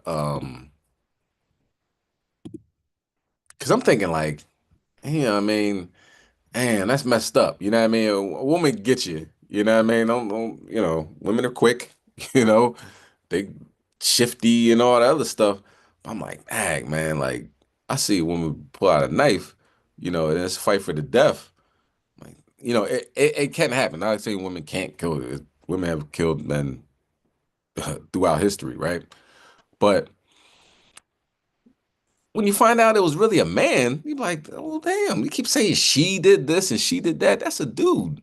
That dude has a history of cutting people. You know what I mean? Let's read the article. Okay. Hey, Shalaki King. Huh. Is that dude going into a female's prison? I know, right? Listen, and when Barack was, president, I don't know what's going to happen now that, of course, you got Trump as president, but I remember, and probably Nava could back this up, of dudes that were going into the female wings of prison because he identified as a woman.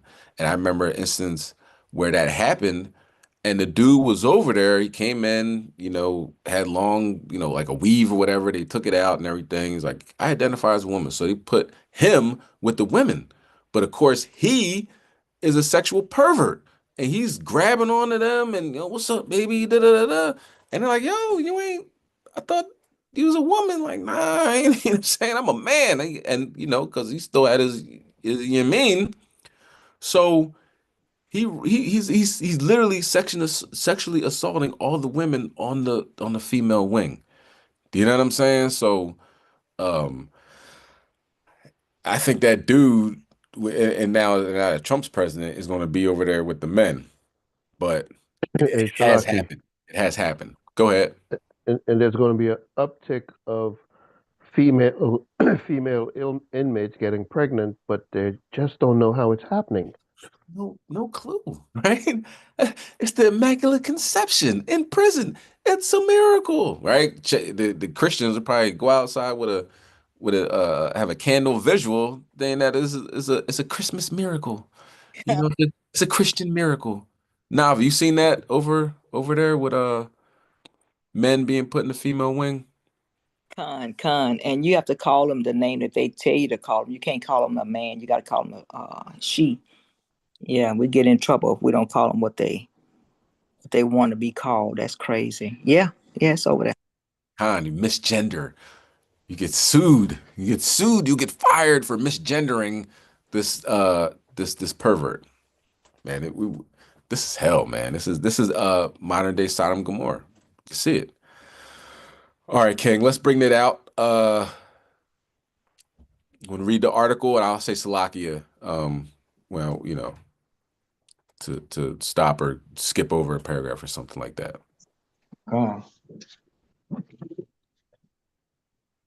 Jaya Cruz, a 24-year-old repeat offender from New York City, who pleaded guilty to fatally stabbing U.S. postal carrier Ray Hodge III during an argument in Harlem sandwich shop in January while serving just 15 years as part of a plea deal from Manhattan District Attorney Alvin Bragg's office. Hodge was 36 years old and had 2 children. His family had vehemently opposed the deal, relatives told Fox News Digital. Cruz picked a fight with Hodge over who was first in line at the restaurant on Manhattan's Lenox Avenue between West 118th and West 119th Streets, according to prosecutors. They said in court Wednesday that several bystanders, including horrified customers and fellow postal carriers, tried to intervene in the argument before Cruz pulled out a knife. The victim threw a bottle at the defendant, and then the defendant attempted to disarm the defendant. Prosecutors said during the physical altercation, the defendant stabbed the victim numerous times, resulting in his death. Cruz walked home after the attack and was arrested later. Hodge was pronounced deceased at Harlem Hospital. He was a father of 2 who colleagues at the U.S. Postal Service remembered him as a great kid, kind soul on social media. Throughout the case, Cruz appeared in court wearing protective restraint, mentions handcuffed in place. Prosecutor reduced the second-degree murder charge to first-degree manslaughter in exchange for the guilty plea, telling the judge that Cruz, through an attorney, expressed remorse and wanted to take responsibility for the crime. Cruz stabbed Hodge 7 times, according to his mother, Ada Rice, then gloated about it. Salakia. So, for whatever reason, it's not popping up on I had to put in my email and all this other stuff. So, on the computer. So, anyway, still got the article, and it said, he was remorseful, but the mother said and gloated about it. And watch this coming up. Go ahead, King. Continue. She didn't show remorse initially in the beginning. She said she was happy when she was stabbing him. Rice told Fox News Digital, she stabbed him. She kept stabbing him. She didn't stab him once. She stabbed him 7 times. She said he was gonna be maggot food. She enjoyed it. She told another reporter she hates black men. So literally started a fight with this man over a spot in line. And they say in the other article, he threw something at her. She pulled out a knife. It pulled out a knife. So he threw something to, get away from me. And it stabbed him 7 times, laughed about it. You know what I'm saying? And said he's gonna be maggot food, and said it hates black men. Now this is 10 tribes right here. You know what I'm saying? And we talked about that earlier. Judah's gonna have to get more respect, from the other tribes. You know what I'm saying? I see that through the spirit. And until that happens, bad things are gonna happen. You know what I mean? To these other tribes that feel that Judah is lazy and,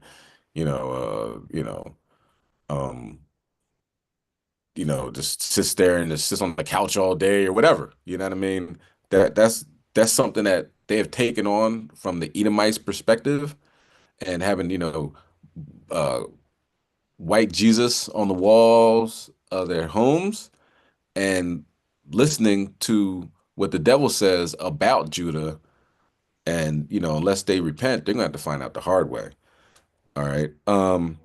Continue Salakia. on, Bubba Kashar. Somebody says Salaki. Hey, Salakia, Shalom, this is Shia. Shalom. Shalom.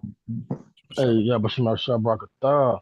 Right. Hey, Shalom, it's supposedly 10 tribes. I want to throw that out there because it could be Esau of conquistador descent through Facts. conquistador descent because that spirit right there. I think I found that people that are supposed to be 10 tribes that have Hispanic names are not always 10 tribes that come with that vibe. It's the spirit that they have that you gotta, that you gotta review and examine. Because when I go certain places, like Miami, when you go on Ocean Drive, all of the people that own those hotels and those bars, they claim to be 10 tribes, but the vibe when if you go in there even to buy like a ice cream cone, it's like they hate black people.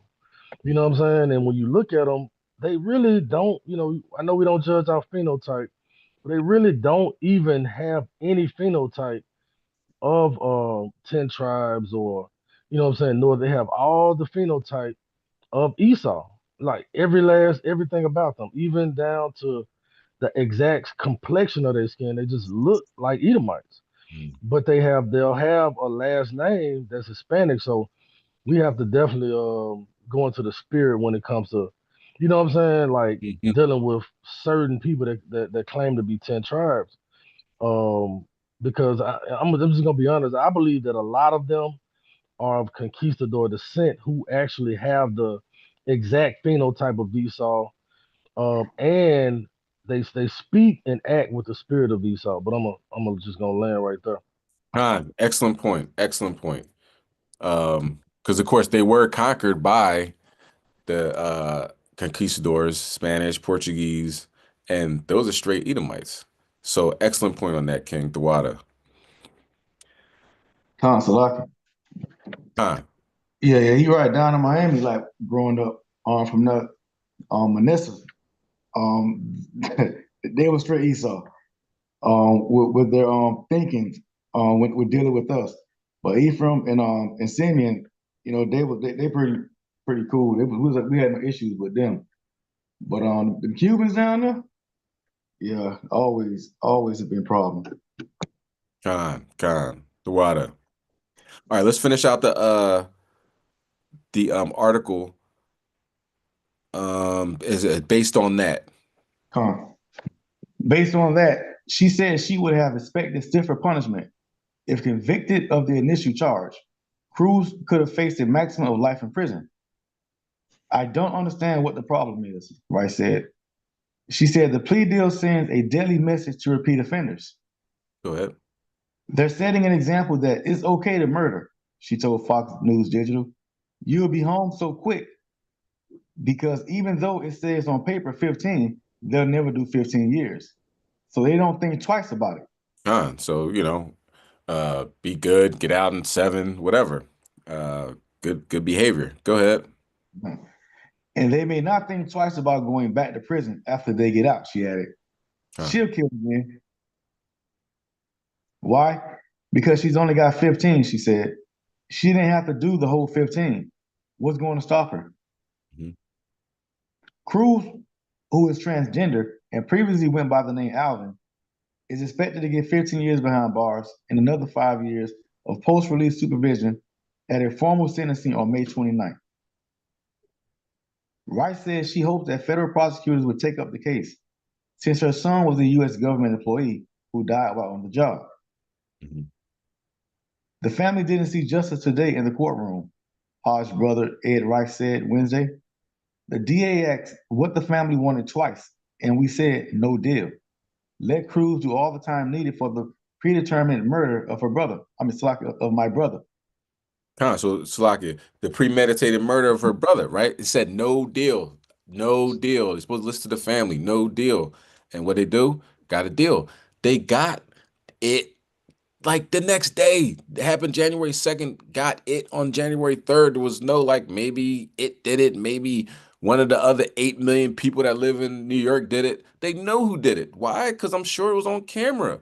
Why? Because there's cameras in those bodegas. There's cameras on outside. They saw it walk from its building, go to the bodega, stab the man, walk out, probably with the knife in the hand, and walk back to its building. You know what I'm saying? So you don't need to have a deal. You know what I'm saying? What do you mean a deal? A deal is like maybe you did it, maybe you didn't. We might lose that trial, blah, blah, blah, blah. No, there's no deal. You get roofed. But if you are a transformer that hates black men, you get a deal. That is America. Let's finish it out with the last matter of fact, it's a little bit more on that, but let's do matter of fact, yeah, keep going. Keep going, King.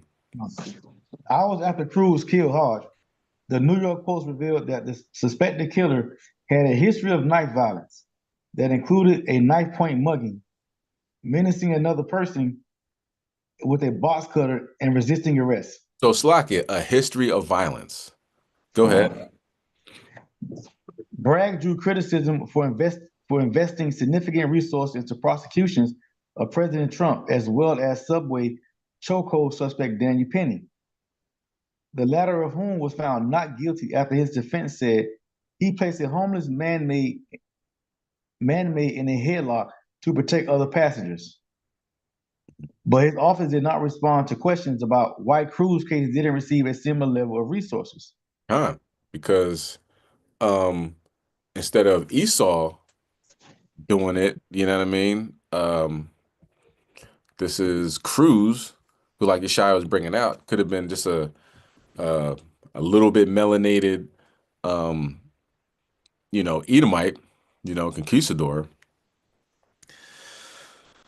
But, she said it hated Slakia. It said it hated black men, and it got a deal, So welcome to America. But as we see in the beginning of this lesson, God is judging this place. They keep on, doing these things to Jake. Most High gonna keep on judging this place. You know what I'm saying?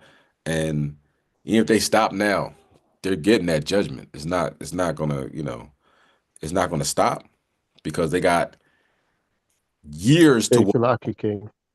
Khan. I thought that was kind of like the definition of a hate crime. The person literally saying, I did it because I hate black men, and it wasn't treated as a hate crime. Wow. 15 years. And ask the parents, Slakia, and ask the parents, do you want a deal? No, I do not want a deal. I want my tax dollars to go to work and put this person behind bars as long as possible. Oh, I thought you did say you didn't want a deal? Oh, I thought you said you wanted a deal. Like, that is diabolical. The only person that can help us out of this situation is the Most High. That's it. That's it. We don't have a leg to stand on as far as in prison, outside of prison, and this, like the elder was bringing out, the systematic oppression. It's all the systems involved are used to oppress the so-called black man, Hispanic man, Native American man, and women and children, obviously, as well. Salakia. Khan. This is Nina, Sister Nina. Also just in society, period, sometimes they just want to come and just bother you for absolutely no reason, like unprovoked. They just come up to you and just want to ruin your day. Like as our last day, for Passover, as we were leaving out of town, my mom was filling up the kids' water bottles, with the juice down at the complimentary breakfast, area and stuff like that. And a she-saw came up to my mom and told her that she couldn't do that. And my mom was like, we're just leaving. Like, it really shouldn't matter. And it didn't matter whether my mom was filling up their cups or not. And she then proceeded to jokingly tell my mom, no, I was just kidding. I was just messing with you. And just came up to my mom and you just that unnecessary pet they want to do, touch your back and just touch you. Like, I just don't understand that. Like, and then when you stand up for yourself or you say something and you're like, I'm not familiar with you, you shouldn't be touching me, blah blah blah, and encounter you, then you're black. Then you're black and you're mean and you're nasty and you're belligerent and you're all those things. But what about them and what they just did? What is that? Ah, Karen. Karen, oh, you're not supposed to do that. Does it bother you? Are they gonna take this? Are you gonna have to pay more? Because I'm taking some orange juice for my child. We're not gonna drink it here. We're going outside to drink it. It's gonna make you pay more on your credit card or your debit card because I'm doing this. No, they feel the need to say something. And then they come out and talk about how they don't want to be around us. Dude, why are you talking to me? Why are you gentrifying my neighborhood? Why are we even, you know what I mean? Why are we engaged in any type of conversation? Because they aim for that. They aim just to bother you. You know what I'm saying? This thing was bothering the bull. You know what I'm saying? So sometimes it's best just to like, I wouldn't even say concede. It's not conceding. You know what I'm saying? But pick and choose your battles. You know what I mean? If you see that this cruise, this thing, you know what I mean, and it might not have mattered whether the guy conceded or argued back with it or whatever, because it said it escalated quickly. It might not have mattered. It might have stabbed him in the back as he was leaving. But just know that there are people out there that would like to do violence and like to escalate situations. You know what I mean? Don't give them that satisfaction. You know what I mean? But of course, always be ready, man. You know what I'm saying? We're in a time period where you have to stay ready.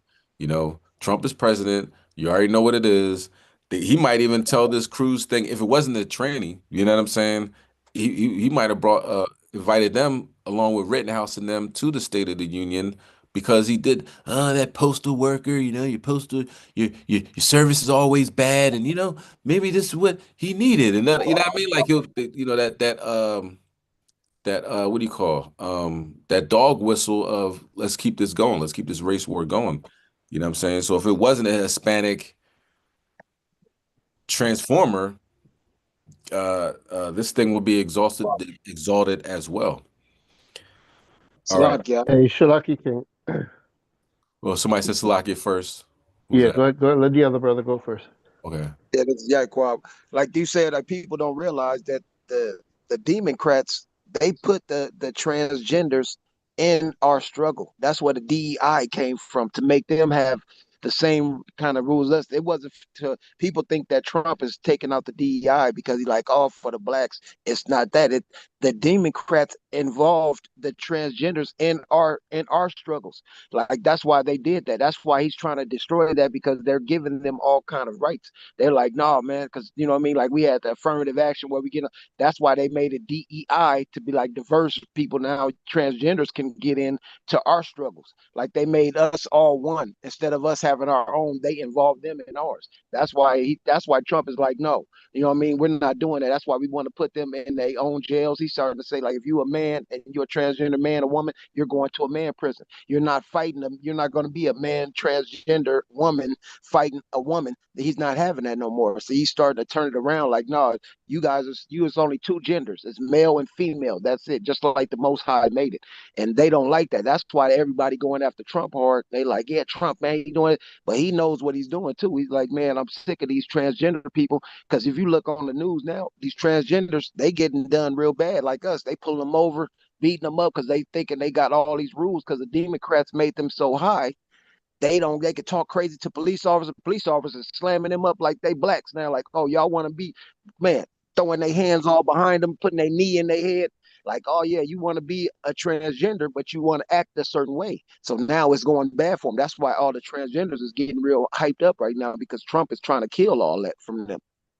And it's lucky. It looks like that he, it doesn't fit their agenda. You know what I'm saying? Oh, they just want to just be accepted. Nah, that thing is a knife carrying hooligan. You are a menace to society. You know what I'm saying? You have multiple cases with violence. You know what I'm saying? You have been pegged as one of those people that might get shipped to El Salvador if Trump has it his way. You know what I'm saying? But one thing that it also would, it works in our advantage, as far as law keepers of, saying you're not exalted on this planet, Transformers, you know what I mean? But also he has an agenda as well to keep them at bay because they need, like Elon Musk says, you need to have babies, man. Like, don't, no, okay, you feel you're a woman and you feel you're a man, have some children to keep our race going because our birth rate and our mortality rate aren't on the same page. You know what I mean? The women, Edomite women are having less children and more Edomites are dying. So they're getting kind of like washed out. You know what I'm saying? So it definitely does work to our advantage. Go ahead, Shemai. You said it's Slovakia? Yeah. How many times did this person stab the brother? 7 times. Is that spiritual? Yeah, it's Yo, you know, that a stabbing is not an easy crime, right? And normally when you see someone get stabbed a whole lot, they call it a crime of passion. It's like a woman might stab a man 50 times, and it's like they zoned out, they lost their mind. Someone who's getting stabbed so many times is like the person zoned out, and she was zoning out in pleasure. yes. That is some serious demonic situation because this wasn't like someone you knew and they were abusing you for so many years, and now you got a chance to retaliate. Like, let's say a man who was abusing his wife, and now she gets some payback, and she was just stabbing him and just remembering all of the hurt and pain. This was a person who really just admitted, I hate black men. And she got the chance to, you know, indulge in her passion. This was a pleasure, a hate. This is a serious demonic crime right there, man. To put a knife in someone and then pull it out and put it back in again. That is, you could probably do that if it was like a gun. You could just keep squeezing the trigger. But to keep sticking a knife into somebody, that's some level demonic stuff going on here, man. Calm. And like you said, with the like you said, demonic, she has the Baphomet. The Baphomet is like it's a demon, right? That has a breast, but is kind of like a man. It's Baphomet's like a tranny. You know what I'm saying? Con, straight So up. yeah, and hate for black men started the fight, had a knife, have a history of violence, used the knife, and got a deal. Manslaughter. No, it's not murder. It's manslaughter. It happens. It's like you actually they bump into somebody and they fall in front of the train. Things happen. Bad things happen. Got a deal. Had everything probably on camera. Witnesses at the scene says it was the aggressor, right? So you had witnesses, more than likely camera. It's New York, so you got camera. And the person was on duty as a federal employee. It's like you can't stab a federal employee, can you? So now they're looking for the federal government to help out because the state's like rewarding it, and it's not even like a big story. Like let's don't even worry about it. Not Daniel Perry. It's not Esau saving the Edomites, from this crazed Negro. It's not Rittenhouse shooting up a protest. No, it's somebody going to get something to eat, get a hero, as y'all say in New York. Hoagie, as we say in Philly, or whatever. Con. Chopped cheese. She probably said ladies first, and the brother was like, yeah, yeah, whatever. And she Yeah. got offended. God. you know? Right? Con. Unbelievable, man. All right, so let's now go to a few more videos, y'all, and we're going to talk about what's going on outside of the country, right? Because we see everything that's happening with Trump and, this, that, and the third. What's going on with Ukraine? What's going on with Russia? World War III implications. That's what. Let's go to Ezekiel 38. and verse 2. We are getting into a very interesting time where Russia and NATO are coming to a head, and the Most High is putting the hooks in these Russians' jaw where you got to go to war or no longer be a country. Okay, let's bring that out. Ezekiel 32:2. Baba Kishar. 38:2. Slakia. Oh, yeah. This book of Ezekiel, chapter 38 and verse 2. Son of man, set thy face against God, the land of Magog, the chief prince of Meshach and Tubal, and prophesy against him. Khan. So in the land, right? Just like we are in the land of Gad, right? And Reuben, but of course, who runs it? Esau. So this is the land that they have taken over, inhabited. You don't see a whole bunch of Slaka. You don't see a whole bunch of blacks or anybody that has any type of melanin over there in Russia. What happened to them? They got the Russian icons, but you know, they have taken over that land and pretty much cleansed it, if that's how they say it. You know what I mean? Of anybody of any melanated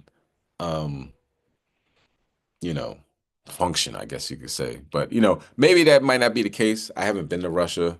You know, I was surprised when I went to Chicago and saw them daggone Edomites. I'm like, damn, we got a lot of white people in Chicago. So maybe you go over to Russia and you see all the where they hit all their Negroes and Japhet and you know the other heathen nations. Okay, but here we talking about Russia. Can you reverse 3, please?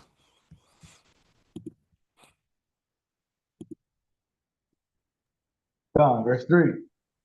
And say, thus says the Lord God, behold, I am against thee, O God, the chief prince of Meshach and Tubal. Go ahead. And I will turn thee back and put hooks into thy jaws, and I will bring thee forth in all thine army, horses and horsemen, all of them clothed with all sorts of armor, even a great company with bucklers and shields, all of them handling swords. Time to go to war. All right, let's watch this video and shall return. It's 15 minutes. I haven't watched the whole video myself, but we're just going to get the basis of it. I know it's getting late, but very important that we know what's going on over there with Russia, and then we're going to talk about China after this. The warning bells of war are ringing loud in Europe, and this message is coming straight from Moscow's highest corridors of power. Russia appears to be bracing for a direct confrontation with NATO, not a Cold War, not a diplomatic spat, but an actual military face-off. Russian President Vladimir Putin's top spy chief has publicly accused the NATO of increasing its military activity in the border areas surrounding both Russia and Belarus. And this, he said, has prompted both Russian and Belarusian security services to prepare for quote-unquote preemptive measures against NATO countries. While holding talks with the Belarusian president, the head of Russia's SVR, Foreign Intelligence Service, has said, and I'm quoting here now, we feel and see that European countries, especially France, Britain, and Germany, are increasing the level of escalation around the Ukrainian conflict. So we need to act preemptively. We are ready for this, quote unquote.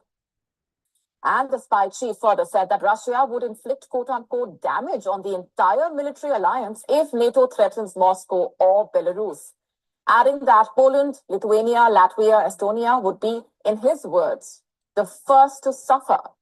Remember, in April 2022, Russian bombers and fighters practiced delivering surgical strikes in drills in the Baltic region. The drills involved over 10 crews of Su-24M and Su-27 aircraft. But why is Narishkin saying all of this really? Is the NATO actually building its forces near Russia and Belarusian borders? You see, just 2 weeks ago, Germany deployed a 5,000 strong armored brigade in Lithuania, marking Germany's first permanent foreign troop deployment since the Second World War. And where did they place them? Right on Lithuania's border with Belarus. And there's more, by the way. Poland and the Baltic states like Estonia, Latvia, Lithuania announced plans to withdraw from an international treaty banning the use of landmines, citing growing threats from Russia. And in mid-February, Finland and American troops carried out massive drills preparing for a winter war near the Arctic region. And just earlier today, the Finnish government decided to keep the border with Russia shut until further notice, without specifying any further details. So as the NATO increases troop presence in its eastern flank and carries out drills for a future war, we are circling back to that big question: what do preemptive measures really mean for Moscow? Just last December, Belarus's president said the country is hosting dozens of Russian nuclear weapons and was in the process of preparing facilities that could accommodate Russia's latest hypersonic ballistic missiles. And just last Friday, Putin said Russia's naval-based nuclear weapons have been completely modernized. You have to listen to this. The share of modern weapons and equipment in the naval strategic nuclear forces in Russia is already 100%. And I would like to emphasize that this figure must be maintained in the future.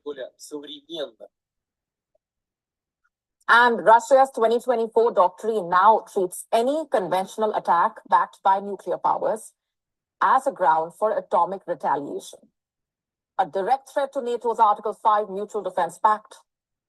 So, with the NATO boosting troops near Russia's borders, Eastern European countries pulling out of arms treaties, and Moscow preparing for preemptive action, the war bells between Russia and the NATO are ringing loud and clear.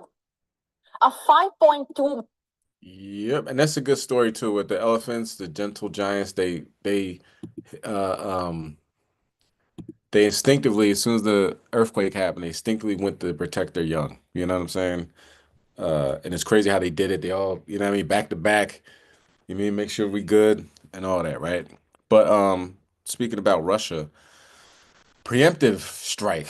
Okay, so they're looking at preemptive nuclear strikes over there. So while we're asleep, that's why it's always good to say your prayers, and before you go to sleep, talk to God and apologize for everything you did and repent. Because while you sleep, them nuclear weapons can go. You know what I'm saying? That's why I say he's coming like a thief in the night.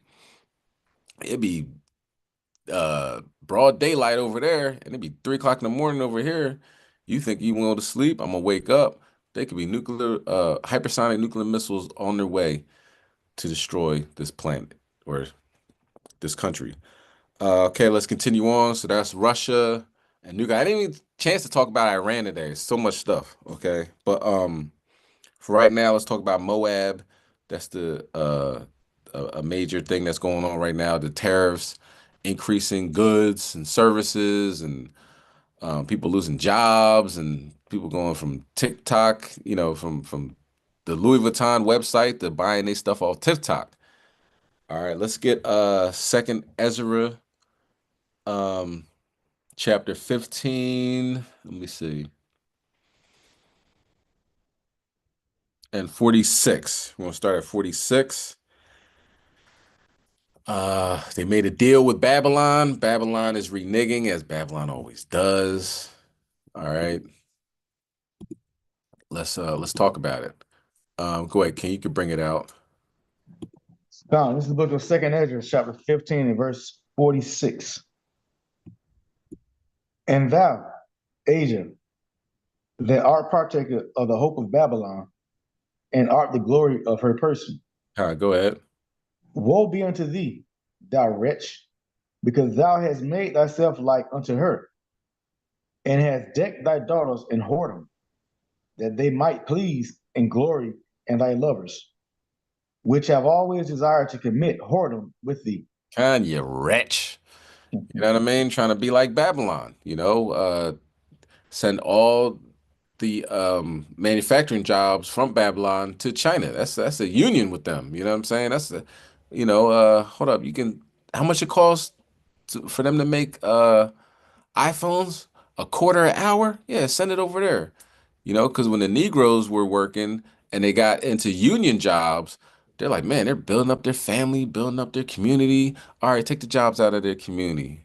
Put in drugs. Put in Russian AK-47s. Put in Israeli Uzis.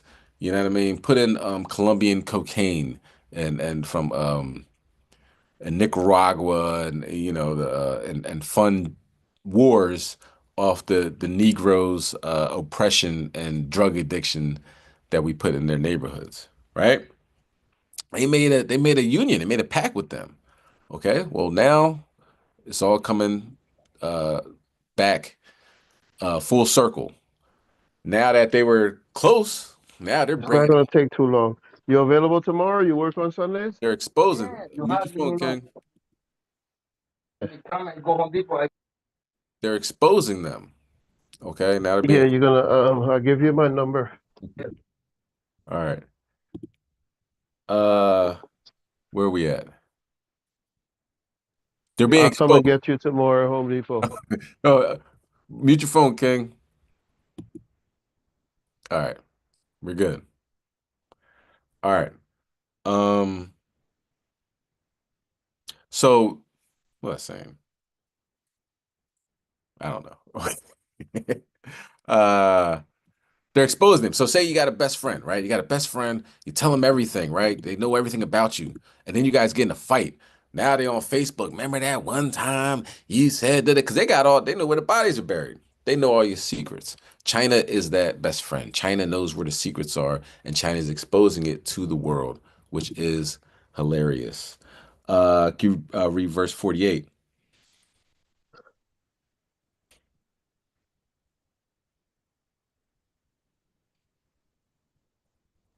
Con 48. Uh, Thou hast followed her that is hated in all her works and inventions. Therefore said Yahweh, Go ahead. and I will send plagues upon thee, widowhood, poverty, famine, sword, and pestilence, to waste thy houses with destruction and death. So now y'all got to pay for it as well. China's not.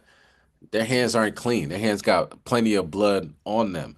So now they have these shipping containers that are just piling up, and they have all these ships that are ready to go to, the Long Beach port, and to Baltimore port, which remember the ship knocked off the whole bridge, but going to these ports to ship off their goods, and now they're just stuck sitting in the port. So China's upset. So China is calling the U.S. out on what they did. And this is a good video the guy made. And don't think for a second, these are just regular Chinese people talking. These are state-sponsored videos that have gone viral that now we realize that Louis Vuitton, all that stuff is made in China. And it comes to Italy and France, and they put on a sticker that says made in Italy, made in France. So you get your $1,500 Louis Vuitton sneakers, you're like, oh, made in France, made in Italy, oh, elegant, luxury.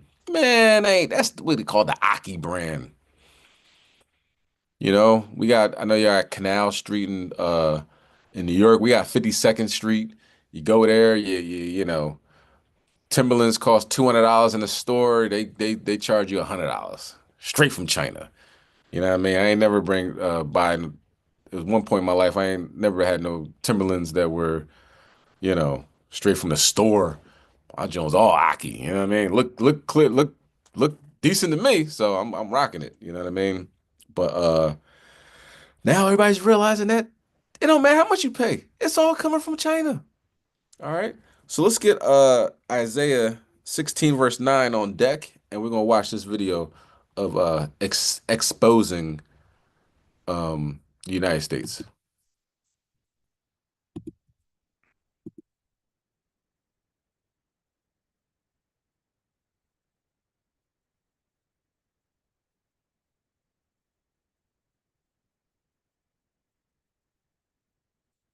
Goes from a Chinese national thing. You guys are all blaming China, you're blaming us, but it's really your own fault, and America now needs a revolution. They rob you blind, and you thank them for it. That's the tragedy. That's a scam. That's why I'm saying this right now. Americans, you don't need a tariff. You need a revolution. For decades, your government and oligarchs won't ship your job to China. Not for diplomacy, not for peace, but to exploit cheap labors. And in the process, they hollowed out your middle class, crushed your working class, and told you to be proud while they sold your future for profit. And yes, China made money, but we used it to build roads, leave millions out of poverty, fund healthcare, raise living standard. We reinvested in our people. My family also benefited from it. What did your oligarchs do? They bought yachts, private jets, mansions with golf course driveways. They manipulate the market, dodge tax, and poured billions into endless wars. And you get stagnant wages, crippling healthcare costs, cheap dopamine, debt, and flat wave poverty made in China while they pick your pocket. For 40 years, both China and the United States benefit from the trade, the manufacturing, but only one of us use that wealth to build. This isn't China's fault. This is yours. You let this happen. You let the oligarchs fit your lies while they made you fat, poor, and addicted. Now they blame China for a mess they made. I don't think so. I don't think you need another tariff. You need to wake up. You need to take your country back. I think you need a revolution. No, he has a point.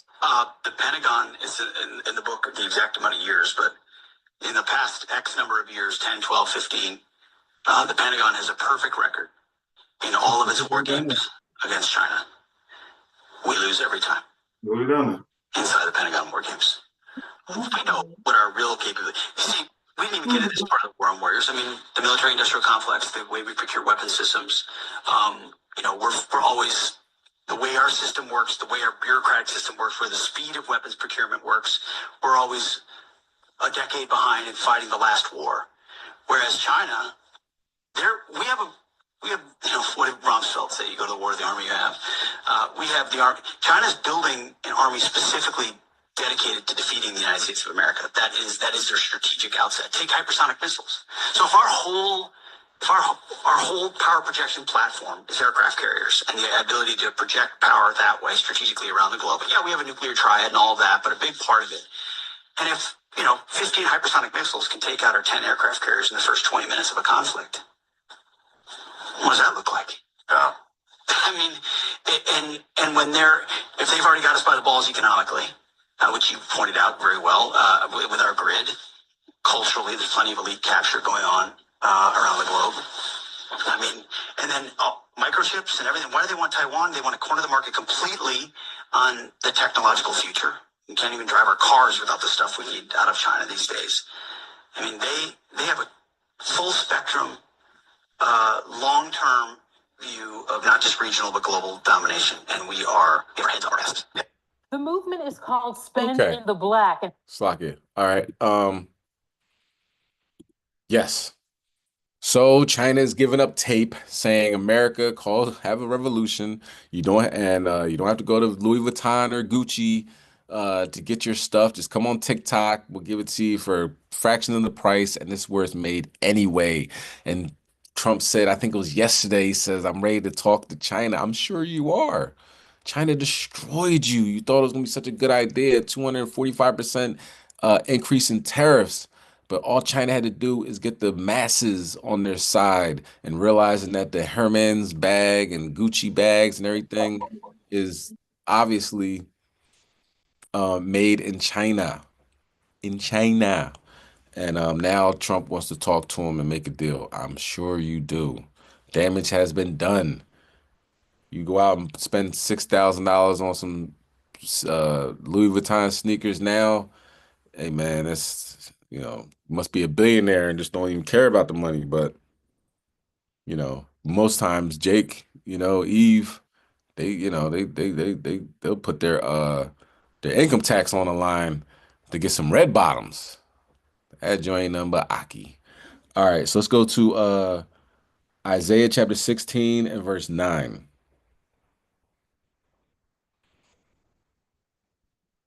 can bring it out. This is the book of Isaiah, chapter 16, verse 9. Therefore I will bewail with the weeping of Jazar, the vine of Shema. I will water thee with my tears, O Heshbon and Eliah, for the shouting for thy summer fruits and for thy harvest is fallen. Go ahead. And gladness is taken away, and joy out of the plentiful field. And in the vineyards there shall be no singing, neither shall they be shouting. The traders shall tread out no wine in their presses. I have made their vantage shouting to cease. So right now, all that stuff, that import-export game that they had over there and where the Moabites stay at in China, that's just it's come to a abrupt end. And ironically, when you look at it, the biggest spenders, for the most part, America's spend, consumer based. Like it says in Revelation 18, the merchants are going to be sitting there like, oh, what's going on? Nobody's buying our products. Jake is the one that's buying all of it. Jake and Eve, if we were put on a list of countries, just us, so-called black people in America, a list of countries, we're like 8th in spending. You know what I mean? So many, like a 1 point something trillion a year or something to that effect. Spending. We would be 8th in the country, like in the world. Okay? So all that stuff that they have that they're bringing over at this point is stuck in the gates, in the on the ships, in the tankers. So that's why you see the video of them unboxing Louis Vuitton and just throwing it, well, you like these sneakers, just throwing it in the pile because it's not being moved anymore because the tariffs is way too high. Like 245% is just ridiculous. You know what I mean? You have a pen that costs $5, that thing like $70 or whatever. I don't know. Maybe not that much, but you get what I'm saying. So Moab, take that. You know what I mean? Easter's canceled. I don't know if Moab was gonna send stuff for Easter, but nobody's buying it anyway. All right, last video. I appreciate you guys rocking out. And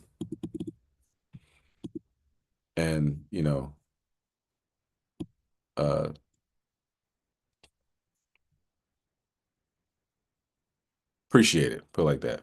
Okay, so let's get Romans 5:19. This is the last verse. Shout out to HOI Chicago, HOI Illinois, the camps and congregations that associate with HOI.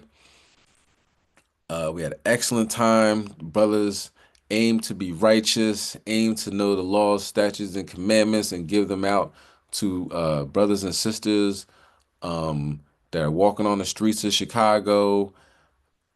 Whether they join the camp or not, they getting the information, they're gonna get this work, you know what I mean?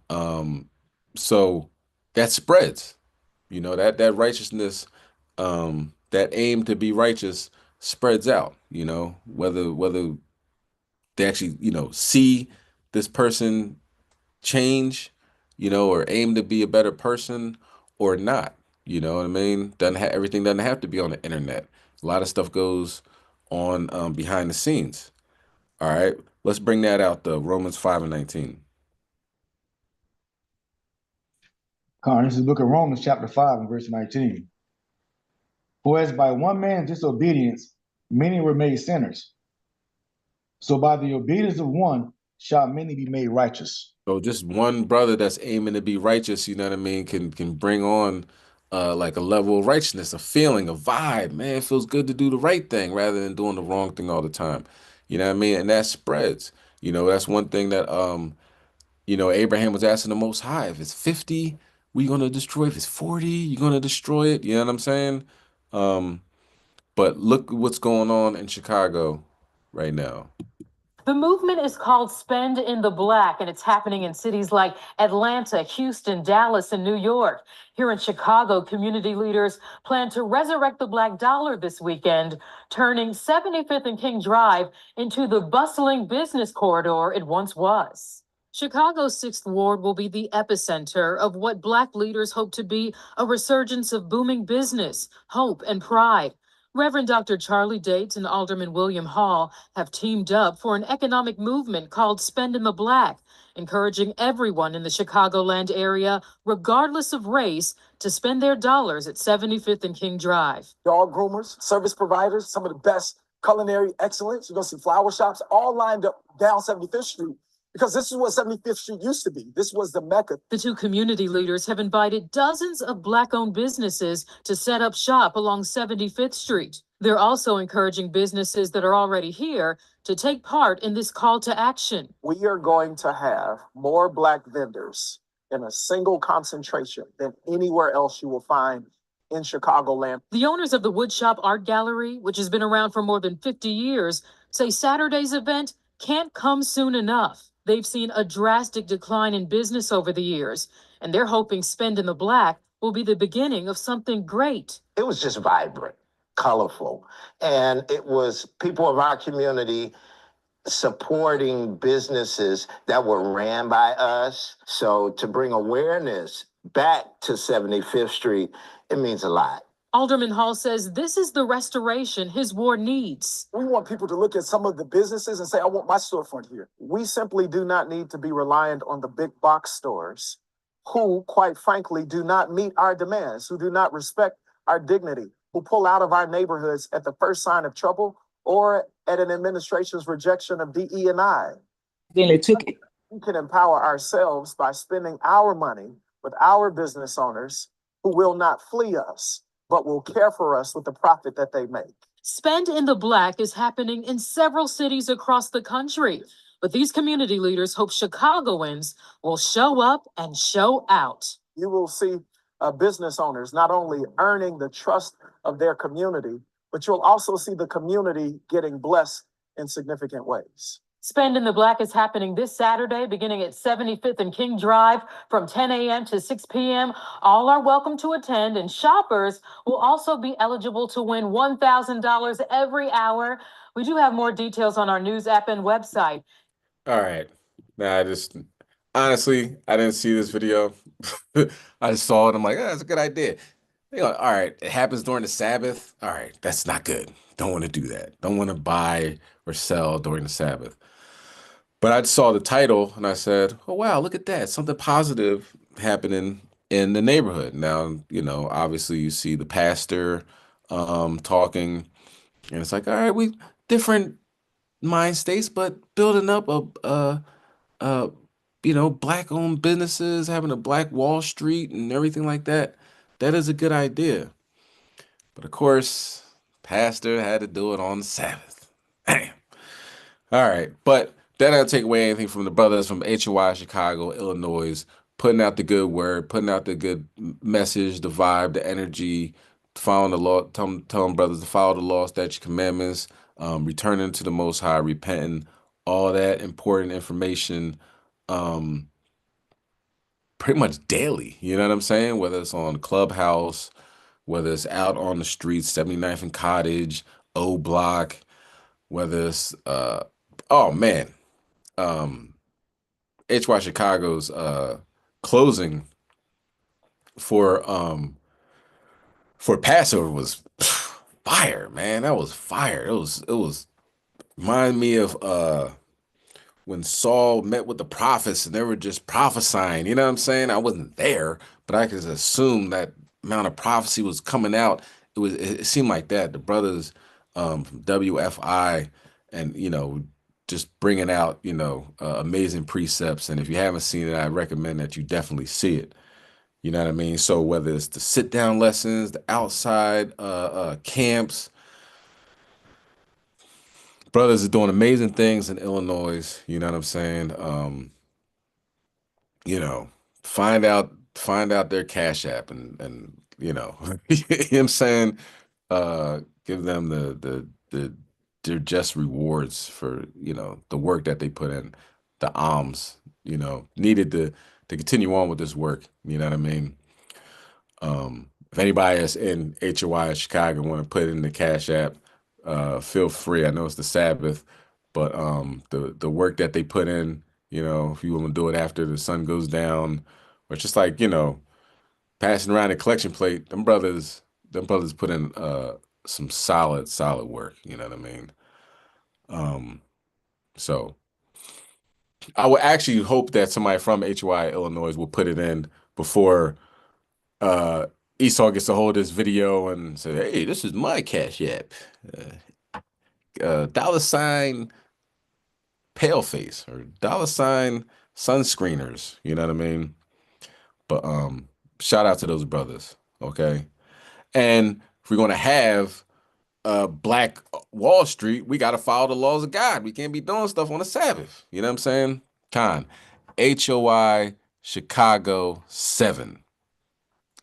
Had a $ HOI Chicago 7.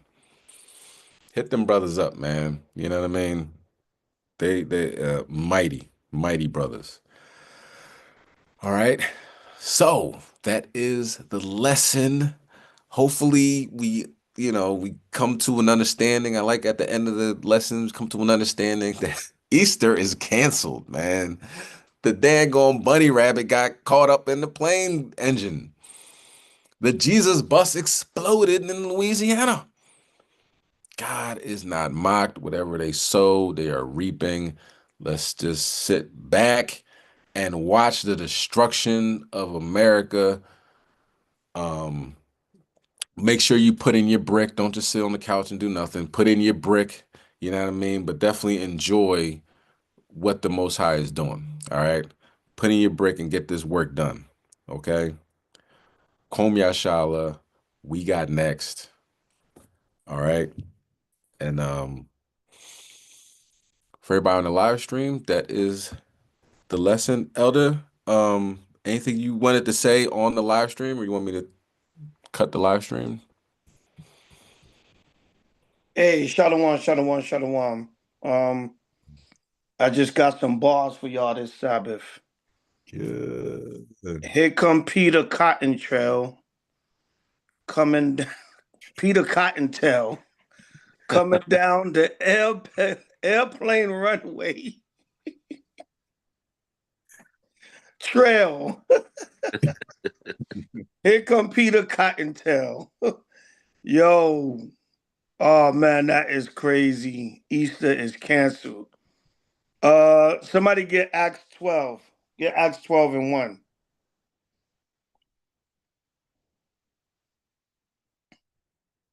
Acts chapter 12, verse 1. And asked for Here come Peter's Cottontail coming down the airport runway trail. $7.25. Somebody going on mute. 16. This is the book of Acts chapter 12 and verse number 1. Now about that time, Herod the king stretched forth his hand to vex certain of the church. Go ahead. And he killed James, the brother of John, with the sword. Right. So Herod, as you know, during the time of Yahushua and the Acts of the Apostles, they were being martyred for the word. All right. Yahushua was the main martyr, the first main martyr for the word, besides the prophets in the Old Testament, of course. Right. But after him, they were being put to death for preaching the gospel. That's why it's called the Acts of the Apostles. Right? Go ahead. Down verse 3. And because he saw it pleased the Jews, he proceeded further to take Peter also. Then were the days of unleavened bread. Right. It said he proceeded to take Peter because the wicked Jews that hated the teachings of Yahushua, it pleased them. They was happy to see the prophets and the disciples put to death. All right, go ahead. And when he had apprehended him, he put him in prison and delivered him to four quaternions. Quaternions. Salakia, of soldiers to keep him, Right. So intending that's Salaki, that's 16 soldiers that was guard. A quaternion means four, a set of four soldiers. So there was 16 soldiers they had to guard Peter. All right, go ahead. intending after Easter to bring him forth to the people. Right, they was gonna bring him forth to the people after Easter, which the translation there is Passover. But when you read about Easter, it tells you even in the history with the different gods, the different goddesses, Artemis, Astore, if I'm pronouncing it right, they would do their sacrifices to those false gods around the same time as the Passover. All right, because they were spring and fertility goddesses also. But you read about that in the history. So it says Easter, but the correct translation was Passover. But the Romans and the pagans would be celebrating Easter around the same time as Passover. So these judgments are happening around their wicked Passover and their wicked Easter, Salakia, and our, mighty Passover season. And it's wicked for them because Amalek is not a real Jew anyway. But you can't make this up, man. Go to Daniel, one or two more before the live stream cut off. Go to Daniel 7, I believe it is.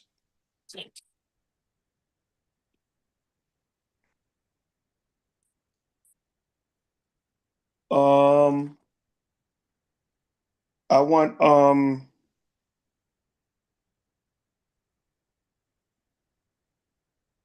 his kingdom shall be Daniel's 8:25. No. Damn, I just had it. His kingdom shall be partly strong and partly broken. Yeah, I believe that's chapter 2, I believe. That might be 2, yeah. Salakia. I'm looking at Daniel's 2, Salakia, my bad. Is that 243, I believe? No.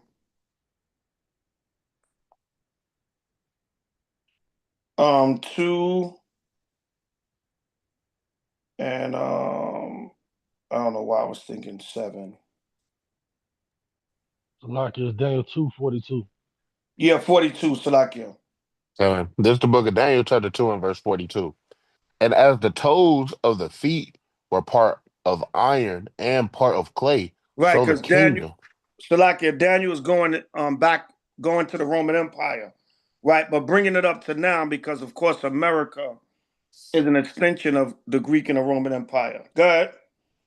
So the kingdom shall be partly strong and partly broken. Right. So Esau got all this technology, drones, the FAA, the airport control towers, and all this technology, and couldn't stop a damn bunny rabbit. All right, couldn't stop Peter Cottontail from hopping down their airplane runway trail and getting caught in the engine. All this great, strong, powerful technology, and the Most High confounded them. And that's obviously a mockery of Easter, man. A complete, utter mockery of Easter. So the Most High is destroying his kingdom and mocking them, man. And with all the things, all the stuff that's happening, that plane crash in New York, that was I don't know if Kasaja went into that earlier this week, but that family, they were on their way to a Passover celebration. All right, that family that died in that plane crash in New York after the helicopter crash, not the helicopter crash, but the plane crash, that family, they were on their way to celebrate a birthday and Passover.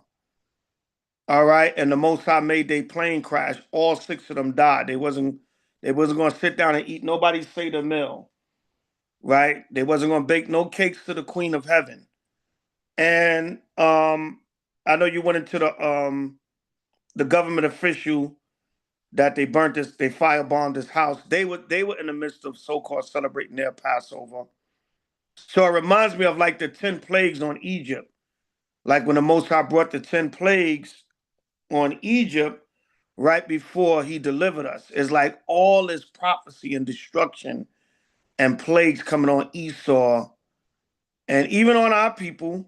Destruction is happening to Israel too during Passover season because they wicked as hell. They want to just get their spring on and all kinds of madness. But all the power and might of Esau's kingdom and a goddamn bunny rabbit confounded you. All right, hopped into your damn engine and confounded you. Right? Go to St. John 12 and 12. I think that happened last Sunday, which was actually Palm Sunday. I think the airplane incident happened with the bunny. I think that happened a week ago, last Sunday, which was actually Palm Sunday, right? Letting you know the Most High just jacked a whole so-called Lent holiday season. Because all of this starts from Ash Wednesday. It's all pagan. But it's their so-called Lent holiday season culminating with the celebration of so-called Easter. St. John 12 and 12. This is the book of John, chapter 12, and verse number 12. On the next day, much people that were come to the feast, when they heard that Yahushua was coming to Jerusalem, took branches of palm trees and went forth to meet him, and cried, Hosanna, blessed be the King of Israel that cometh in the name of the Lord. Right. So I think around the 9th century, what it started in the 4th century, but it became popular in the 9th century with this so-called Palm Sunday, which was not, that wasn't a feast that the Most High gave to us. The palms, I think they said it represented like victory and uprightness, um, the kingdom, salvation, things of that nature. The palm was a symbol that represented those different things. We even had, remember, we had the palm during the Feast of Tabernacles. We took the branches of the palm trees and made the tabernacles out of them, also representing protection and deliverance, right? But it was never a feast day made to celebrate palms. I think it was a Christian festival. Started around the 4th century, but it became popular on around the 9th century. All right. But Salakia. The Most High mocked their Palm Sunday with Peter Cottontail. Go ahead. I was gonna say, in regards to Palm Sunday, I'm not quite sure, but I do have a correlating precept real quick, for the most part. This is the book of Second Ezra, chapter 2. And I'm gonna start at verse number 43. It says, and in the midst of them there was a young man of a high stature, taller than the rest, and upon every one of their hands, Salaki, of their heads, he set crowns and was more exalted, which I marveled at greatly. So I asked the angel and said, Sir, what are these? He said, he answered and said unto me, These be they that have put off the mortal clothing and put on the immortal and have confessed the name of God. Now are they crowned and received palms.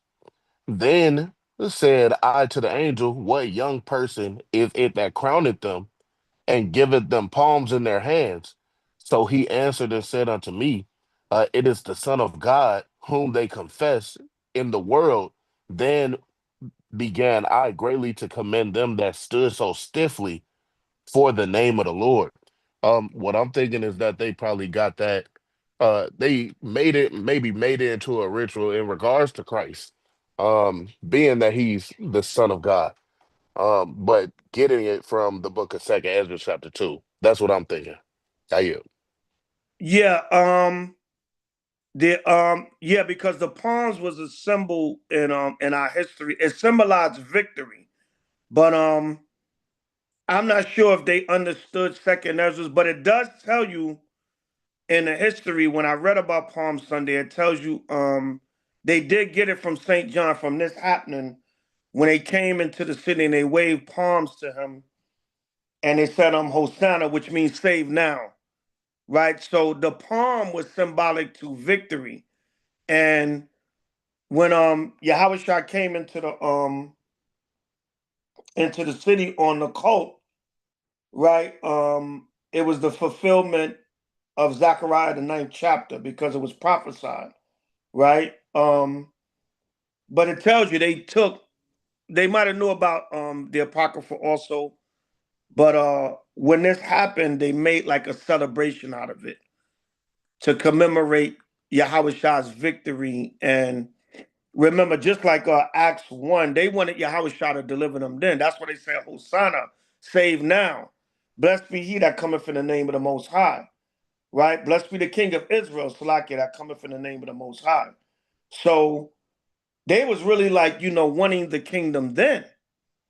But, Yahweh it wasn't time for us to be delivered. So they made like a celebration day out of it, Palm Sunday, which the commemorance of Yahweh coming into the city and they waved palms towards him. And they might have known about Second Ezra too, because it said Yahweh put crowns on their head and palms in their hand, representing the victory. That's what the palm stood for, because it stood upright. Like even if you see a palm tree like in Cali or something, it's real tall and it stands upright, and the bushes are at the top. So it's symbolic to Yahweh's victory and him coming eventually to give the kingdom. But I just say that to say Peter Cottontail confounded their plane and Easter has been canceled. So that's just crazy how the Most High just mocks them on they great, so-called Christian days that they venerate, which the Most High didn't tell us to celebrate these days. We can read about them as a memorial, but the Most High didn't give us a feast day or a day of celebration called Palm Sunday. We celebrate, Yahweh's return and the victory every day, hoping that he will return and deliver us. But you see how the Most High mocked them during their so-called great Christian feast days. That's all I want to bring out. So yeah, you can cut off the live now unless anybody else have anything to add. And then we're gonna make some quick announcements. It's been a long lesson already. So I'm not gonna do a second lesson. It's been long already. I know some brothers want to get out to camp. It's a pretty nice day in different cities. So yeah, you can cut off the live, a few announcements.